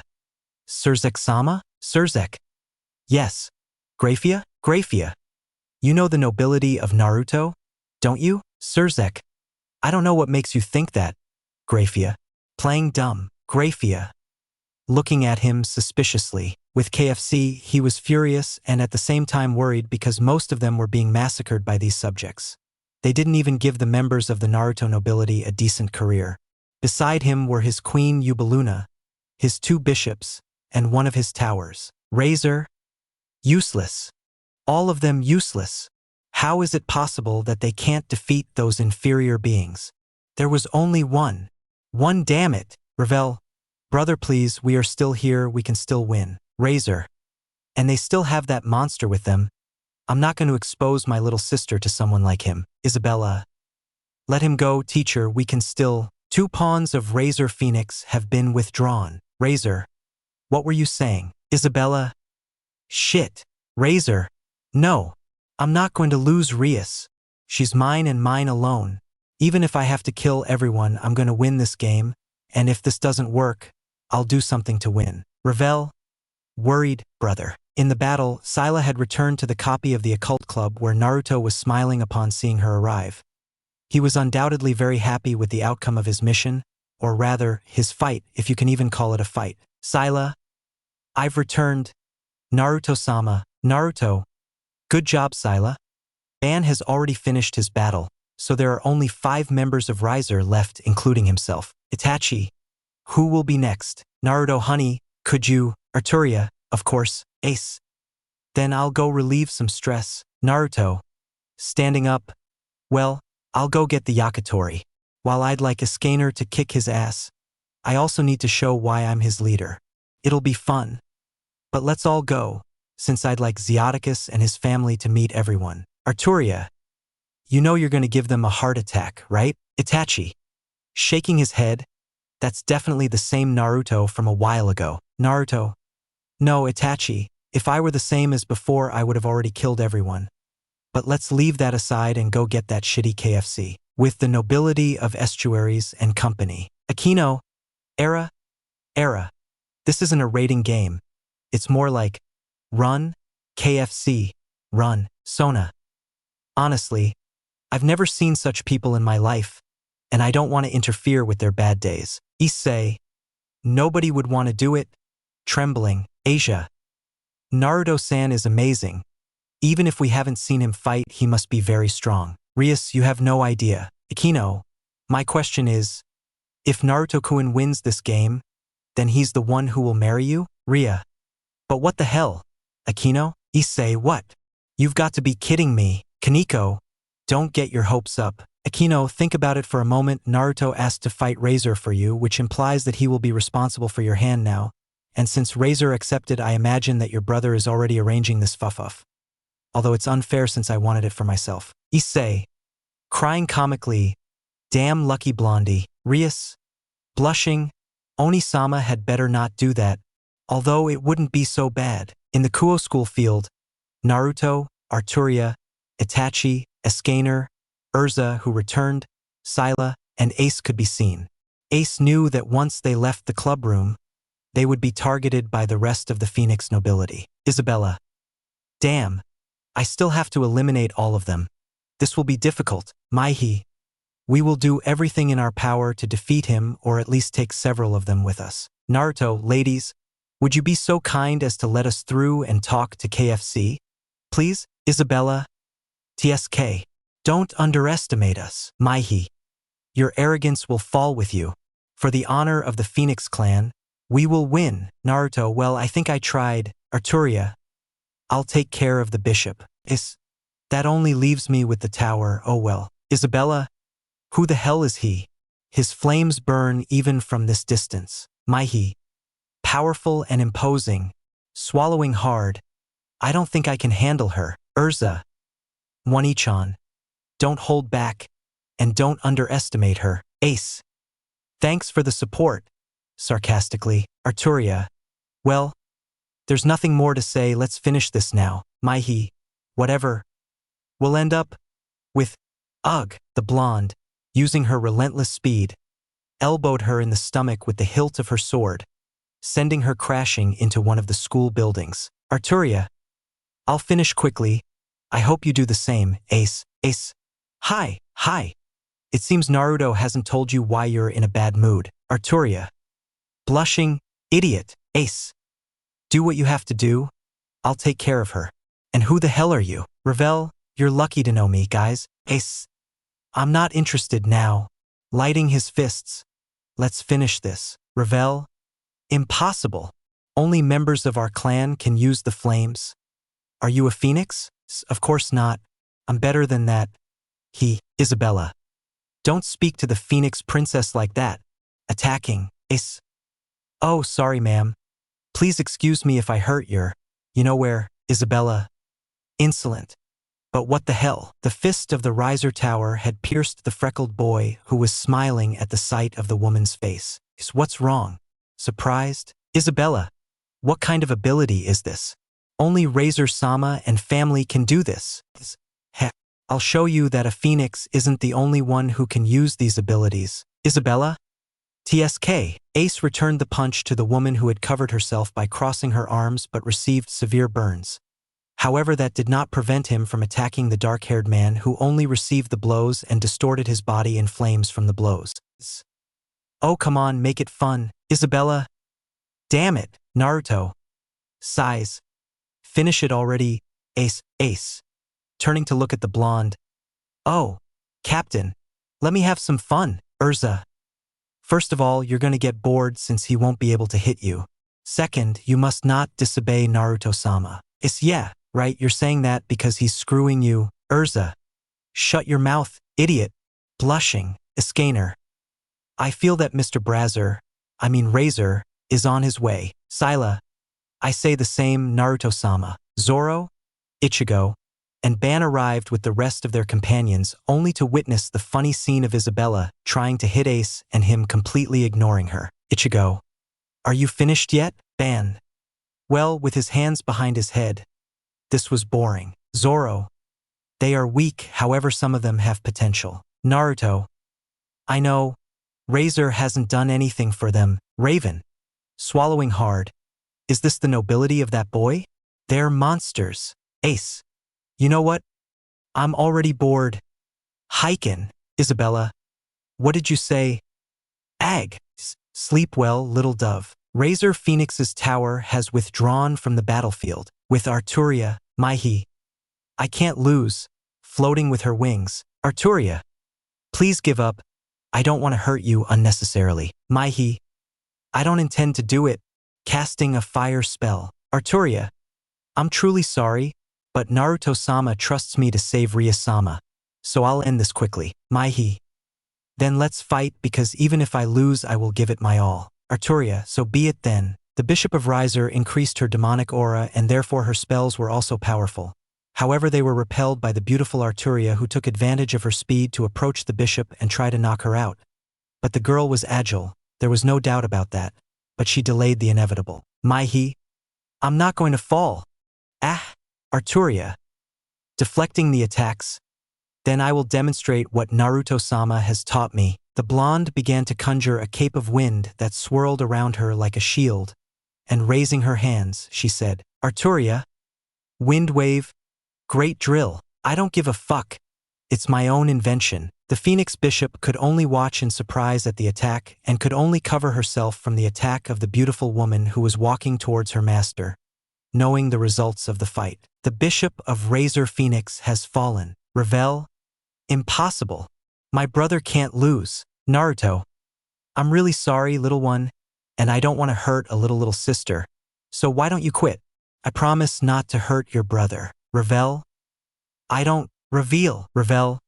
Oni-sama. The KFC chicken had arrived on the battlefield alongside its queen, Yubaluna. Naruto, you finally appear, KFC. Razor. Uzumaki Naruto. Furious. You will pay for this humiliation. Ban. Humiliation? More like rape. Naruto, dear, Urza. Hi Naruto Kuin Kanzo. Tenroin no Yoroi. Yubaluna. But what, Urza? Floating. Let's end this. Queen of Brazzers. Razor. Chapter 18. Everyone in the room where Razor and Rias' parents were was filled with tension because now KFC only had its queen and bishop left. But knowing that Razor's little sister wasn't a fighter in itself, therefore only Razor and Ubaluna remained. Lord Phoenix. This is unheard of. My son's nobility was supposed to be properly trained. How is it possible that he's losing to someone like him? Surzek. If I were you, I would watch my words, since we haven't even seen Naruto's power yet, let alone the remaining members of his peerage. Venelana. It seems you trust them a lot, Surzek. Of course, if there is anyone in this world who can save Rias Tan, then they have my gratitude. Zeoticus. You know something about him? I order you to tell us what you know. Surzek. Why should I? It's not like I know anything about him, father. Lady Phoenix. Please, Surzek. My son is about to be banished if we don't do something. Surzek. And my sister was about to marry him because of you, and don't even think about backing out or that's punishable by the laws of the underworld. Now please let me finish watching, we're on commercial break. Graphia. Commercials? Why commercials? Surzek-sama? Surzek. Why is this rating game lasting less than a cheap TV commercial? Graphia. Drop of sweat, with estuaries and their nobility. Issei. Nasal discharge. Oh God. Oh God. Oh God. Ouch. Asia. Issei-san. Stop mentioning him. He's giving us a headache. Saiji. Hayudu. Do you know her? Sona. She is Naruto's knight, but she undoubtedly has the power to be Naruto's queen. Tsubaki. Urza Scarlet, known as Titania or Fairy Queen. A title she acquired long ago while defending a village near the valleys of Korea, or what is now Korea, is said to be able to use an infinite number of armors that help her adapt to the type of situation she finds herself in. Rias. Wow. How do you know so much? Did you read it in the Underworld Library too? Tsubaki. That's right, Rias-sama. I used to spend a lot of time in the library, so I know many things. However, Serafal-sama told me about Urza-sama the other day. Sona. Wani-sama? How? Tsubaki. Kaicho, you were running away from her when she told me. That's why you don't know what I talked about with her. Sona. Embarrassed? My sister can be very clingy. Rias. I understand. My brother also makes me go through embarrassing moments, but I have to admit that girl is very beautiful. Issei. That bastard has some really hot girls. And ouch. Why was that in Asia? Asia. Issei-san is so mean. He doesn't pay attention to me, but he does look at the others. Kiba. Take responsibility. Issei-kun. Sona. Anyway, this battle is more than decided. Look at all of her nobility. She's missing her queens and one more member, but Rias. Are they mutated pieces perhaps? I doubt they are normal pieces. Sona. Ajuka Beelzebub must know something about this. Rias. Nods. I'll tell my brother to help me with this. The Fairy Queen, or Titania as the beautiful redhead was known, lay floating in front of the Phoenix Queen, who wouldn't admit it, but the redhead was far too beautiful for her taste. However, her pride was at stake right now. Urza calmly watched Ubaluna, who smiled confidently, knowing she had a trick up her sleeve. Urza. If you don't start, I will. Let my swords dance. Ubaluna. In shock. But what? The Queen of Riser dodged every sword thrown by the red-haired knight of Naruto as best she could, but they were too fast for her, and no matter how many protection spells she used, the swords ended up piercing her shield. Ubaluna. Who the hell is this woman? Urza. Come on. Don't leave me with the feeling of a good battle. Meanwhile, with Naruto and KFC, Razor. You shitty author. Stop calling me that. Uzumaki. Make me dog. Make me chicken. Naruto. Well, please tell me you've come to surrender. Razor. You bastard. You'll pay for this. Naruto. Sighs. Do you really want to drag this out any longer? You've already lost. Razor. I still have my sister and my queen with me. I can still. Krumru-moom. Ubaluna. Hurt? I'm sorry. The Phoenix Razor Queen has been defeated. Razor. What? How is this possible? Urza. Here. Throwing a small bottle. Not even using Phoenix tears could he defeat me. and I must say this was very boring. Ban X2, Zoro X3, Ace X4, Ichigo X5, Sila X6, Arturia X7, Revel. They're monsters. Naruto. Now this was very boring, KFC-chan. I mean, in that case, I'll send for Pakun-kun and he can win without breaking a sweat. Razor was furious. Furious was an understatement. His nobility had been humiliatingly humiliated, and now only he and his sister remained. However, he would not make his beloved sister fight. He might be an idiot, but he would never let his little sister fight such monsters. Razor. Bastards. Naruto. Calm down and just take this as a defeat and learn from it. Remember that there will always be opponents stronger than you. Razor. You don't understand. Pure blood demons are disappearing. This marriage is very important to us. Naruto. And what about what Rias wants? Do you only see her as an incubator? If you had done something to make her feel comfortable with this contract, then things would be different. Razor. Igniting. No. I can't lose like this. Naruto. Sighs. So you're leaving me no choice, right? Iskaner?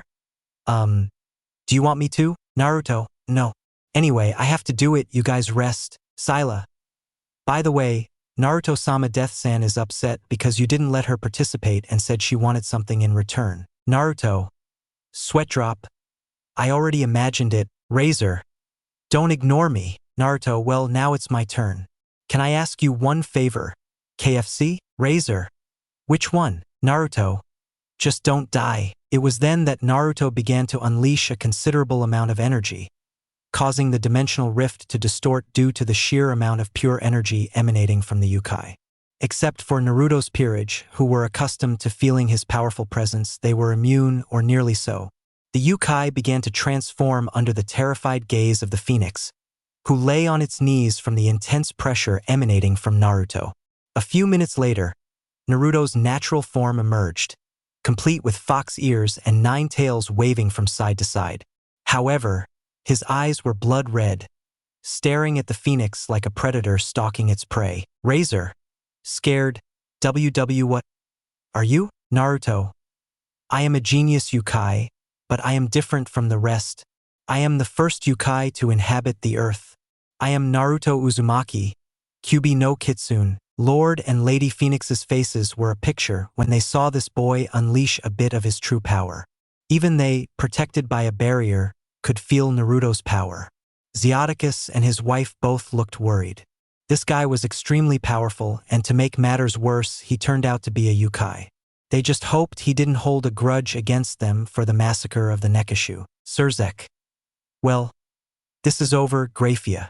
Let's prepare to go with Rias Tan. Grafia, hi. The same thing happened with Rias's nobility, as everyone was sweating from the strong pressure that the blonde, blue-eyed man had released a little earlier, except for Akino, who was excited by the demonstration of power of that man. Akino. Era, it seems this is over. Issei. All disheveled. What the hell? Kaneko. He's using chakra? No. This must be Senjutsu too, but how can he use it so easily? Kiba. That was pretty scary. Tsubaki. In shock. Is that his true form? Sonar. Rias? That's right, Sona. It's Naruto's true form. He's a yokai, as I mentioned before. Sona. So he's the first yokai to set foot on Earth? But how is that possible? Rias. He should say that. I have no right to say anything. Smiles. At least this is over now. Sona. Congratulations on you, but you should try not to depend on others. Rias. Would be, I know. With the now yokai in all its splendor. Naruto. Well, are you gonna quit or will I have to beat you up? Razor. No. He's a monster. Sila. Something smells bad, and it's coming from his pants. Ban. PFFFF. Ace. Ha ha ha ha. Razor. Bastards. If readers were surprised by Naruto's strong presence, the Yakitori had peed himself in fright, and proof of this was a strange mark on his pants. Naruto.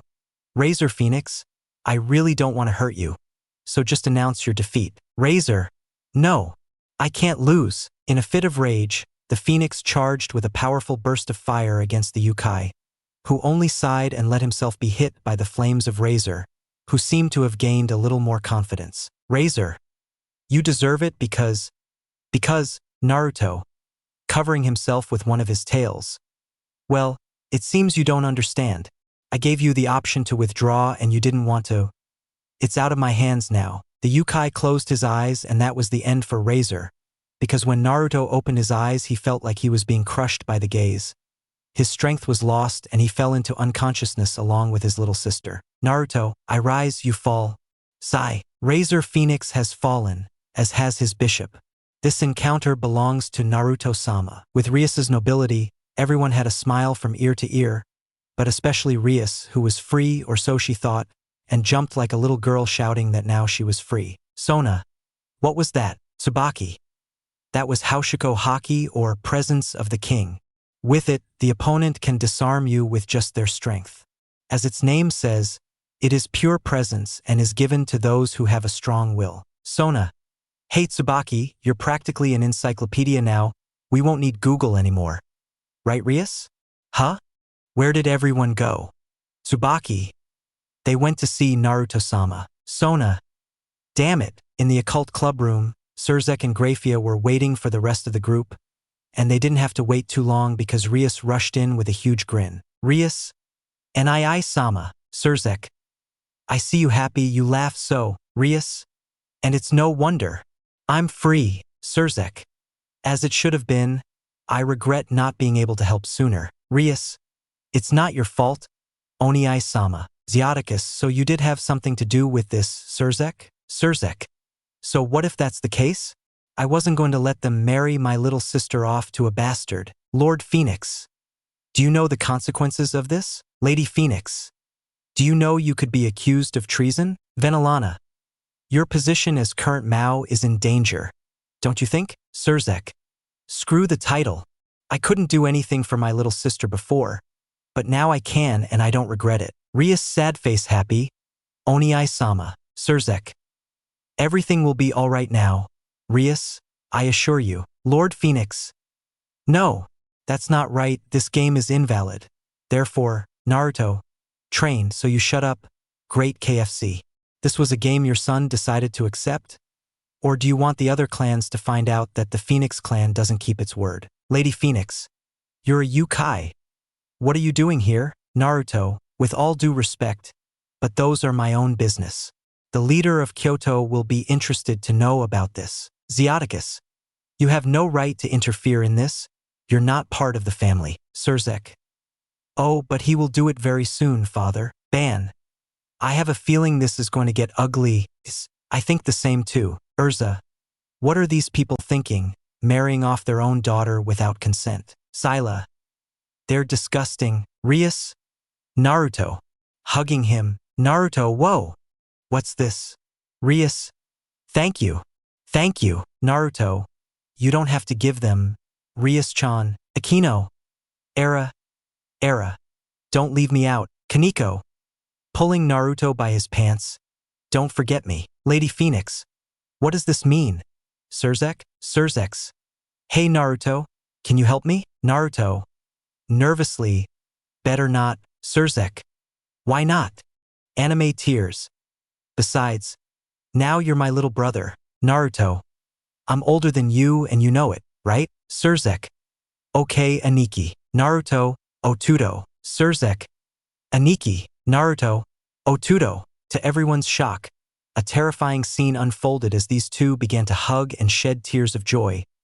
Behind them appeared what looked like a sunset, and they stood on top of some rocks embracing. Issei, ah, my eyes. Asia. How scary. Hino, era. I don't like this. Kaneko was curled up in a ball behind the desk. Rias' eyes were wide with shock at the sight, and Grafia, despite her cold demeanor, couldn't bear the scene and trembled with fear. Lord Phoenix. Jumping out the window. Save yourselves if you can. Lady Phoenix. Darling. Iskaner. Sighs. Ban Zoro Gaze. Ha ha ha. Arturia/Urza/Sila. Vein on temple. Naruto Baka. Zock. Rack. Crak. Naruto and Surzek had bumps on their heads from their peerage. Naruto. And Rias and Grafia from Surzek. Ziaticus. Well, now that we've gotten past this embarrassing scene, I want to know why you said this young man would be part of our family. Then Alana, and they'd better tell the truth. Surzek, I don't know why they don't realize it. Here Naruto fought for my sister's hand. Rias, Oni-sama, Akino. So it's true? Surzek, I present to you your now fiancé and future husband, Naruto Uzumaki.